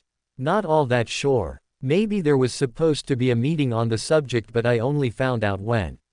"Your lips are too loose, even if they are your master and allies." A single light erupted from before them, spreading across the narrow hallway and bringing with it the light to see. Berserker was there, stepping out of the dark and right into their line of sight. Their left arm was hung loose by their side while their right was held aloft, a burning torch clenched tightly in their hand. Illuminating the pale iron set of armor they wore and the drab white cloak, the helm of the servant slowly turned and he could hear the frown in their voice as they continued to speak. Even despite the dead inflection of their voice. "What business do you have bringing them here, Caster?" "I'm still the deputy site manager." Pharaohs replied back without even a moment of hesitation, not at all put off by the sudden appearance of the servant. Her arms folded and her head cocked at an angle. "I have enough authority to come down to even these depths." "You do." The emphasis on the word was not missed, nor was the slight clenching of their free hand. They wish to speak with the demon and that alone. Nothing else interests them at the moment. Pharaohs explained further, giving a dismissive gesture with her hand as she did so. "Now then, are you going to let us pass or are we going to have problems?" Her tone was casual, even if the situation was growing to be far from. His eyes moved from the back of the caster and onto the servant before them, their posture betraying nothing as it went loose once more, but he didn't let that fool them. There was something about them that just felt out of place, like he was staring at something not quite right. The same feeling he got when staring at a mannequin. "You will return to the surface and attend to your assigned duties." Berserker ordered when they decided the silence had gone on for long enough. Their gaze snapped onto him before anyone got a word in. "They will accompany me until I deem they have been here long enough, then I will escort them back." Clearly Pharaohs wasn't in the mood to push the subject. She turned around to face him and started her retreat, pausing only to place a hand on his shoulder and lean towards him. He felt a little pressure on his mind before the mental link sprung into life. "Be on the lookout for him. He's not as bad as Lancer or Saber, but he's a berserker for a reason." With a single pat, she pushed past him and back up the way she had come, her footsteps receding back into the darkness with only a fading echo to accompany them, leaving them alone in the presence of the servant of madness. The crackle of the torch spat embers onto the armor. Yet for all the light, not a single gap in the helmet ever shifted from an unchanging matte black. "Your interest in the demon is peculiar, but so long as it remains passing, there is nothing more to be said." They turned around and started to move without waiting for them to follow, still with the torch in their hand. The goddess has already determined their fate. Any effort to alter that destiny will be met with hostility. This shall be your only warning on the matter. Thinning his lips, he glanced at the others and then took off after the berserker, waiting for a moment before speaking. And what fate is that? They will become a guest at the resort. They made it sound ominous, far more so than it really should have been. A guest, isn't that a bit strange? Everyone I've talked to seems to have a low opinion of demons. He felt his own features darken just a little at the memories and the rather hurtful words. Both human and lordkin, they seemed to regard them as little more than vermin.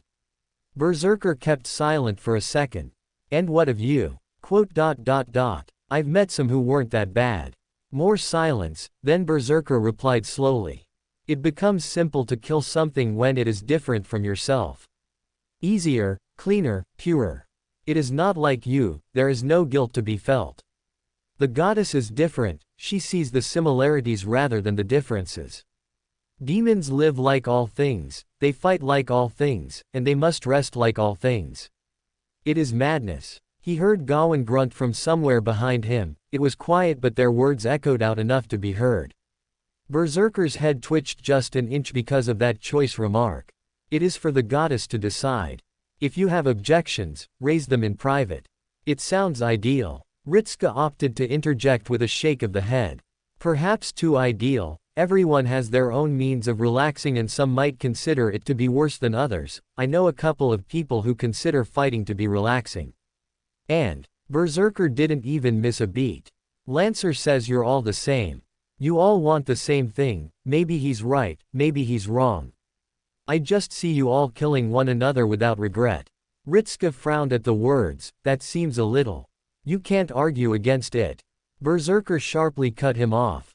Not after you claimed all you spoke with viewed demons as vermin and pests. Not sure which is worse.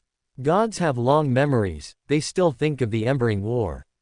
No humans there, though. Wonder why you hate demons so much.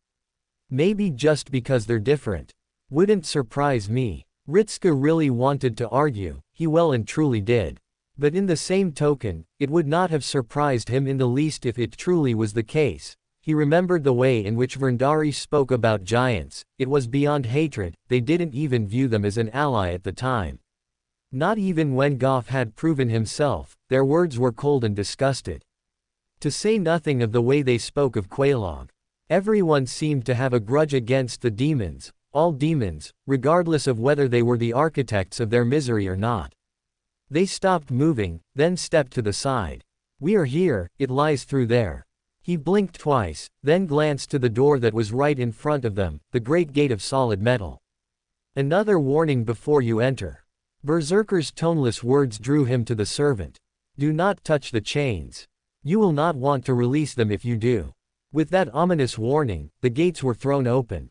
A rattling sound greeted his ears, then he took a half-step backwards as he gazed within the interior. The chamber was mostly barren, shaped like a dome with a curved ceiling and a single figure in the middle, yet behind them, just about, he could see a smaller door which might have led somewhere else, but he ignored that for the moment. Chains, dozens of them, spread across the room like cobwebs, each of them rattled and groaned as their captured prey shifted and moved. In the very center of the room, bound in the rusted links, was the demon themselves, still sporting their injuries from the battle and hunched over, head pointed towards the ground. The glow of its skin had started to fade, but still bright enough to give low lighting to the room a semblance of light. The sound came next. A deep groaning sound, like that of a furnace being opened and shut, an apt analogy when combined with the heat. Stepping into the room, his steps carried him forwards until he was stopped by a hand on his shoulder. He turned and glanced down to see it was Gawain who had caught him. With a shake of the head, the blonde made it clear that they weren't going to let him advance any further, he'd have to speak to them from this distance. His eyes turned back to the demon, who was still staring at the ground and hadn't even brought their head up to acknowledge his arrival. Hello. A simple opening, just in case it hadn't heard him arrive. My name is Ritska Fujimaru, I'm from a place called Chaldea. Still nothing. He took a deep breath. Look, I know that we didn't get off to a good start, but we're not affiliated with this place at the moment. We just got caught in the crossfire between yourself and the goddess. We didn't come here to seek out a fight if that is." Trailing off, he glanced away, bringing a hand up to rub at his temples. "That probably doesn't mean a lot now, given that we did just fight and now you're a prisoner." The demon didn't even so much as twitch, either ignoring him or just not dignifying him with a response. "We were investigating this place as well when you attacked, but," pulling his hand away from his head, he fixed the demon with a stare. "I just want to know why exactly you attacked this place in the beginning. Everyone else seems to think that you're just some savage beast that smashes up the first thing that lays its eyes on, but..." He thinned his lips. "I'm not so sure. I want to believe that you had a reason for doing this, that you attacked time and time again for a specific purpose. I just want to know what that reason is." Silence, nothing but breathing. "Maybe another tactic. I know you can understand me, I've met with other demons before and spoken with them." He waited for a moment, seeing if that managed to draw a reaction from them, and it didn't seem to do anything. The demon just hung there, arms outstretched and unmoving. "Do you know Quelaag and Quellan?"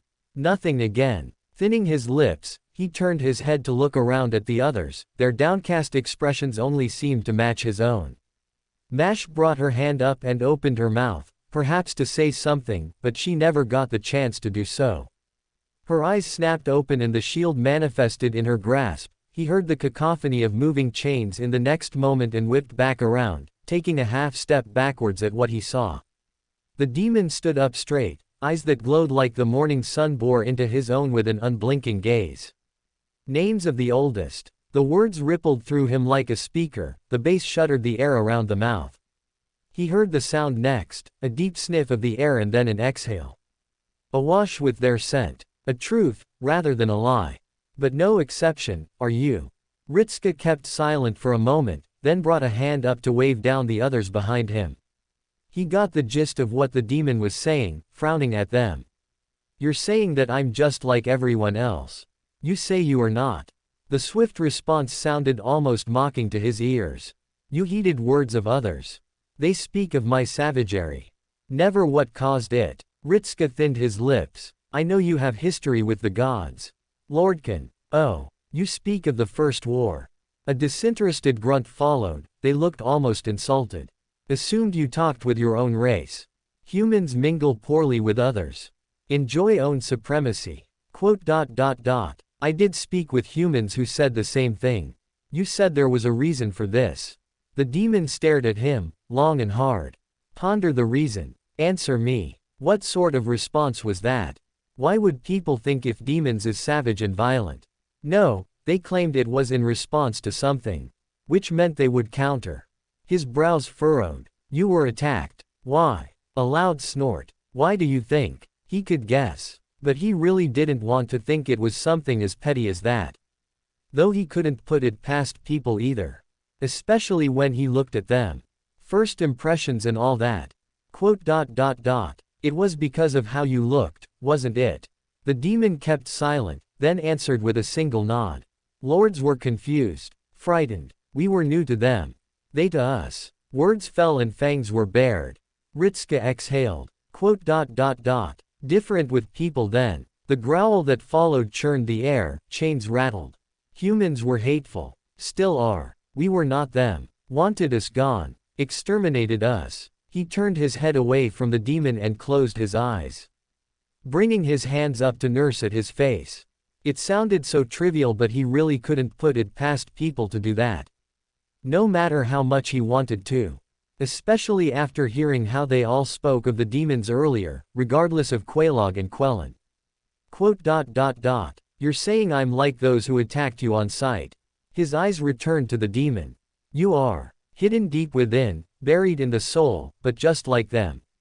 The demon continued on, tilting their head to the side and keeping their tone almost even. Despite the nature of their booming words, he couldn't get a single emotion out of them. Value your own above others. Will kill for them. None will escape. Is the nature of you. Of all. I don't make a habit of unprovoked.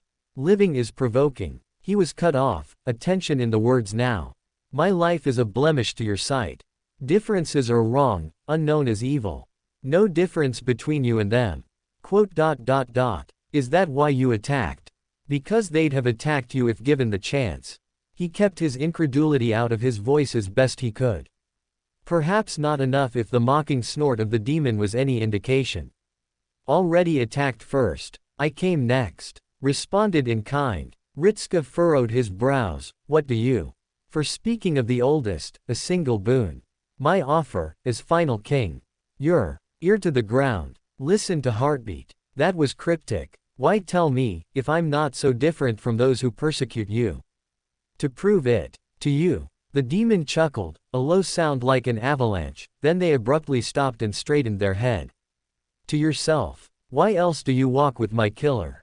Their attention shifted away from him and onto the one standing at his side. Gawain blinked twice and then stepped backwards, hand drifting towards their sword before stopping for a moment. The blonde swallowed and then spoke in a quiet whisper. We have met before. We'll meet again. The demon simply replied. I will wait until then. Their fists clenched, the demon rose up even taller, then its head started to glow. Ritska widened his eyes as the shattered horn and fractured beard started to crackle and pop. Embers flew from the head as bone and skin regrew from the wounded parts of the body, reforming as though they had never been broken at all. Stay alive until then. Will not be denied the pleasure of killing you. Gawain stayed silent for a moment, then spoke back. How do you know history will not repeat? They tried to blow it off, scoffing and folding their arms, but he saw it and he knew everyone else would have done as well. The slight crack in his voice when he spoke and how, not once, had he looked at the demon. You didn't stink of fear last time. Ritska stepped around, moving between the line of sight of the demon and Gawain, narrowing his eyes at them as he did so. For the time being, you're chained up in here so threats aren't all that useful, but thanks for talking with us, at least, and we'll look into what you had to say. His eyes shifted over the chains, narrowing his gaze just a little. Quote. And we'll see what comes of it. With a final grunt, the demon lowered its head, the tension in its body left it and they dropped down into the weight of the chains once more, supported only by the metal bondage. Listen to heartbeat. It is the center of the city. As it always was. Not yet summer resort. 8. That was ominous. He received blank looks in return, perhaps a roll of the eyes from one or two of the others, but it was neither here nor there. Not when the information they got from the demon was actually something, even if it didn't seem all that specific at the moment. Astute. Da Vinci huffed with a good-natured smirk, then her expression shifted into one of thought. But that does confirm your earlier theory that they were attacking this place for a reason. Though the least they could have done was speak clearly instead of a riddle, but it is better than nothing, I suppose. Ritska hummed but said nothing, his fingers dancing along the back of Fu as the white animal curled up in his forearms and snored softly. Heartbeat in the center of the city. The caster rubbed her chin, a light frown now blossoming upon her face. We'll have to look into that more thoroughly, though we have our work cut out for us with the way these systems are too lazy to finish anything, means we'll need more information on your end, protagonista. A grunt from the screen drew his eyes onto Romani. The doctor leaned forwards with a mug of coffee held in his grasp, pursing his lips. The man cocked his head to the side. What are the chances they actually mean it literally instead of metaphorically? Because if this entire place is a noble phantasm, then wouldn't the heartbeat refer to the servant who summoned it in the first place? That would point the finger solely in the direction of the berserker who brought them down there, the currently unnamed figure who seemed to be anything but human if the way they spoke was any indication, or maybe they didn't view themselves as human. It was possible, but neither Romani nor Da Vinci had made any comments about them since. Clearly things hadn't changed since the last time they took a scan. Even still, I don't think so. Berserker didn't seem to care all that much about them. He spoke, then winced a little and shot a glance downwards, his brows pinching as he watched Fu stretch out and dig their little claws into his forearm. Something that brought a mixture of concern and amusement from Mash as she stared at the two of them. You'd think that if it was related to him, then he might have said something else or even been against keeping them here. Romani opened his mouth, then closed it again and wilted into his chair. Ah, right, yeah, never mind. He felt a little bad. It was a good guess and it was probably one he would have come up with before the meeting as well, or if the meeting didn't actually drop another massive hint that there was something amiss. His eyes wandered over to the silent figure who'd been staring off into the distance ever since they returned to the surface. What do you think, Gawain? Any memories of your older self spring to mind? The saber twitched, then glanced at him with an expression of guilt. He knew the answer before the blonde could even get a word out. With a light sigh, he offered them an understanding smile. Don't worry about it, you don't seem to have any of your other memories of your grown-up self either, so it was just a blind stab in the dark. Though it does seem as though they have history with you, but the attacks started before we ever arrived in the first place. It certainly didn't help though. Romani remarked rather bluntly, scratching his chin and moving to take a sip. There's no love lost between them and it looks like they're bearing a grudge against him. It's worth looking out in case they ever break out. Ritska frowned and shot the doctor a look. He wasn't the only one, as the man realized a second later as the dark glare of Boudica fell upon them like an avalanche. The writer folded her arms and leaned towards the screen. That's not really the sort of thing that needs to be said aloud, is it? Romani flinched and opened his mouth. No, he is right. But was cut off by the saber themselves. Gawain glanced down towards the floor and almost looked ashamed. Their grudge against me, or my other self, puts you in danger. If they should somehow break their confinement, then I will lead them away to avoid putting you in danger. It would be the safest WH. Boudica reached across and flicked the saber right on the nose, shooting them a deadpan expression as she did so. That's not a plan we're going to entertain. Even if you were all grown up and with your full memories, letting you walk off like a sacrificial lamb is hardly the sort of play I'd approve of. She turned to him and sent a pointed look his way. Safer if we fight them together, should they come to collect this grudge, right? He nodded once, giving the saber a confident grin. Sure, no soul left behind and all that. Gawain looked startled for a moment, like he hadn't been expecting the answer, then frowned and opened his mouth to reply, or perhaps make an argument, but it was ultimately one that he wasn't going to entertain. I'm not changing my stance on that. Their jaw snapped shut with an audible click. And it's only a hypothetical right now. They seem to be under pretty tight guard at the moment, and I don't think that Hanlith is going to cut them loose after all the trouble they went through. So for the time being, we'll set that discussion aside until it becomes prudent. Gawain remained silent, then gave a single nod and looked away once again. Good, though that brings us right back to the problem of the words. He muttered, frowning once again as he struggled to make sense of it. They might be speaking metaphorically, given that they always say that the people are the heart of the city, then maybe we're supposed to look at all the servants who are walking around here. It sounded like a stretch, but it was one that he could understand. A thoughtful hum from Da Vinci.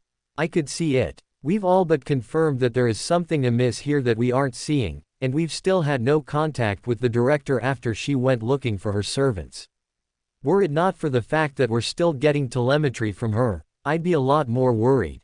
There was a brief pause, then the woman added on almost as an afterthought. Also, Berserker has been keeping me informed with regular updates. He's also been telling me all about the odd things he's been seeing. Despite the circumstances, Ritska felt a smile crawl upon his lips. Don't tell me he found another food stand. A smirk from Da Vinci. Ice cream parlor. This time, he snorted. Seriously. Yep. While popping the smirk on her face grew even wider. He's been hanging around there with Beatrice and Altera, though it would be more accurate to say he stumbled upon the two of them, or was it Altera dragging Beatrice along? Not sure in which order, but they're all there now eating ice cream sundaes. Groaning from beside him, Boudica dragged a hand over her face. Of all the things, he's got no attention span, has he? The genius raised her hands. In fairness, it's not like he's ever been around something like this before. You try waving a shiny thing in the face of a child and see how long it takes them to remain focused on anything else. When put like that, he supposed he couldn't argue with her, and from the sounds of things this entire place was uniquely suited for combating him in a mental way. With what he was planning next, however, he supposed that it would be a good time to actually drop by that area and try and give them a visit. Well, for the time being it's probably best that we switch up the plan to get to the bottom of all of this, and the best way is to probably play everything straight. The words hung in the air, confusion and intrigue stared right back at him. He opted to clarify that into a better way. What I mean is that we're going to use the park for what it was designed for and see if anything jumps out at us. This time the looks shifted into understanding, though mixed with newfound worry as well. Not that I'm against doing some information gathering. Gareth started in a slow tone of voice, resting her hands on her hips. But doesn't that seem a little bit risky? Aren't we suspecting that there is something in this place that is a little bit wrong? Wouldn't that mean putting ourselves at risk by doing it? He nodded along with her answer. Yeah, but if this is really a trap, then the problem is that we can't actually concretely see it, which means the best way to find out is to spring the trap, he explained, glancing around to see what manner of reaction his words had on the servants. Suffice to say, only some of them looked comfortable with his reasoning. And that was only Medusa. And he didn't know if that was comfort or apathy, it was hard to tell. Everyone else looked at him a little bit worried. Is that really the best idea? Boudica asked with a tilt of the head. I know I suggested something like that earlier, but that was before we went through the whole vague warning from the demon below and found out that there was actually something instigating an attack here. She continued on, then thinned her lips and shrugged her shoulders. But I can see the merit in it, though we'd need to be sure not to let our guard down too much. He nodded his head. That's precisely it. This place is supposed to be some nice peaceful resort, but the fact of the matter is, something here is causing the demons to attack, and until we figure out what it is, then I'd rather not go around starting fights before I figure it out. He trailed off, then frowned lightly. Besides, we don't actually know where the Grail is in the first place. We're just assuming the goddess has it because she's the manager, but she might not. Gods are fickle, was all Medusa said on the matter. Her single comment done, she returned to silence and seemed content with just watching them speak without saying anything more. If you think it is best, Senpai, Mash ventured, then gave a single shake of her head before offering a confident smile. Rest assured, I will do my utmost to make sure that we aren't taken by surprise by whatever it is we're expecting to be surprised by. The smile started to deteriorate a little as she stared at him. Her eyes glanced back the way they had come before she fidgeted on the spot. Senpai, about what they said about being attacked without warning, do you think that they're telling the truth? He guessed. She hesitated for a moment and then nodded her head. Yeah. I'd say they certainly are telling the truth. She frowned and looked down towards the ground. That seems not great, yeah. He exhaled, bringing a hand up and rubbing at his forehead for a moment. I'm not going to deny what they're saying. There's a very good chance that people did take one look at the demons and then decide they were monsters and attacked them. They probably got scared, and people can do really stupid things when they're like that. Repeatedly having that happen to you because of how you looked would have really made them bitter about future relations. In that respect, he couldn't exactly find it in his heart to blame the demon for being so hostile. Especially if they had been metaphorically burned before, and even then, Ritsuko wasn't going to lie to himself. If he had never seen evidence of intelligence in the demons, he would have just as easily assumed they weren't at human levels. Which felt bad saying it now, but it was the truth he wasn't going to shy away from. Though what people have or have not done to them in the past doesn't matter to me right now. His declaration had Mash snap her head towards him with a blink. I'm going to act on what I can see with my own two eyes. Now, the demon gave us some advice and I think we should look into it. Assuming they are a race like any other, we're not going to make the same mistakes as the people who encountered them in the past. I know what revenge for one's own fallen look like. Boudica's voice caught his ears. The writers' words were quiet, yet their weight was undeniable. There was that rage in their eyes, even if you couldn't see it, but there was something more as well. I believe that you are right, Master. He turned to her as she folded her arms, a frown on her lips. There is much more here going on than simple revenge. Then, what are we going to do? Gareth asked with a tilt of the head. If there is a motive behind the demon attack, but the goddess hasn't done anything overtly hostile to us yet, even if we do need to end this singularity at some point, we saw how the demons attacked earlier. They didn't care if we were enemies or allies. A shrug of the shoulders from the Lancer. They just assumed we were all together. Not that I hold that against them, we sort of are accomplices by not actually doing anything about this place at the moment, but I'm going to hold off on judging either party right now. He replied, cupping his chin. In the meantime, I take it you're going to have a look at all the readings and try and get a more concrete view of everything. He directed the question towards the screen, Da Vinci nodding her head up and down as he spoke. Especially if we're running with the metaphor theory of the heartbeat of the city actually being the population, because that would mean walking around is actually the best idea for us to meet everyone. For the second time that day, his words were cut off by something flying right into his face with a light smack. This time, he didn't quite jump, but his startle was enough to wake Fu up. The small animal leapt from his arms with a small noise and then, presumably, dropped down to the ground while he shot his hands up and clasped whatever had struck him in the face. His features flattened as he found himself staring at another paper note. Quote. Seriously, again. He flipped it around and then read from it. Some advice should be taken literally. Dunce. HF. Polite one, aren't they? Boudica grumbled the moment he finished reading the letter out. The redhead frowned and folded her arms, gesturing to the note. While I might appreciate some assistance, the least they could do is offer it in a less insulting way. There's no need for it. Ritska felt himself hum in agreement with her as he looked the note over once more. He'd asked some of the casters he had passed and they had been rather forthcoming with their brief overview. The paper was nothing more than an ordinary paper without a trace of magical energy lingering upon it. Though they couldn't track where it had come from either, which had alarmed Medea when they found her near what he could only describe as an art stand in the middle of painting something. He didn't get the chance to ask her anything else. Her threats were very colorful, though he figured that might have been a bit of embarrassment as well. Some advice should be taken literally, Gawain mumbled to themselves, bringing a hand up and coming to their chin thoughtfully. They made a small noise for a few seconds before snapping their fingers and looking up with an almost proud smile. Did they mean to literally keep your ear to the ground? Ritska was the first to turn his head and stare.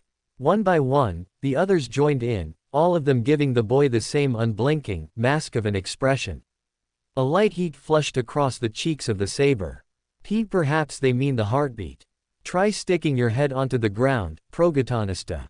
He shot a look at the laughing Da Vinci. Her humor simmered away until it faded into a light wheeze.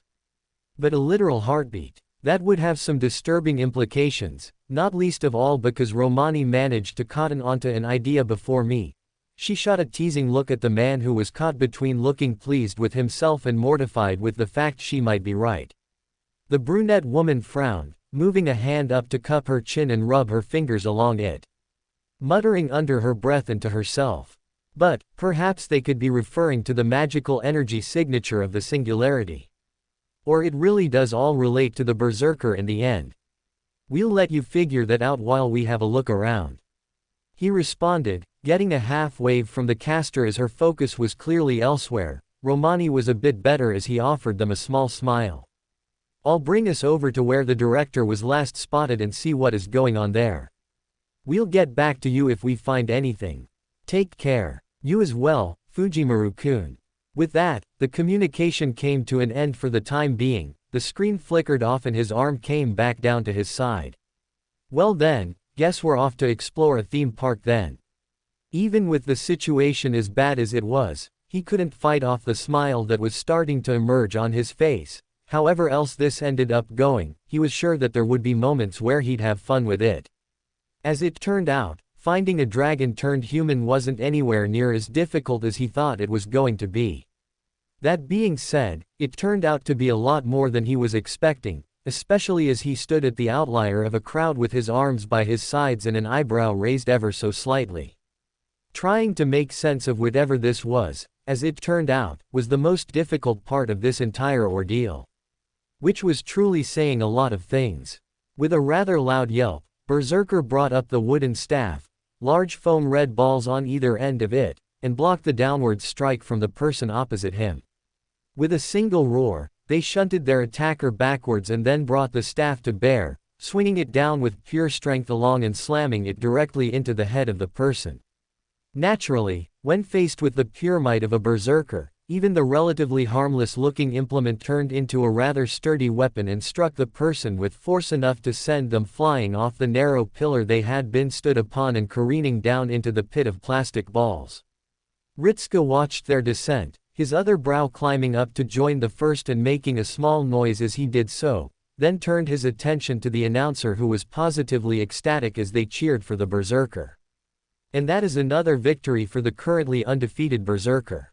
The announcer, who looked an awful lot like someone he had met before, though he couldn't quite place where he had seen them. It caught up with him with a nod of the head, he had seen them during the whole thing with Rome. It was hard to place with the distance, but he squinted just enough through the crowd to get a good look at them. Sure enough, he spotted Salomon the pyromancer in an announcement booth with an almost dopey grin on his face, leaning forwards and resting his arms on the counter. And that brings his total victories up to 9 so far, but let's have a round of applause for his latest challenger, a good showing from them as well, right? As if on cue, a head burst out of the ball pit and looked around, stopping only when they caught sight of the hand of Berserker extended towards them, the servant having dropped down to dangle from their own pillar. They waited for only a moment, then clasped the limp and accepted the help, being dragged up with relative ease and deposited back onto their own pillar a moment later. Ritsuka knew he recognized the other one as well, that being the Night King Rendell from the third Singularity. It had been some time and they looked to be in high spirits as well, engaging Berserker in a conversation for a moment before he jumped off the pillar and towards a small gap. And we're coming up on our next challenger right now, someone who has been rather insistent on behalf of his friend, which I think is very nice. I'm always happy to see such a tight support between allies, and Salomon caught himself midway through, wincing for a moment and then scratching the side of their head. Rambling again, sorry. Anyway, we have for our next challenger, someone who has certainly made a name for themselves and who I would never like to be on the opposite side of facing ever again. Kick their ass, Heracles. Someone shouted from the crowd. Ritsuka could have sworn that sounded just like Jason, but he could see neither head nor tail of the blonde no matter how hard he looked. Instead, he frowned after a moment and then the words registered in his mind. A roar like a freight train and then a gust of wind like that of a storm. His hand came up to cover his face from the whirlwind of litter brought with it. When he lowered his arms, he saw the large demigod now standing opposite Berserker, an equally large foam spear clenched tightly in his hands as well, menacingly glaring down at the blonde servant.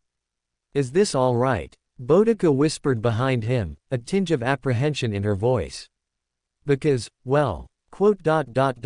I'm sure it will be fine. He whispered back to her, though he definitely understood where she was coming from.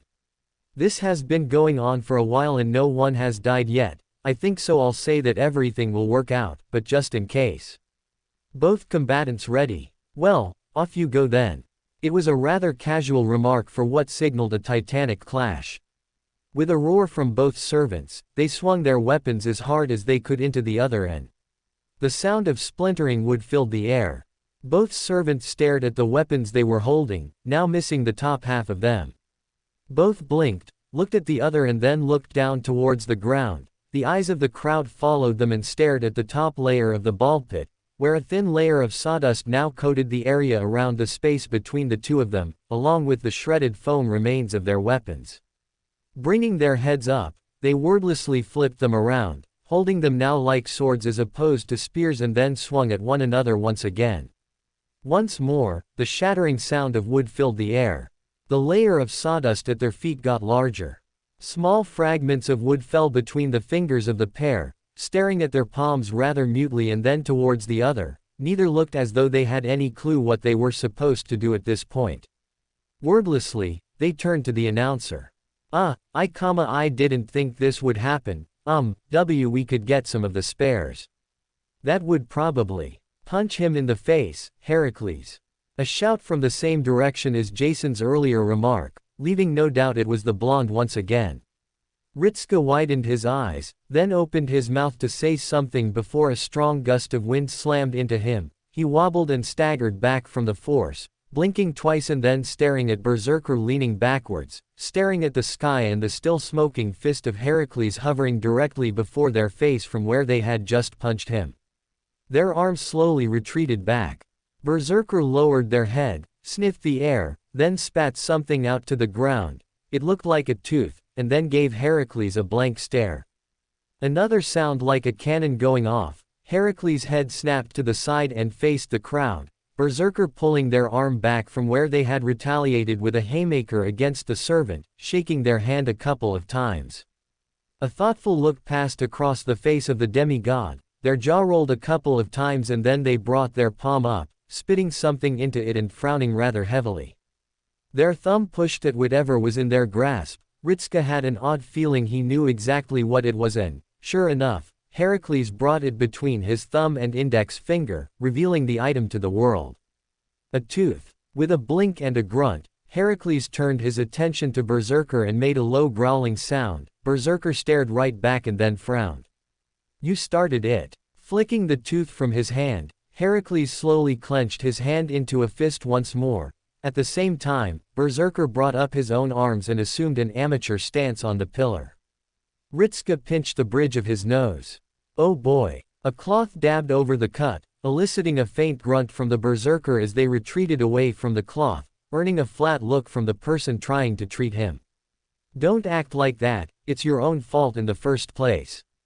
Berserker winced at the words of Boudica, turning their heterochromatic eyes downcast for a moment in what Ritska would have assumed was embarrassment. The light dusting of red on the cheeks of the servant was further proof of that.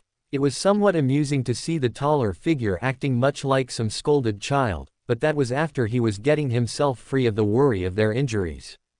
"But he hit me first." That almost drew a laugh from him, stifling a chuckle at the very last moment and bringing a hand up to cover his mouth as he did so. Boudica rolled her eyes at him and drew the cloth back. "Yes, but aren't you the one who went up on that pole and started fighting every single servant who went up to challenge you in the first place?" Her argument was met with silence. Berserker wilted back into their chair and kept silent. "But you're quite right, the blame isn't yours alone, but did you really have to keep throwing punches at one another? You had to see that it was going to end badly." With a pout, Berserker folded his arms over his chest and let out a small huff. "I was getting into it, besides, it looked fun at the time and the humans who were doing it seemed to be speaking highly of it, and I wanted to have a chance to compete with everyone fairly." Ritska offered a faint smile, lowering his hand from his face as he did so. "We caught the tail end of it before the whole mess with Heracles. You looked as though you were having fun as well, offering a hand to the fallen servants too. That was good." He nodded his head approvingly at them. "Yep," Gareth praised as she leaned forwards, stepping away from the barrier and bringing the attention of the Berserker onto her. "It's always good to be courteous to your opponents whatever sport you find yourself in. Especially when it comes to clashes of skill such as these." She jutted a thumb at herself. "Like with jousting. It's just being chivalrous and respectful. So good work." The red on the cheeks of the Berserker got much brighter after that, though it was more to do with the praise than anything else. The smile that was forming on their face at it all seemed to be rather innocent, if a little abashed. Well, it just seemed strange to not respect them after all that. "We met and fought fair and square, why wouldn't I acknowledge it, even if they did lose?" "Exactly. It doesn't make sense any other way, does it?" Gareth raised a brow, frowning and shaking her head. "Honestly, the idea that some people don't act like that really ruffles my feathers." His eyes drifted away from the pair, then he blinked twice and leaned forwards, moving around them and clasping his hands on the railing. "Hey, wait a second, isn't that Sir Gawain?" Gawain felt himself blink twice at the address, loosening his stance as he faced the opponent before him. Though they were more or less the same height, there was something about her that made her seem just a touch older. Perhaps only by a couple of years, but regardless, it was a minor thing. A frown creased his brows. "No, I am Gawain, I'm not a sir either, I'm not actually a knight, he admitted slowly. The look of bewilderment slowly faded from his opponent as they made a face of understanding, nodding their head up and down while looking a little apologetic. I see, you have my sincere apologies. She offered with a bright smile, then straightened herself out. I'll introduce myself as well. Artoria Pendragon, or Artoria Lily. Yes, Lily. His brows pinched tighter. Where does the Lily part come from? The girl in the white dress with polished steel armor raised a hand, then paused, lowered the arm, before she finally offered a small and rather confused shrug of the shoulders. I'm not entirely sure, to be honest with you, I'm actually rather new to this myself. I wasn't expecting to be summoned, but I figured that it was the best chance to make the most of this. Bringing up the faux sword in her hands, a determined look crossed her features. Which is why I shall give my all to this competition, as it will only improve my skill. Something about her words resonated within him. A ghost of a smile fell upon him, bringing up his own foam sword as well. Yes, every opportunity is a chance to improve your skills. That is how it should be. Lily seemed to approve of his words. The smile on her face got wider for a moment before it was replaced with a glint in her eyes, one that he knew the meaning of instantly. He was all but certain that he was staring at her with the exact same expression. While they wanted to improve their own skills, there was something else that burned within the two of them. The desire to claim victory. For the sake of proving to Master Ritska that he could do it. Are you ready, Lily? Are you ready, Gawain? She shot back with a challenging look in her eyes as she tensed. His footing adjusted itself. He gripped the foam blade tight with both hands and drew it back, preparing himself for either a counter or an attack. Something that he quickly saw replicated in the movements of Lily. He swung forwards. Kick his ass, father. A shout from the crowd caused them both to flounder. The eyes of Lily widened a touch and her head snapped away from him. It caused her to completely sidestep his strike, and he similarly found his footing slipping as he swung right past the face of the girl without even touching them. Sir Mordred. Oh shit. Father heard me, Percival. Gawain found himself blinking as he righted himself, arms flailing by his side as he stomped down hard on the pillar and catching himself, then jolting upwards and looking off in the direction the shout of encouragement had come from. Though he was rather bewildered as to the contents of the message itself. His brows furrowed as he stared down at a pair of armored figures in the sea of faces, a taller one clad in pristine white and a much shorter one with silver base coupled with red accents. A horned helm slammed atop their head and with a fist punched towards the air. Slowly but surely, his eyes returned to Lily. She similarly turned back to him. Father. He voiced back, hoping his confusion got across. Lily offered a wry chuckle with a rather strained expression, bringing a free hand up and scratching at the side of her neck. It's a long story and not really, a grimace and a turn of the head told him all he needed to know about it. I see. They stood in silence for a moment, then he shrugged and swung at her head. She countered with a parry and then a slash. Before long they were trading blows with the other in a rather routine fashion, though he noticed that she had the edge when it came to combat, as was proven when she caught him in the shoulder with a thrust and nearly forced him off his perch. He stumbled, throwing his weight forwards as he did so and ducking down, thrusting his sword for her feet. She brought up her foot and spun around. The dress fluttered outwards and briefly gave her the image of. Oh, so that's where the lily comes from. The spin ended and she chopped down onto the top of his head. He frowned and brought himself back up. He hadn't landed a single blow yet. It wasn't that he was upset or anything, but, after all the training he had been through, he would have assumed he'd have more to show for it. Especially after all the faith the Queen and Sir Lew had put into him, all the times he'd bested his brother. With a shake of the head, he dismissed the thoughts and brought the foam blade back up, narrowing his eyes as he did so. Lily met him with a stern look of her own. You're definitely tough like Gawain, I can see that clear as day. I should have knocked you down plenty of times by now, yet you're still standing strong. Her lip twitched for a moment, almost a smile but not quite. You're sturdy. Naturally. He offered back with narrowed eyes. If I could be knocked down so easily, then I would not make for a good fighter. it is all about keeping yourself going regardless of how badly you are injured. I suppose I can understand that. She attacked, swinging down and catching his guard. He brought his sword up and blocked her with the foam blade, then shoved backwards and drew it across, sweeping his arm out and sending her into a spin. His arm drew back and he thrust for her torso. Her spin completed, transitioning into a sweeping attack like his own and sent his aim off, glancing just by the torso of the girl. He sharply drew his sword back and swung high, sending her own aim over his shoulder instead of into his face. There wasn't a lot of room to move about here.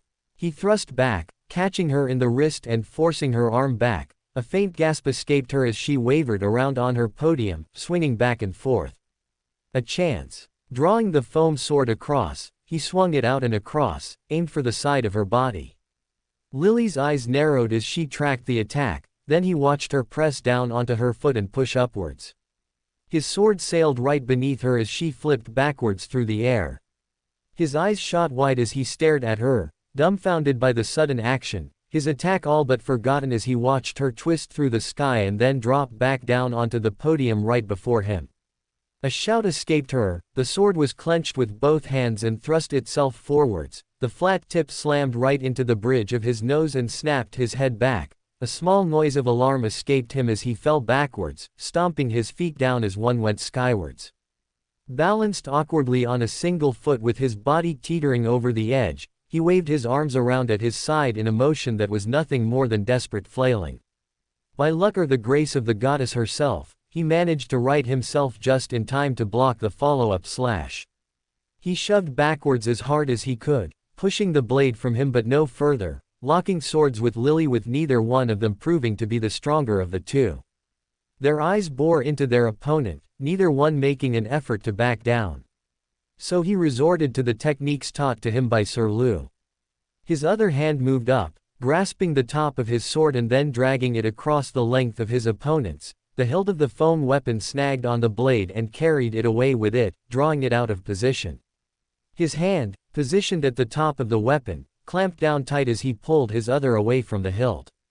Now holding the sword by the tip, he swung wide and threw the aim of Lily's weapon far to the side, too far for her to be able to make it in time to counter his next move. He thrust the hilt of the sword forwards, past the ankle of the young knight, and then twisted it to the side and yanked backwards. The hilt of the foam blade caught on her heel, the eyes of Lily widened before her head was pointed towards the sky, sweeping her feet out from beneath her with a small gasp escaping her. Falling backwards, the girl landed on her back and then rolled off the edge, unable to catch herself in time before she plummeted into the ball pit. Gawain kept himself still for a moment. He stared down at Lily as she fell into the multicolored pit with a small grunt. Then his eyes darted away from her and towards the crowd of faces. It was a single noise that drew his focus. The sound of clapping. Master Ritska stared back at him, a proud grin on his face stretching from ear to ear as he brought his hands together, the only one who did so. Then, slowly but surely, others started to take after him. He was left utterly dumbfounded at the sight of it all, dozens of faces of varying different builds and origins clapping their hands together. They were celebrating his victory. He had done a good job. Something warm bubbled up inside his chest as he stared at that proud smile on the face of Master Ritska. His own expression started to shift, something that he found himself unable to stop. Soon he could feel it form. The same face that matched that of Master Ritska. He knew what it was. He was smiling. As soon as he was close enough, Master Ritska brought up a hand and then dropped it right down on top of his head. He remained frozen at the sudden movement, more so when Master Ritska started to chuckle and ruffle the hand across the top of his head in much the same way he recalled someone treating a dog. It should have been an insult and yet. It only lasted for a split second. The eyes of Master Ritska widened and then hand was pulled right off him as though it had been set alight. Something that made him feel a bit emptier than before. Initial concern that perhaps his head had done something to hurt them, but it looked more as though Master Ritska was concerned.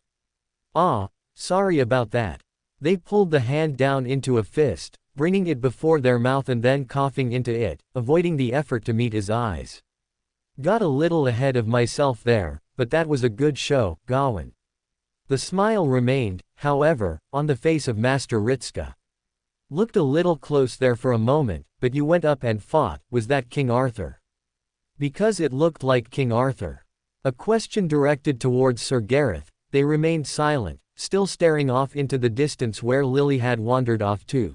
Then their head turned towards them and nodded up and down, an expression of surprise upon their face. Yeah, that was definitely my king, but I've never seen them like that before. Maybe it was something. But, I've just never seen them smile, so I was a little surprised. A king. He fought a king. Should I apologize for beating them or? Why would you do that? Gareth looked rather dumbfounded by his sudden remark, as though he'd said something utterly bewildering. You fought and won, fair and square as well. Though I wouldn't be surprised if the king went up there in a different set of armor to hide their face. That was what they did last time they lost in a jousting competition. A feeling of his brows pinching together as he comprehended the words of the Lancer. Was that allowed? I don't think I ever asked. Dubious approaches to sports aside. Master Ritska spoke up, all while sending a somewhat curious look in the direction of the Lancer. Their eyes settled upon him and the smile softened just a little. That's definitely something. Looked as though you had some fun while you were up there. Fun. He blinked, then frowned. Was that what that warm feeling in his chest had been? I got distracted, it seems, and was. Which I'm glad about, given the way both you and Arthur up there were smiling during the whole thing.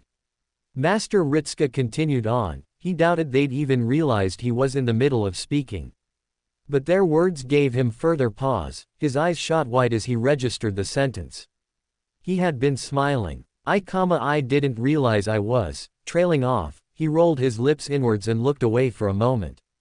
Slowly clenching his hands into fists. They were a skilled opponent and I learned a lot from that fight. I will be sure to use that knowledge next time. Yes, that was what it was about. He was just pleased that he would benefit from the experience. That was all it was. You mean you want to have another go on the podium? He jolted at the words, snapping his eyes back towards Ritska as his dark-haired lord rubbed at their chin, a thoughtful look on their face. A hum escaped their throat before shrugging their shoulders. Well, we still need to swing by the water park area first to see if we can spot the director, but I don't see why we can't come back around here if you want to go again. That wasn't what I meant. Stepping forwards, he brought up a hand to try and correct himself, then saw the flash of confusion on the face of Master Ritska. He internally grimaced as he tried to elaborate. That is to say, I would not be against doing this again for training, but I mean I learned something valuable and. The blank stare of his lord continued.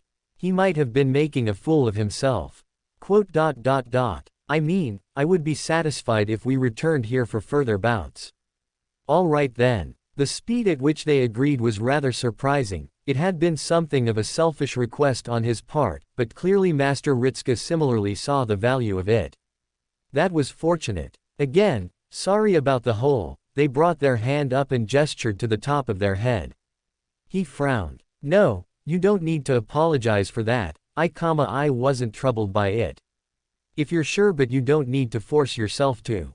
It's fine, really. He clammed up after his outburst, bringing his helmet back around quickly and slamming it shut over the top of his head, hoping that it had been fast enough to hide the shameful expression on his face. A swift glance revealed that he had not been as swift as he had hoped. Boudica was looking at him with an almost teasing smile, her hands placed on her hips with a single eyebrow cocked. His face felt hot. He averted his eyes away from her. Why, you may offer your compliments in whatever form you like. There was a short silence, then a sound like someone stifling a chuckle drew his attention to Master Ritska, who was very pointedly no longer looking in his direction, speaking with a slight waver in their voice as though trying to fight back a surge of emotion. All right, I'll snrk be sure to do that. Gawain hoped he hadn't made a fool of himself. He wasn't sure what he was supposed to have been expecting when he was granted directions towards the large glass dome and told that it was where the swimming area was, though the very last thing he had been expecting was to walk inside and immediately find himself staring at a rather large pool with a galleon floating in the center of it. His eyes remained fixed on the ship as it floated past, sails up and just parked in the center. Roaming the deck with his gaze, he was able to spot a couple of familiar faces from past encounters, but they looked rather cordial with one another. "Ahoy, landlubbers!" The shout drew his eyes to a figure waving at them from the deck of the ship, right towards the bow. Ritska thinned his lips and slowly turned his head away. Perhaps if they ignored him, then he wouldn't notice them. "Oi, I know you heard me, you looked right at me." He couldn't spot the director, so maybe she was hidden away by the other end of the water resort area. From the looks of things, there were a few slides and what looked like a second cartoned off for surfing as well. "Sammy, they're bullying me." Quote. He leaned his head back, bringing up his hand and pointing in the direction of the surfing spot. "Hey, isn't that the, Lothian, right?" That was only his guess because of the blue wyvern crouched by the side of the little water sport and staring blankly towards the armored man who seemed to be wavering from side to side, a rather awkward balance all things considered. Squinting harder, he could see a purple-haired woman standing by the dragon and what looked like some sort of bearded lion turtle. "Mashi, you wouldn't ignore me, right? You can't ignore this face, can you? Senpai, it is my solemn duty to report to you that I seem to be experiencing some manner of auditory hallucination." Mash spoke in the most toneless voice he had ever heard from the girl. He turned around and found himself staring at an utterly deadpan expression. "I appear to be hearing some manner of voice, but cannot place where it is. Perhaps we should move on from this place." He fought back a snort, barely, and closed his eyes. "Me too, Mash, me too." Sure enough, the voice returned. "What the hell, guys? I thought we were pals. Comrades in arms." He moved his hand up, scratching the underside of his chin as he opened his eyes back up, taking in the blank expressions of everyone in front of him. Except for Gareth, who looked a little bit confused.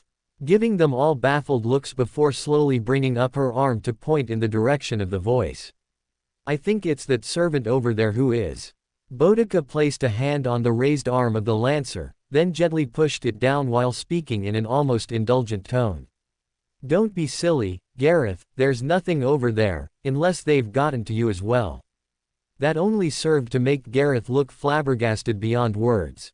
"But, you guys are seriously rude." Ritska jumped and snapped his head to the voice, which was now much closer than it had been mere seconds ago. The cause was identified instantly. Edward Teach poking his head through a black hole cut out in space itself, a ring of white light surrounding it. The face of the man was rather blank as he leaned through a little more, just enough to bring his arms through and then cross them. A pout formed on his face. "Hell, I even did you guys a favor in trying to stop that guy from stealing away Urieli-chan. Doesn't that mean anything to you?" With the surprise gone, Ritska let out a sigh and dropped his shoulder. "All right, fine. Yes, did you need something, Blackbeard? I was just saying hello to you." The pirate grumbled as he stepped through the portal, soon snapping shut after he crossed through. The tall man looked them all over and then frowned disapprovingly. "Hey, what's up with all of you? Turning up to a water park and not a single swimsuit in sight." "Well, I guess that maybe counts." He waved a hand in the direction of Boudica. The redhead snapped her eyes down to her attire and then shot back up. A scowl formed on her face quickly, her eyes closed and her brow twitched several times. "Excuse me." Teach remained stone-faced, then looked positively stupefied. "Wait, seriously? You mean no one has actually brought that up yet? Then again, I guess you'd be a cult, so it's not as bad as the saint over there." He jerked a thumb over his shoulder. Ritska followed it towards the purple-haired woman whose head snapped up and shot over to look at them. He stared at her attire, then slowly brought his head back to the pirate. "Saint." A slow nod of the head from Blackbeard. "Yep. Cross my heart and everything." Bringing a hand up, he scratched at his forehead and sighed. "Right, okay, not what we came here for. I don't suppose you've seen a white-haired woman. Well, it would be a couple white-haired women and one blonde." A frown, Blackbeard brought a hand up and then tapped away on his chin. Oh yeah, those guys. Then he smiled rather widely. A light giggle came next which had Ritska lean back a little from him.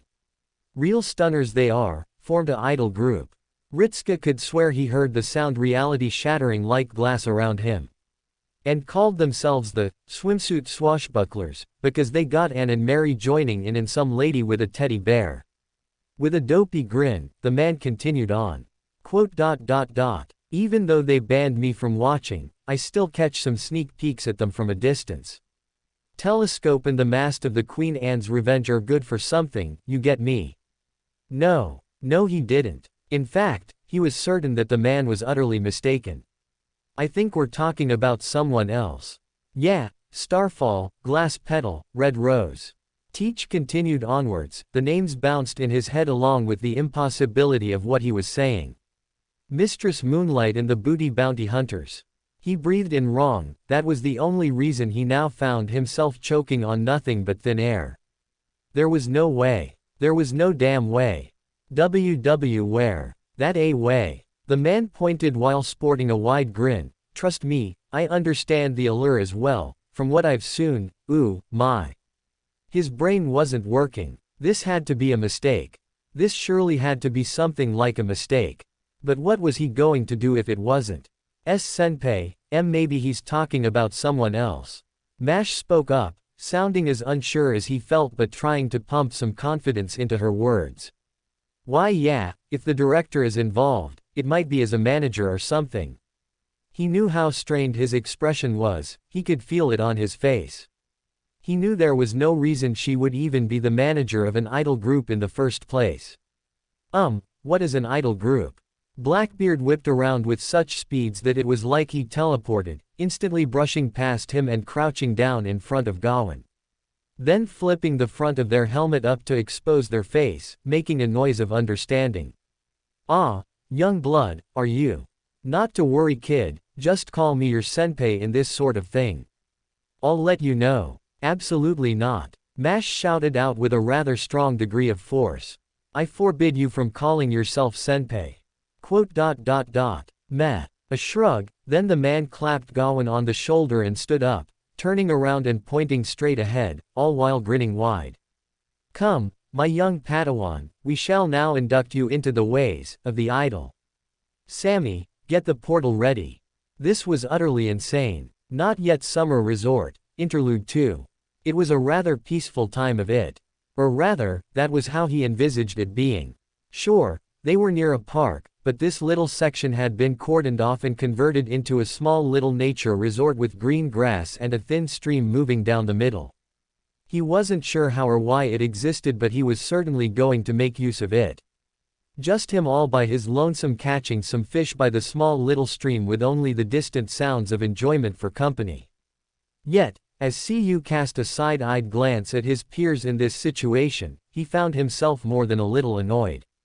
Namely because of the appearance of one individual in particular, the type who followed him around as though they were a living curse. A certain white-haired bastard who dressed in red. Oh, it appears as though I have a bite already. Cu felt his nerves tick for a split second at the remark, which was an obvious taunt against him, but he kept his temper in check and merely shot back in a thin voice. It ain't about who has the first bite, it's about whether you can reel your prize eye. A splash of water cut him short, coupled with the questioning hum of the archer servant.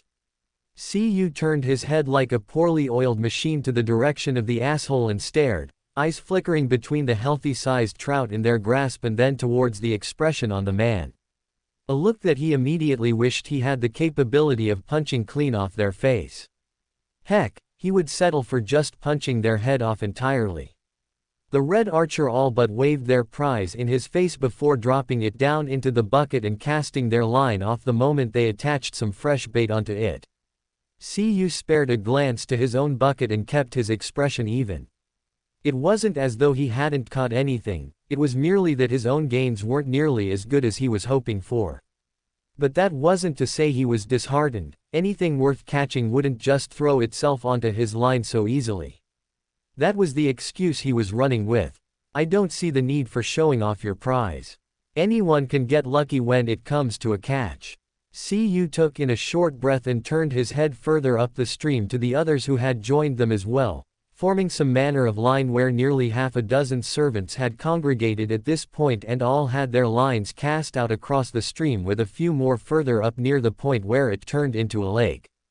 The speaker, Rendell, reeled their own line back a little. But then again, a healthy dose of competition never hurt anyone. I've heard there might be some salmon further into the lake which might come out.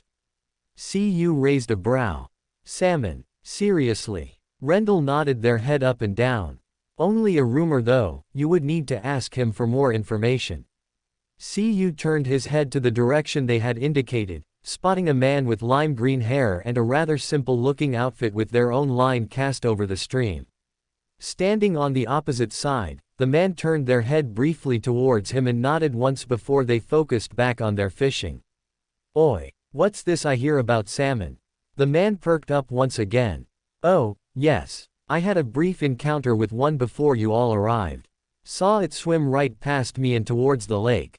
I figured they will eventually come right back. In which case, I will be ready for them. With a snort, the Lancer cracked a wry smile at the man. I think I'll be the one to claim that prize there, pal. Oh, is that a challenge then? Rather than appear insulted, the man offered only a polite smile. Far be it from me to dissuade such a friendly wager.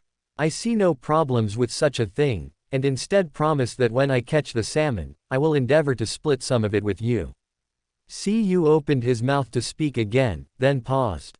They all turned their heads further downstream towards the joining of the stream and the lake, watching as a man waved a hand over the top of it. Cu blinked hard. Oi, oi, oi. Are you casting runes over the damn water? His caster self turned around to face them, then waved a hand. Just making the fish more lively is all. Giving them a reason to come further up. Incredible. Archer remarked with a slightly upturned lip. A wise tactic, throw enough fish into the line of fire and you're bound to catch one or two. Not something I would have expected from you but. Shut up. Cu growled at them, then glared at his caster self and opened his mouth to tell them to leave the damn fish alone. Water splashed onto him. What the she? He whipped around and bit out a curse, only to pause as he stared at the sight in front of him. Standing in the middle of the stream was the damn wolf and tightly clenched between its teeth, still wriggling in an effort to escape, was a rather healthy-sized salmon. No doubt the one that the other guy had talked about earlier.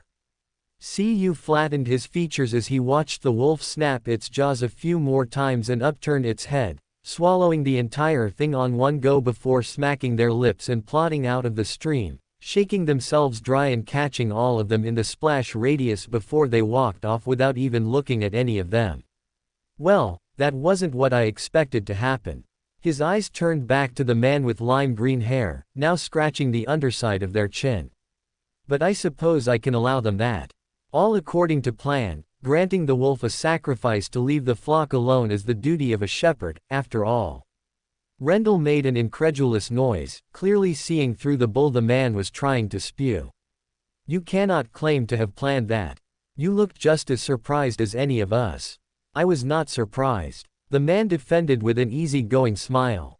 I was merely shocked at how eager the wolf was to accept my generosity.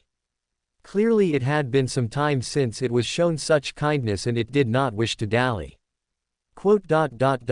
David, you were robbed by a wolf. There is no shame in admitting it. I am a shepherd of all animals. Your excuses keep changing. They are reasons, not excuses. David. Cu flatly stared at the stream once more. Yeah, paradise. Not yet summer resort, ix.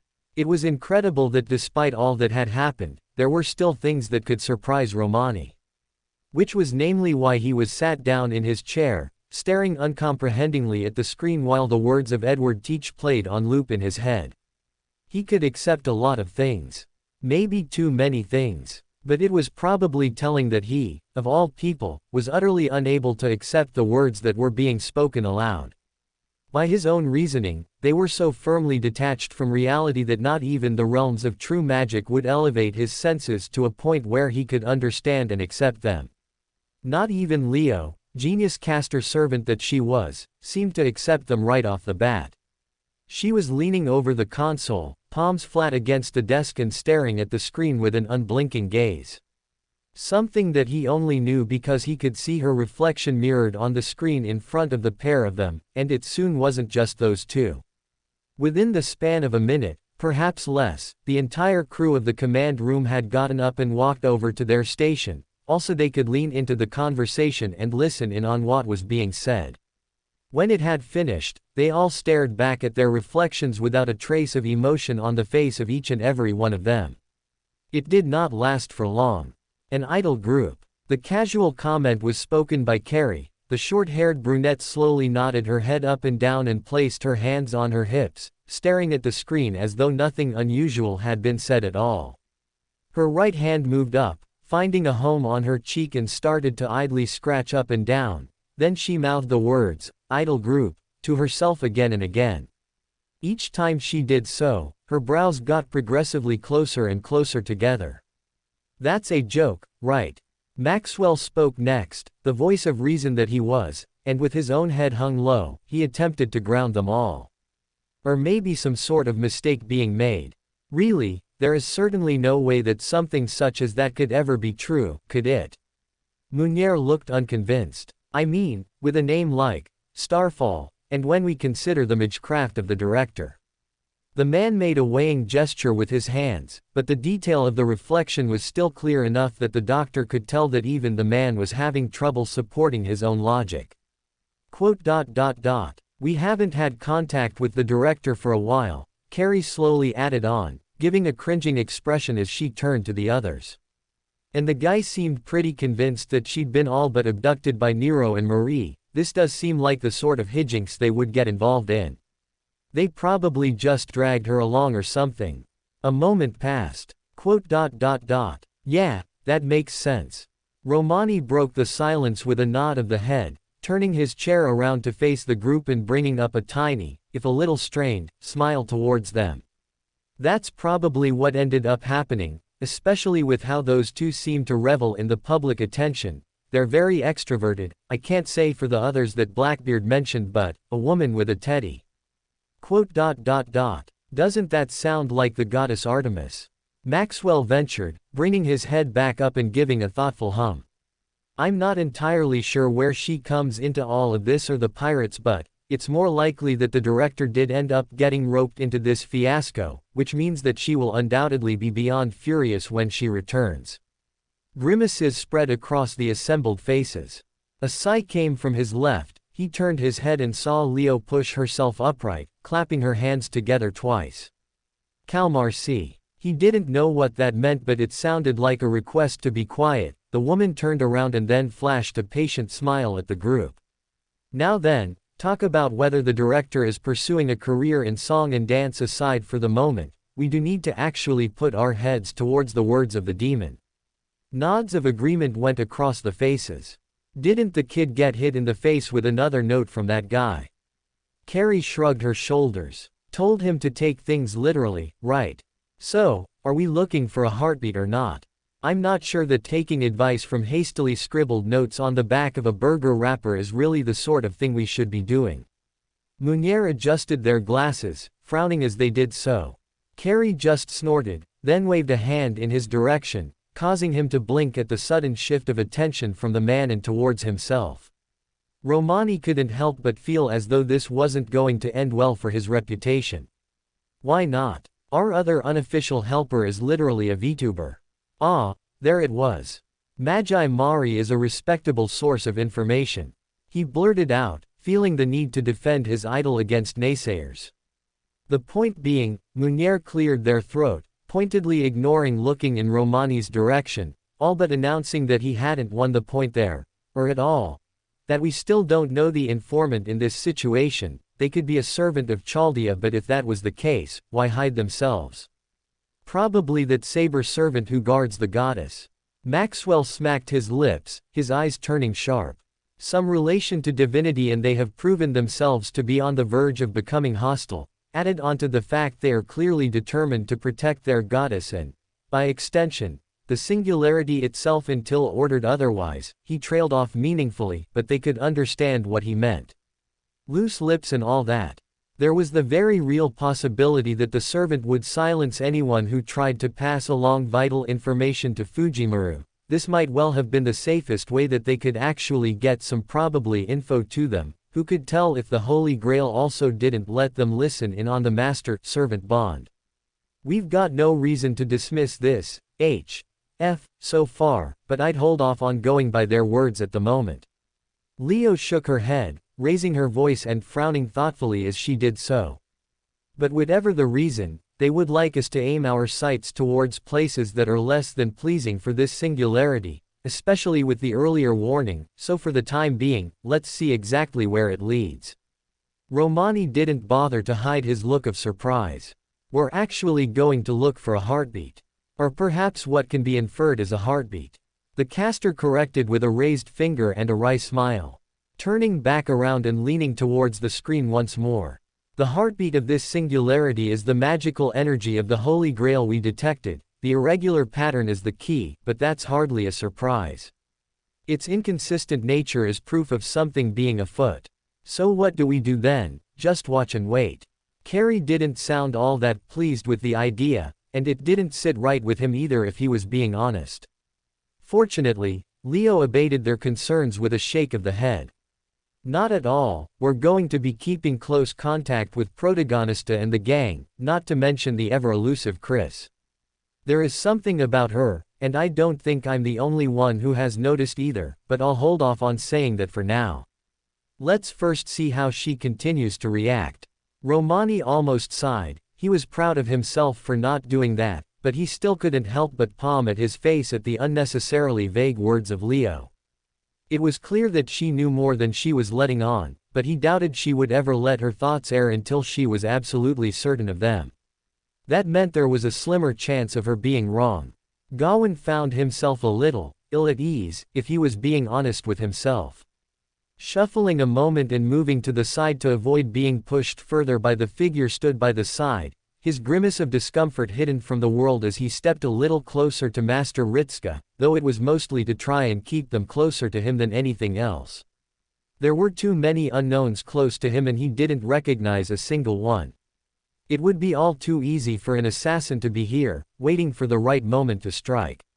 Though it was unlikely, admittedly, and it wasn't as if he was the only servant here who was worried about the health of Master Ritsuka. The others had proven just as capable as this when it came to. "'Excuse me, lad." He jerked a little when someone bumped into his back, sending him stumbling forwards a half step and whipping around to face his potential attacker, hand flying up to the sword on his back, his fingers just graced along the hilt of the blade before he stopped himself short. A blink behind his helm, he slowly craned his head upwards until he was staring at the closed eyes of the man right in front of him, or behind him, as they stared down at him with a mixture of amusement and surprise, as though not quite able to understand what they saw. Perhaps a second passed. Then a loud bark of laughter erupted from the stalwart man, a booming noise which felt as though he was standing beside a thunderstorm. With a chiseled form, honed through what looked like decades of combat, and matched with 3 claw marks across the front of his chest, the bare-topped man folded his muscular arms over his chest as his head was thrown backwards to let more laughter spill forth, not that his amusement went noticed amidst the sea of voices that surrounded them. The man, topped with short spiked purple hair, lowered his head back down and then brought his arms up as though to show surrender, but the amusement still present on them made it clear it was little more than a mocking gesture. "Easy there, boyo. My bad for catching you by surprise, should have figured you'd have been ready to swing at the slightest noise." Gawain felt a flicker of something, he didn't like the feeling, shoot through him at the comment. They made it sound as though he would have actually unsheathed their sword and swung at that movement alone. Silently, he moved his arm away from the weapon and back to his side. The tall man made a show of relaxing, even going so far as to unleash a sigh of relief like that of a wyvern's snort. "Young one for a servant, ain't ya?" The topic shifted, though the man didn't sound nearly as troubled as the last individual who brought up the topic. Instead they sounded more interested, moving a hand up and rubbing at their chin thoughtfully, giving the impression they were giving him a critical gaze behind their closed eyes. Still, some fast reactions there. You didn't draw either, not bad there, lad. Quote. Not one for talk, are ya? A chuckle from the tall man, their hands fell onto their hips, their head cocked to the side as a smirk grew on their face. Or just not a fan of talkin' to strangers, are ya? Quote. Do we have something to talk about? A beat of silence. Then the man let out another rumbling laughter, shoulders trembling and shaking his head from side to side.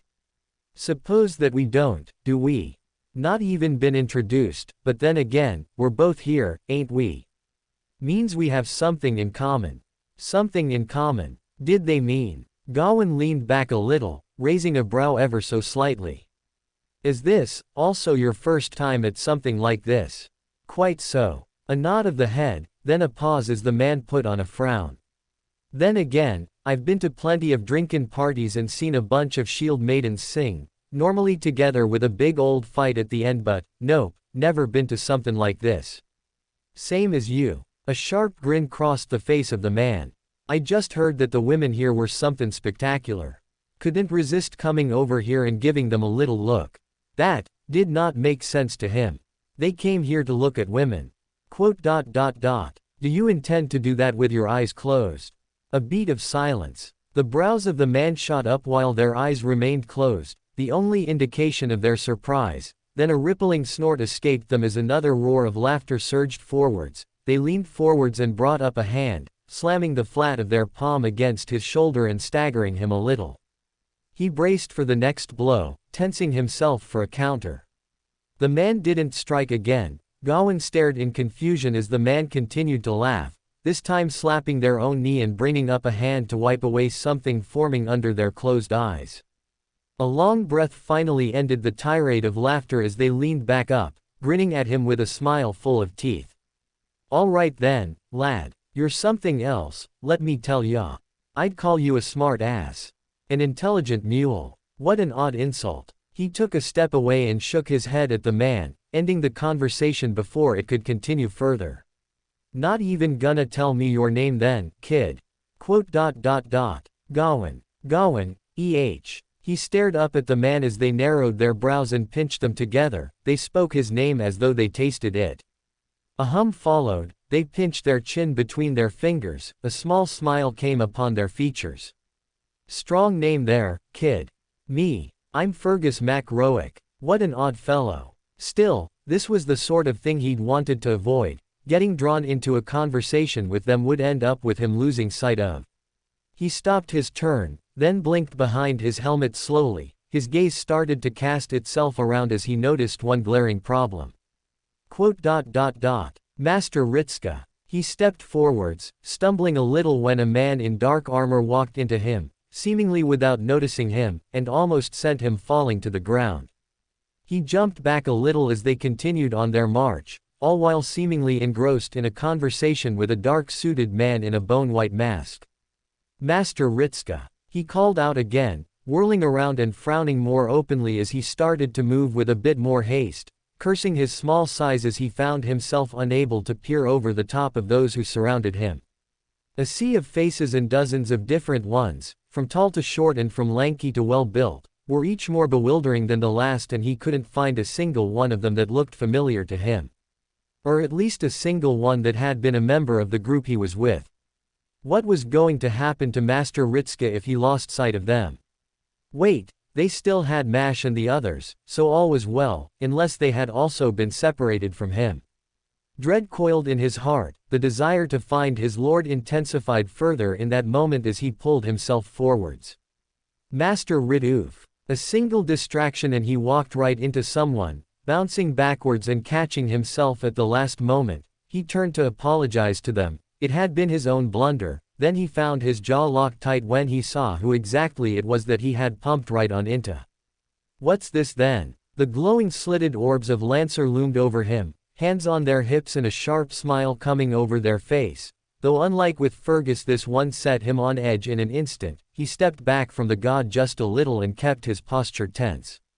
They noticed. They had to have noticed it. Their smile stretched even wider than before in the instant he made the movement, as though he had pleased them. What sort of cub goes wandering away from the pack? Lancer questioned, seemingly to themselves, as they lowered their body forwards until they were eye height with him. Don't you know that little cubs are rather defenseless? I am not defenseless. Lancer cut him short with a raised eyebrow and a flat look, then they moved to retrieve something from the scraggly matted cloth that they called their attire, fidgeting around as though searching for something before drawing it out. Gawain narrowed his eyes at the small twig now held in their hands, tipped with some strange red lump. Their thumb coiled down, then flicked upwards. A spark, the twig burst into flames. A gasp escaped him as he jumped back, only for the arm of the Lancer to shoot out and take hold of his shoulder before he could manage so much as a single step. He had barely a moment to comprehend before he was dragged forwards. The all but innocent smile of the servant continued on as they spoke in muffled tones, forcing the raging inferno at the end of the twig right into his face. Not defenseless, is it? The burning twig was pulled away and snuffed quickly, releasing their hold on his shoulder and tossing the charred wood away from themselves without a care for whomever was behind them. Honestly, lie to me if you must, but try not to lie to yourself. A little fear is good once in a while. It keeps the young alive until they can get strong, you know. Their smile was sharp, a sense of danger flared through his body. He stepped backwards and narrowed his gaze. In that one moment, it felt as though there was something wrong with this servant. A frown came upon their lips. Oi, now, what's with that expression? I'm just helping you face your fears, or you're going to give me that scary look. Ah well, I got to see something interesting, so it's all right. Their smile reversed into a grin. They stepped backwards into the crowd, an ominous chuckle in their words. Make sure you have a lot of fun, little cub. It'll be even more worthwhile if you enjoy yourself. They vanished. He frowned. That encounter was both unexpected and deeply concerning. There was not a single moment throughout their entire appearance where he did not feel the chill of danger. It was as if they could have lunged at him at any moment. Not at all like what he had been shown by Gothard. It was like that servant was trying to advertise their murderous intentions. Why would they? Grr. He fell forwards, something landed on his back and weighted itself over his shoulders. He struggled for a moment to find his balance before catching himself, only then did the bitter stench of something rather foul strike him. A pervading odor that he found rather repellent to his senses. Had the grip of whatever latched itself onto him been any weaker, he would have tossed it away from them on instinct. Gah, sorry about that kid, a voice slurred out words, barely legible to his ears. Turning his head, his face was assaulted by a rather open color of reddish pink. He snorted some out of his nose and frowned at the individual. Bright red coat and rather open scar across their face. They were drunk. There was no doubt about it. This woman was utterly inebriated. How did someone let this happen to themselves, and in this sort of place no less? Hey, turning unfocused sapphire blue eyes onto him, they leaned forwards and grabbed the back of his head. His efforts to squirm from their grip were slow-going and short-lived as they squinted at him. Unfortunately, their actions brought him closer to their face and their breath. Do I know you, or something? You got this weird feel about you, like I met before. I would remember meeting someone like you, it was all that he could say. Huh, with a loud sniff, the woman leaned up and staggered for a moment. He moved before his brain could catch up and grabbed hold of their arm before they could completely fall backwards onto the ground. It was a struggle for him to keep them upright, pulling them forwards, once again. They landed on his shoulder. Whoa, man overboard. What was he supposed to do? It was hardly as though they could leave her just lying on the ground in this state, could they? His eyes darted through the crowds, narrowing slightly before they picked out a shape in the distance, briefly obstructed. A bench. It would do. Turning his body over, he slung the woman onto his back and marched forwards, pushing his way through the crowd. Set sail. Raise anchor and, yeah, a moment later, he assumed her forehead thudded into his nape. This was unusual. Emerging from the crowd, he shifted the woman over and laid her onto the bench. She slung there for a moment and then leaned her head back. A rather loud snore escaped from her as she fell into the depths of slumber. It was beneficial rather than having her awake, at least, so he could hardly say this was a problem. At least this way she would not run afoul of those who could take advantage of her in this state and kill her. He frowned, then cupped his chin. Actually, they could just as easily kill her like this as well. His eyes lowered towards his bottomless box, the item that he had little recollection of owning but knew he had. A strange feeling it was, but he was due to receive one before he finished his training, so this must have been a result of that.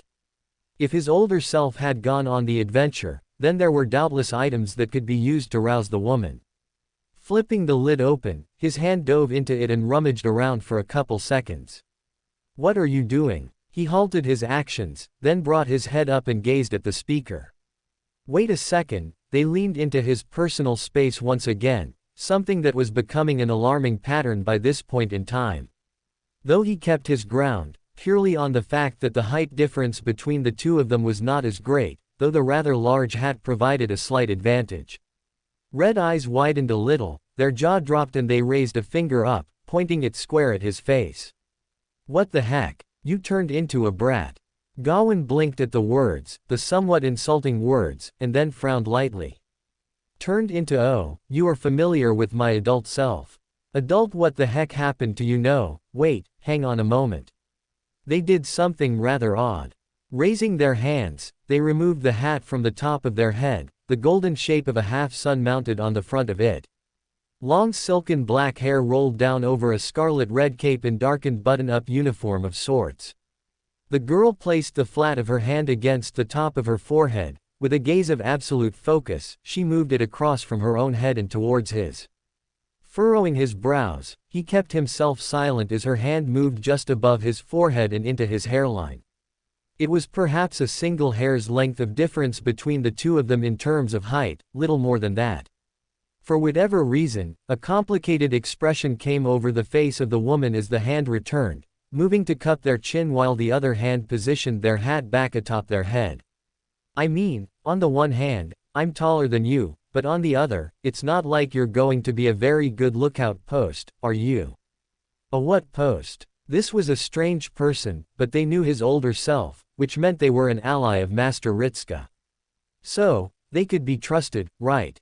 That was the feeling he got from them. Well, it can't be helped. Their abrupt declaration was coupled with an uncaring shift in their face and a shrug of their shoulders. "Hey, call me big sister." "What? Just try it for a second." "Why? I just want to test something out." "Come on, call me big sister." "Big sister."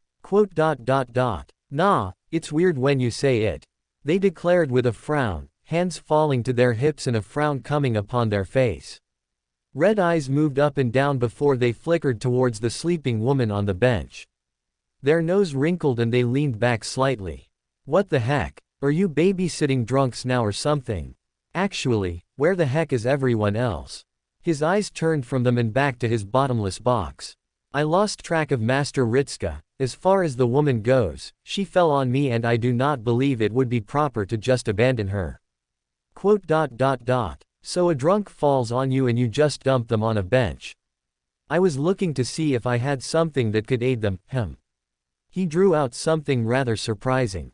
Flowery moss. Purple moss. He knew this much, he had been informed of the natural cures for poisons. Would it work on a drunk? He did not know. Stepping forwards, he pulled a flower from the clump of moss and prized open the woman's mouth, depositing the flower on their tongue and closing it again. Stepping back and folding his arms. What the heck was that? A cure for poisons. The dark-haired woman made a small noise of understanding. He glanced at them to see them giving sage nods of the head. "Makes sense. Do you know if it will work then?" "No." "Fair enough. What are you going to do if it doesn't work?" He didn't know. What are you doing here and where is your master?" Both he and the dark-haired woman turned around. He blinked twice as the shadow of the cat-eared woman was cast over him, the rapid-fire questions streaming forth from her with an edge of concern. Their eyes darted from his and swung around several times, clearly searching for his master and then frowning when they clearly saw nothing.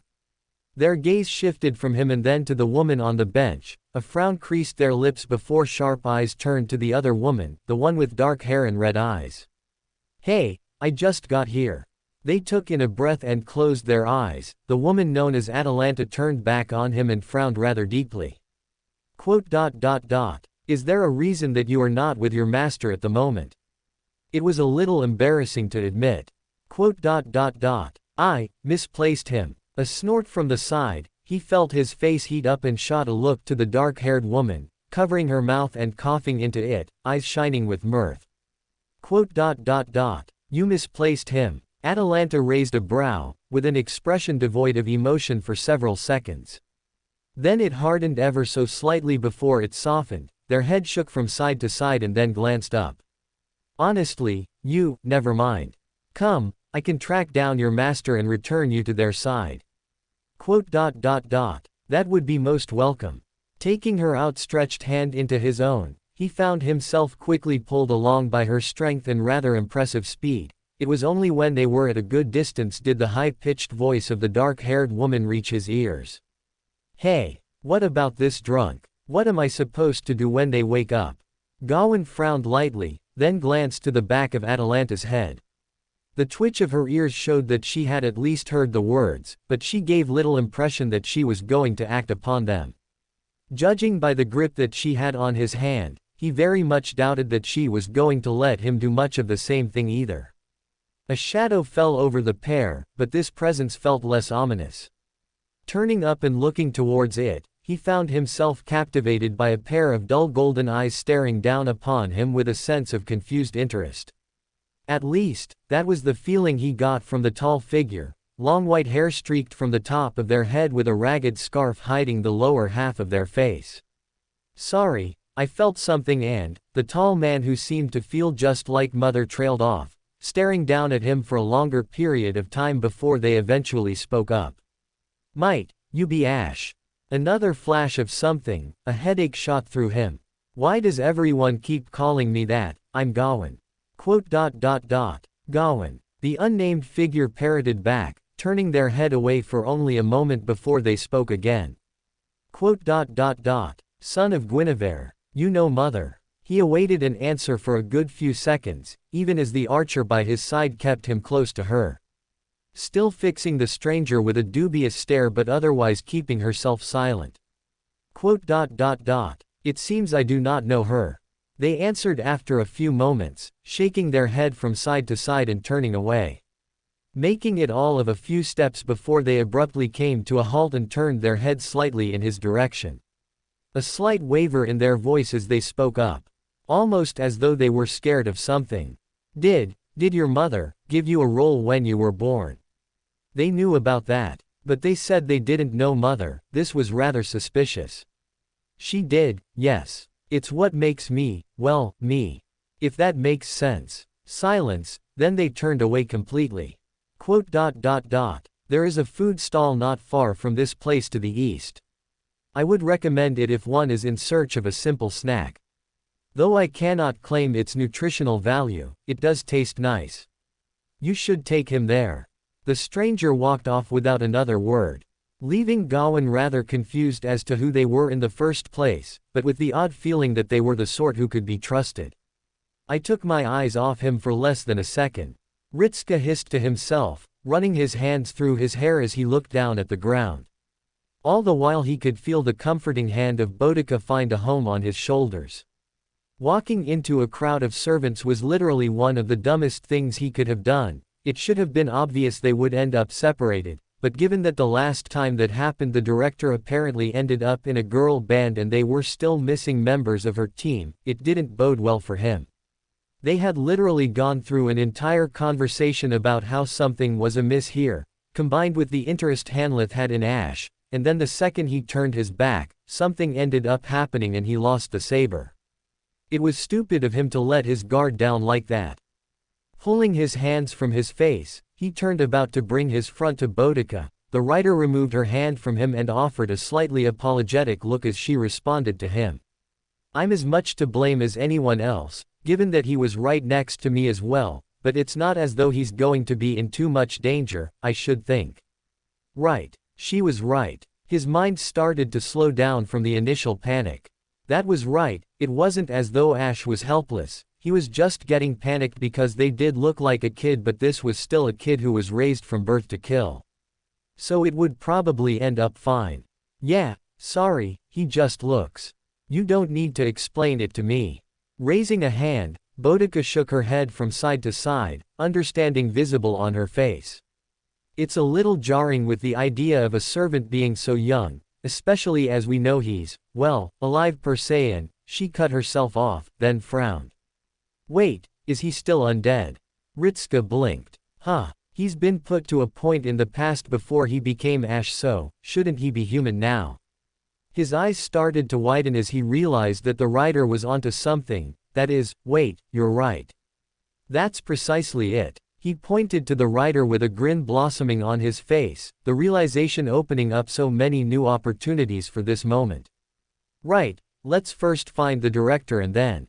Hey, guys. They both turned to the voice, watching as Teach muscled his way through a couple in front of him without so much as looking at them both, all while wearing that same dopey grin. I got Sammy to save us some front row seats to the show and, he abruptly cut himself off, then frowned and leaned back. You look as though you've got some lasses overboard. We have wah. He squinted, then looked around and froze. Where the heck did everyone else go? This was hardly how she expected her day to end up going, but she wasn't going to dismiss a chance such as this. Not when it literally went stumbling past her with a lost look, much like an abandoned puppy, and calling out at the top of her lungs, though the crowd drowned everything out. Pulling herself forwards, she closed the distance between the two of them without her target ever realizing that something was amiss. She was upon them before they could even react, dropping her hands gently onto their shoulders and keeping them still. They stiffened at the contact and then whipped around. A flash of alarm gave way to relief after a couple of seconds. Oh, Guinevere-san, is everything all right there? She questioned the young shielder, sparing a glance either side in a rather pointed way, a minute frown coming upon her lips. Though perhaps that is something of a fool question, as I cannot help but notice that you are rather alone. Have you lost sight of your friends? She saw the guilty wince in the eyes of the girl. She kept her frown hidden. Doubtless the teenager was blaming herself for losing them. Though whether it was actually her fault or not was neither here nor there. A gentle smile floated onto her lips. Don't even think of blaming yourself for something such as this.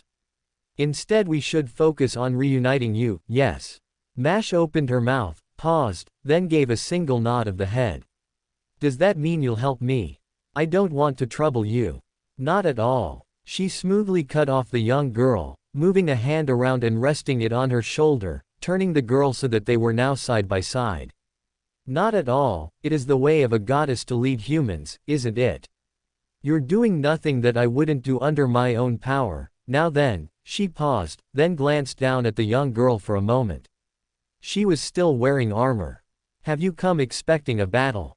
Well, it was a singularity. Mash trailed off, looking down at themselves in bewilderment and then towards her. A raised eyebrow sprouted on their face. And there was a small fight earlier, but it's not as though we're looking for one right now. We're actually just around here to find the director at the moment. It seemed as though they were becoming quite skilled at losing track of their allies. Well then, but if you aren't in the midst of a battle now, why then are you adorned in your armor? She quizzed further, drawing a blank look from the girl. Clearly they didn't understand what she was actually saying. With a light sigh, she stepped back, bringing her own hand up and gesturing to herself. Do you see my current attire? Mash paused for a moment, then slowly turned her head. Guinevere pretended not to see the trace evidence of red on her cheeks, nor the way the girl couldn't quite meet her gaze for very long. Naturally, with a simple white bikini and a ankle-length fabric tied around her waist with just enough gap to expose her right leg from the thigh downwards, she was unveiling a generous amount of skin to the world, and she knew every inch was being appreciated. But given the girl, it would have been too much to expect her to wear something the same. Have you not thought of finding something else you might wear? She ventured further, then interrupted the girl.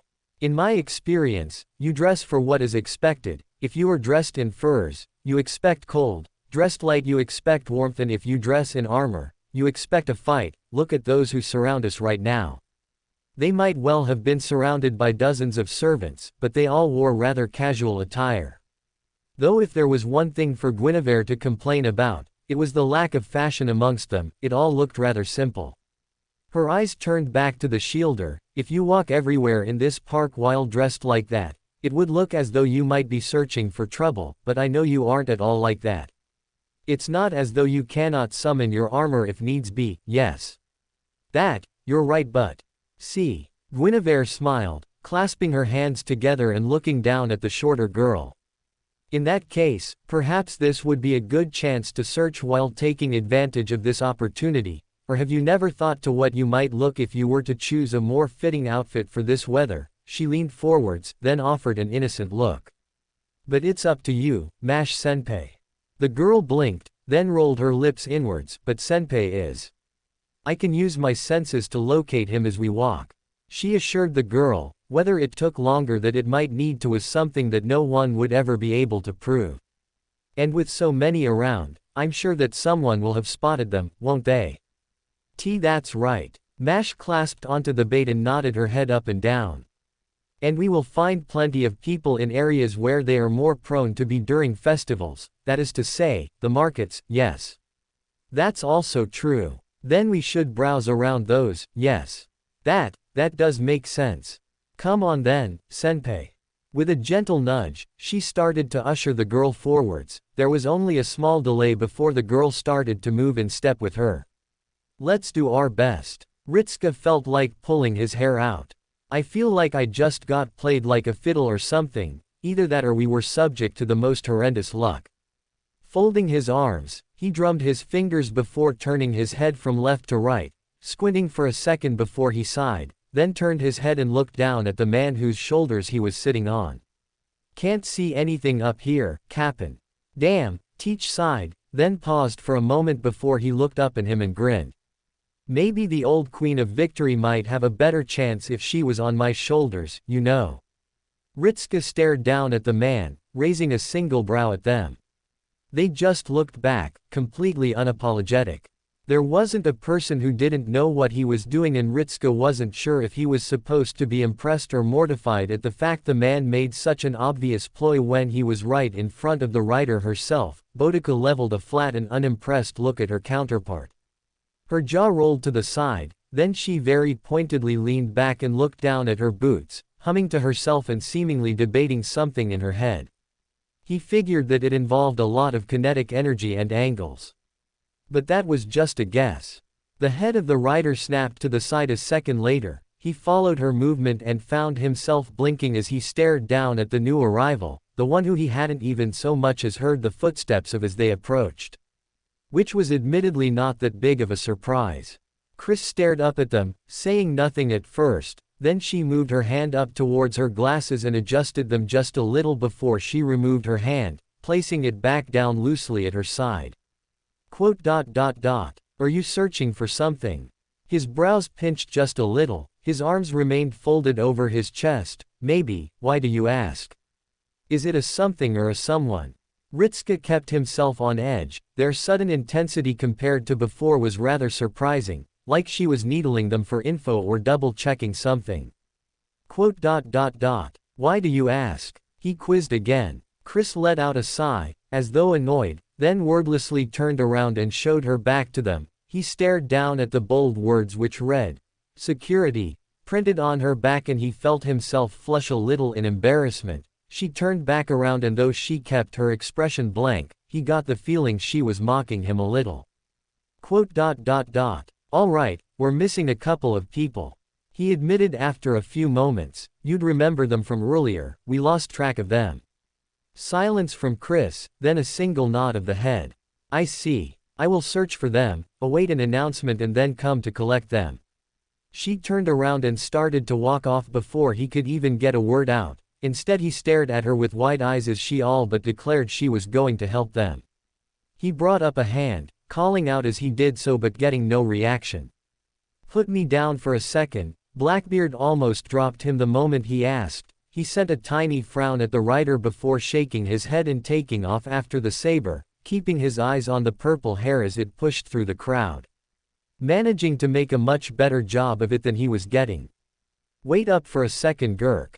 He ducked backwards and widened his eyes as Chris was suddenly right in his face, looming over him with that same blank expression. She kept her eyes on him until he was a good distance from her, at least a couple feet, and then watched him in silence as he composed himself. Do you mean that you're going to help us? Was that not obvious? Her face crinkled a little, he could see the beginnings of irritation on her for all of a second before she blanked her face. Or did you need to hear the words spoken aloud? I am going to look for them. No, that wasn't what, he cut himself off, shaking his head from side to side. I guess I'm just surprised as all that you're actually going to help. That might have been the wrong thing to say, or perhaps it was because he said it out loud, but the posture of Chris tightened instantly. She leaned forwards a little and drew her lips thin. Why is that such a surprise? I am security here, it is within my job. Well, from how you spoke to Ash earlier, you made it sound as though duty wasn't something you really cared for all that much. He gave a slow reply, only a little on edge by her turn but still aware enough to keep things polite. Despite the situation he found himself in, he couldn't feel all that worried. Merely curious about the servant in front of him. So when you pointed to your security jacket and said that it's your job. Chris kept quiet after that, her brows pinched together and she leaned backwards. Nor did she actually respond to him immediately, or at all. Instead she just seemed content with staring at him like she was trying to figure him out. Tilting her head at an angle after a few more moments of silence. When she did speak, it was somewhat apprehensive. Is this a matter you will complain about, that my words do not match my actions? With a half smile, he shook his head from side to side. Not at all, as long as you're willing to help then I don't actually have much room to complain about in the first place. I suppose what I'm trying to say is that you seemed really put off with the whole duty or responsibility thing. He paused, bringing a hand up and scratching the side of his head. So I just wanted to ask if you were uncomfortable with helping us out. If I was, then I would not have offered in the first place. Her reply was as sharp as it was swift. He caught sight of a minute flash behind her sunglasses and a tightening of her fists but nothing else. For that matter, your concern is hardly warranted when it is only a matter of time until we come to blows. His brows shot up. What do? The time will come when you put an end to this singularity but I am charged with its protection. She continued on before he could even finish, but the moment she uttered the words he knew exactly where this was going. And it wasn't as though she was wrong either. As such we will eventually battle to determine which outcome emerges. True, but then why would you help us at all if that was the case? Folding his arms, he raised a brow at her but otherwise kept his posture loose. She didn't seem to have a response to that either, but he knew where she was coming from. I suppose both of us are doing things that don't make a lot of sense to the other, right? HMPH. His brows pinched together, but your words earlier, is it that you just don't like people who have nothing else to do but duty or? Why are you asking me? She cut him off rather sharply, then a moment of hesitation before she continued onwards, something different entering her tone of voice. Do you believe that these are the thoughts that she holds but never voices in front of you? Or perhaps she already has and you believe that we are of the same mind? It didn't take a genius to figure out what she meant by that, or rather, who she was referring to. Rolling his jaw from side to side, he brought his shoulders up and down. I've actually never asked her about it before, if we're talking about the same person, though I get the feeling that she might answer maybe the same as you with regards to it, but at the same time, she did accept the summons as a servant. He caught the faint twitch. Maybe you're both alike in that way. Tilting his head, he let the words hang in the air, just to see the sort of reaction they had.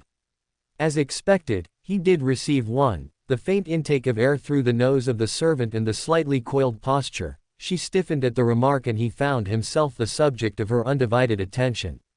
If you're that curious, I could ask her what she thinks about it and get back to. Lancer calls you an ant. The sudden change in topic threw him for a loop. He blinked twice and then bobbed his head up and down as he responded. He does, yeah. He's wrong. Ritska lowered one brow, keeping the other raised up. You're a fly. Chris continued onwards, curling her lips downwards ever so slightly, though her tone remained unchanged. An obnoxious fly. Despite it all, he snorted at her. Though it was insulting, it was the delivery of the line and the pause before she added in the additional detail about him.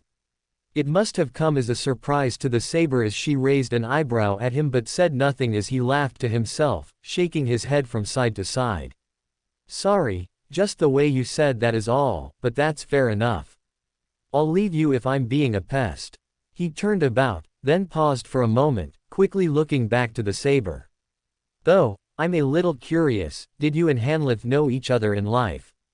Are you just doing this as a favor to her? Chris slowly blinked, then turned away from him. For a second, he assumed she was just going to ignore his question. We never met before this singularity. I did not even know she existed. And then she was gone, disappearing in an impressive burst of speed and leaving behind only some rather curious questions. Chris was certainly a bit more complicated than he would have initially thought, and perhaps they did get something useful out of this encounter after all.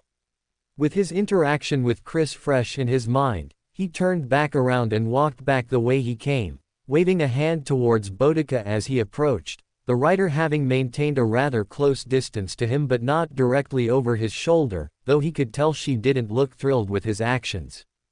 I know it was risky, but I figured it was worth a chance to actually talk with her. Boudica kept quiet, then closed her eyes and exhaled. Well, if that's what you think, then I won't force you to change your mind.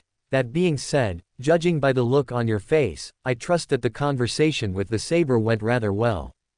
Would he say it went well? Yeah, he would. I think she's definitely a bit interested in Medusa.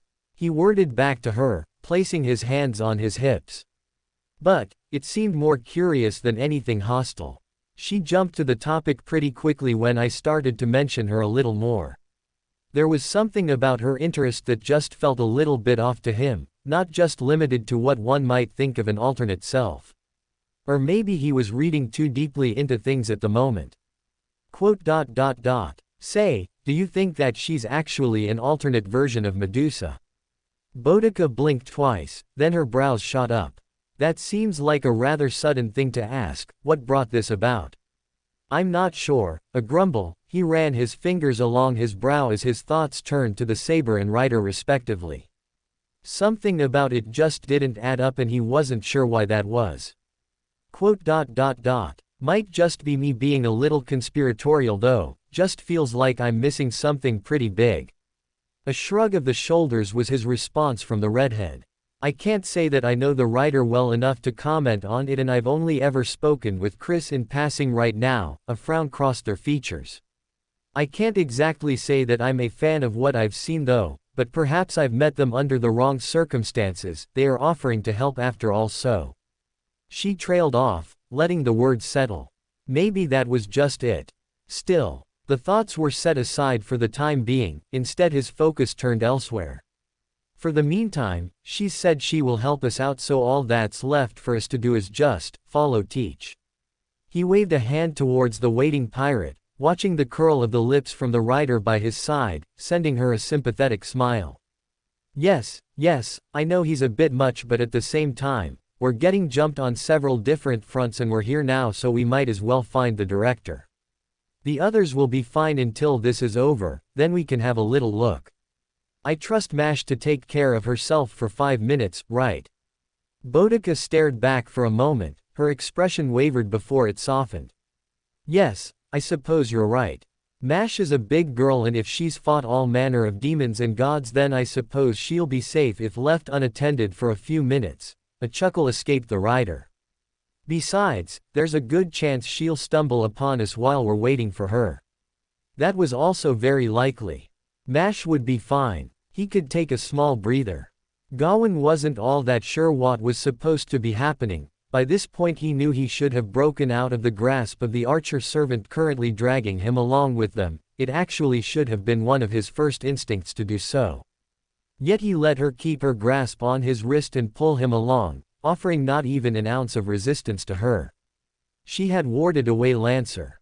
If he parted from her now, before he found Master Ritska, then there was a chance he would encounter Lancer again. It wasn't a desirable outcome for him.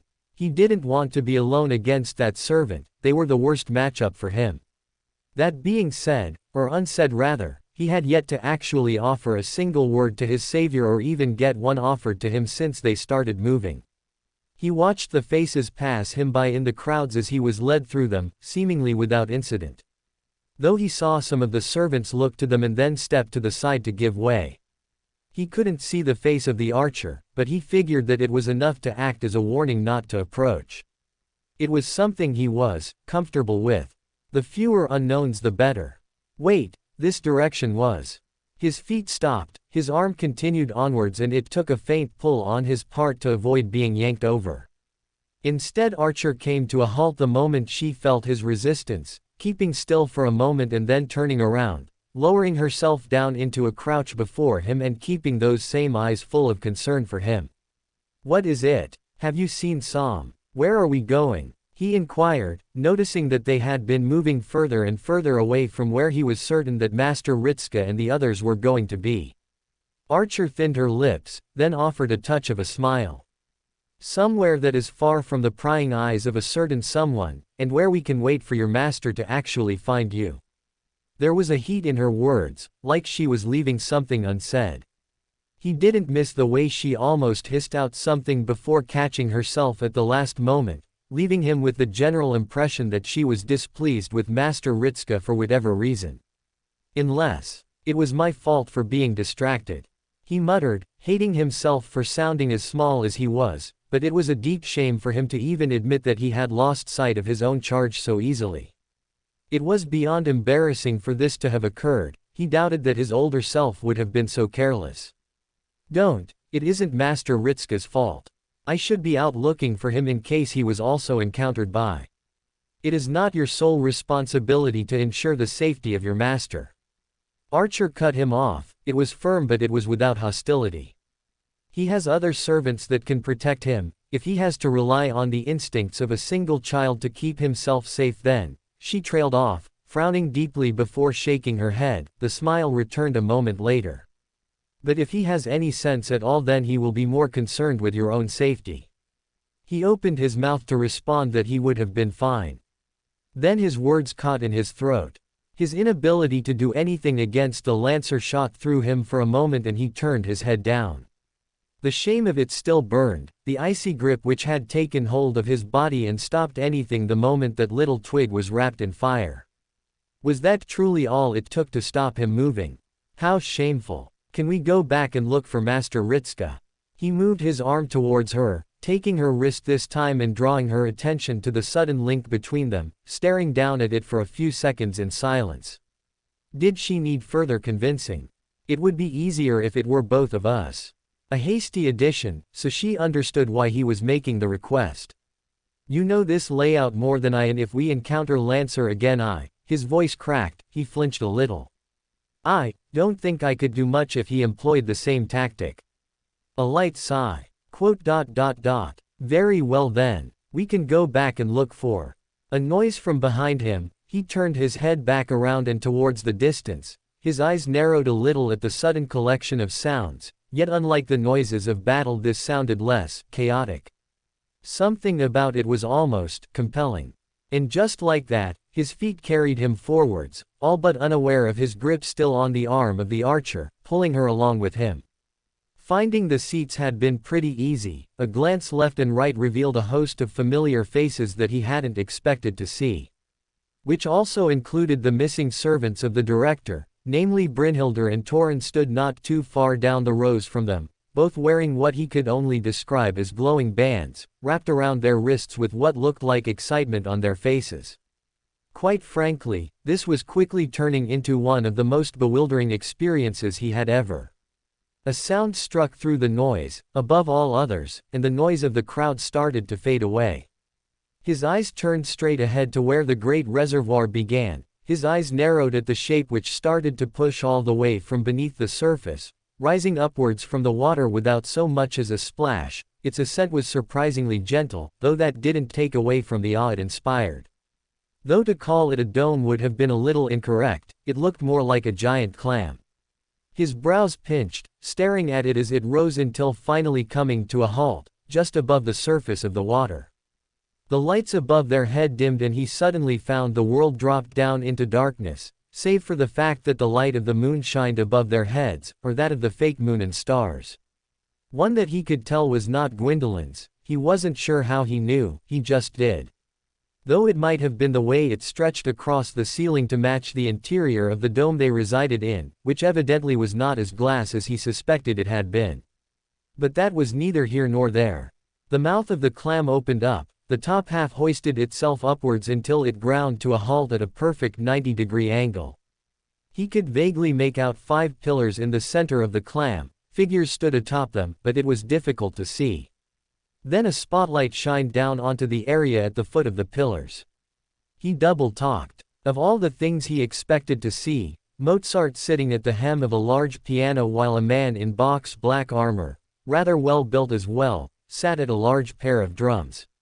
Then they rose their sticks up, tapping them twice against one another, and sprang into action. With impressive dexterity and speed for a man in thick plate armor they started to drum away, though what caught him by surprise, perhaps more than he would ever admit, was the fact he knew the tune. He knew the tune but couldn't comprehend it, believing it was some sort of mistake. When Mozart started to play away on the piano, he was all but certain they were playing what he thought they were playing.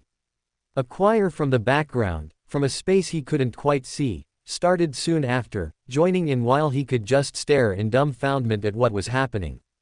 Then came a spotlight. The podium on the far left was illuminated. Artemis stood with Orion nestled in her chest, stepped forwards with a wide grin on her face, then opened her mouth and against all odds, against everything he understood in that moment, started to sing. "Where have all the good men gone? And where are all the gods?"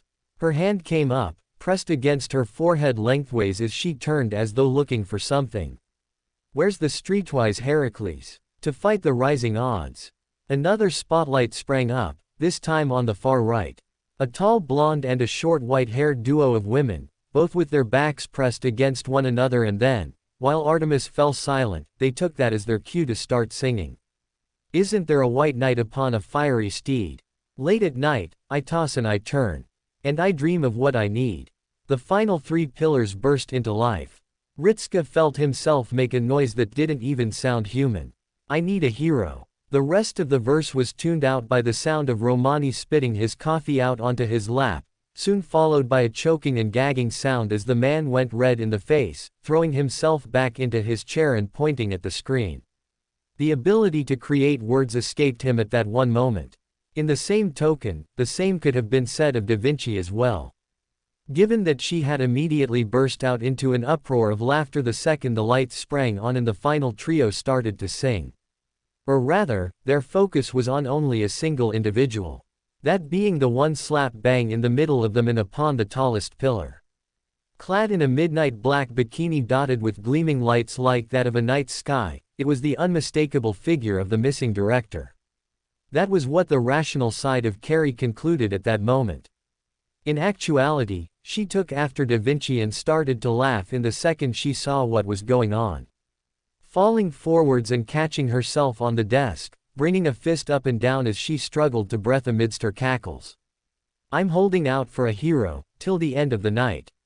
Mash was wholly unsure what she was supposed to have been feeling at this moment. All she knew was that she was unable to tear her eyes away from the performance. "Oh, she's rather impressive." She was mutely aware of the comment of Guinevere at her side. Despite the words, the tone remained rather empty, like it was nothing more than a mere observation, but it still felt genuine. All Mash could do was muster the strength to nod her head up and down, still staring at the director singing her heart out with an expression she'd never seen on the woman before in her life. Such a carefree emotion full of light, a far cry from the tense or sometimes irritable face she wore elsewhere. It was, strangely hypnotic, in a way, that she could not tear her eyes away from this sight. He's gotta be strong, and he's gotta be fast, and he's gotta be fresh from the fight. Others might have been singing in tune with her, but that was nothing to him. Gawain had his eyes solely fixed on the woman at the top. With gleaming white hair and bright amber eyes, he focused on her with something he'd never felt before. It was a warmth in his chest when he saw that expression on her face. One devoid of anything even resembling unease or worry. It was bliss. Pure and simple bliss. He didn't know why, but the way she looked, the way she moved, the way she sounded, all of them resonated deep within him in that one moment. Seeing her like this, watching this woman act like this, it felt gratifying. As though an invisible burden was pulled from his shoulders. She was happy. This place, this chance to do this, was making her happy. Ah, so that was what it was. He was pleased that she was happy, that all of these people were happy. A sea of smiles, devoid of pain or anguish. None of it was born of his duty, not a single one stemmed from duty, but as he stared at them, he felt nothing but relief that they were so pleased. That they were so joyous. This was what he was supposed to do. This was what he was to protect. These smiling faces. That was what Mother wanted him to do. That was what he needed to do for Master Ritska. Protect these smiling faces, but it was more than that. Before he could even realize it, he was smiling as well. I need a hero. I'm holding out for a hero, till the morning light. There were many things that could be said to have surprised Calamate in his life, most of them have come from this world. Incredible that in the short time he'd been here, he had found himself baffled as many times as this. However, this was something that he was wholly unprepared for. Seeing Olga like this, watching her make such a pleasing sound with such confidence in her expression and movements. Yes, it was expected. His eyes turned to those either side of him, their hands shooting up and down into the air with joyous grins on their faces. As expected of Olga Marie Animosphere. He hadn't felt this since the stars fell. Yes, it was beautiful, that was the word Vinci had once used. He's gotta be sure, and he's gotta be soon, and he's gotta be larger than life. Larger than life. If he wasn't convinced of it before, then he had been thoroughly convinced right now. There was definitely something wrong with this singularity. Despite how much he found himself utterly enamored with the performance, his eyes instead remained focused on just the simple fact that it was the director up there and singing. Never mind the fact she was singing with Nero and it wasn't terrible. Or an acquired taste, if he was to be polite. Really, he should have been looking for something amiss here, but it could probably wait until after the song was over. Yeah, after the song was over. Then he could get his worries across. Not yet summer resort, Interlude 3. What about that one? Flan turned his head to the direction his companion pointed, raising a brow at it for a single second before he exhaled. While it was true that it was far below his standards, it was also something that he knew for a fact had been created by his daughter. Anything that Hanlith felt the urge to get up and actually work towards was, at the very least, worth his full attention. It will suffice. His feet carried him forwards until he paused and stared down at the sign, raising a single brow as he read off the words on the chalk stand just in front of the door. Squinting at it as he tried and failed to understand why exactly this was something that was worth noting. Maid Cafe. Reading aloud, he turned towards his companion with a raised brow. Why are they advertising that as though it is somehow setting it apart from the others? Who else would be working inside of a place where one eats?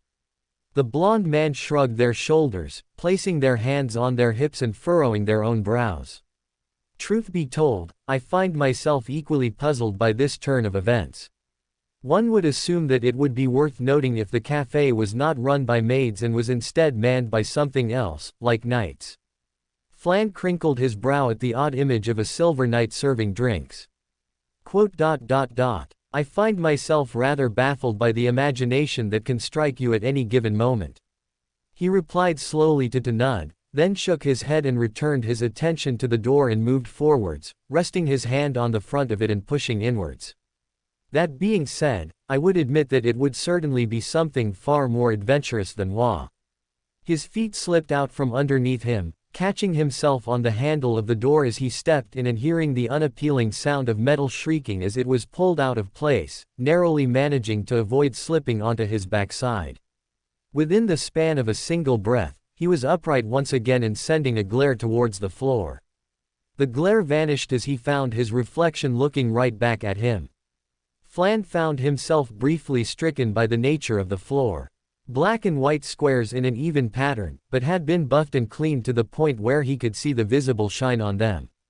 Perhaps if he had not just slipped the moment he stepped through the front door, he would have more praise for whomever was the one who cleaned it. As it stood, it was clear that the maids who worked here were rather enthusiastic when it came to their duties. Admittedly, it was better than them not caring about them in the first place. "Are you all right there?" He registered the voice of Nud behind him, nodding his head up and down while glancing to the handle of the door. He kept his expression even as he pulled his fingers off it and revealed the crumbled metal which had bent and rolled to perfectly accommodate his grip. To say nothing of the fact the top half of it had been yanked clean out of the door itself. "I believe I am quite. Alan, you nearly took out another customer with those floors. I told you to stop using so much polish." A rather loud voice cut off whatever he was going to say. His brief flash of indignation was buried as he registered the words, turning his head further into the small establishment and briefly pausing at the sight that was before him. Raising his brow very slowly as he watched a pink-haired individual shout into the kitchens with a rather excited tone of voice, all while they pointed to the ground. It was only mere seconds before a voice came back. "You demanded my aid in cleaning. Do not underestimate my prowess in the art." Whomever the speaker was, they had a refined manner about them when it came to dialogue, and they certainly sounded as though they took it seriously. Regardless of all that, Flan curled his lip down and glanced to the floor once again, staring at the mark where he had made a small scuff from his slipping over. "Goodness, they aren't kidding with all this polish," Nud whispered as they stepped into the room. Flan watched his fellow god cling to the door as though it was a lifeline and pull themselves in, just about making it into a balance and avoiding falling over in the process. Flan nodded his head mutely, then turned his focus back to the room and paused as he watched one of the people break away and walk towards him. It was difficult to keep his face even. The woman was shorter than him, but her maid attire was something that was far from being proper, or at least what he would have assumed was the outfit of a standard maid. It looked more as though it was some manner of costume from a less than reputable place, with her skirt much too high and her cleavage exposed to the world. That being said, her warm and welcoming smile was just about enough to allow him to overlook the peculiarities with her dress. Just about, but it was still rather odd. "Welcome, masters, to our humble little cafe." The woman bowed in such a way that it was more like a dance, even spinning on one foot as she curtsied and managed to avoid losing her balance entirely as she came back up, lightly clapping her hands together and glancing between the two of them. "Might I be so kind as to show you to a free table?" Flan nodded his head, soon being led across the room at a very slow pace. The floors were treacherous. He and Nud were soon seated down opposite one another, a pair of papers placed in front of them with a list of items upon them. "I will be along shortly to ask for your orders." The woman went on as he got comfortable. "I am Matahari, and I will be your maid for the duration of your stay. Please, enjoy yourselves and don't hesitate to let us know." And with that, she danced away.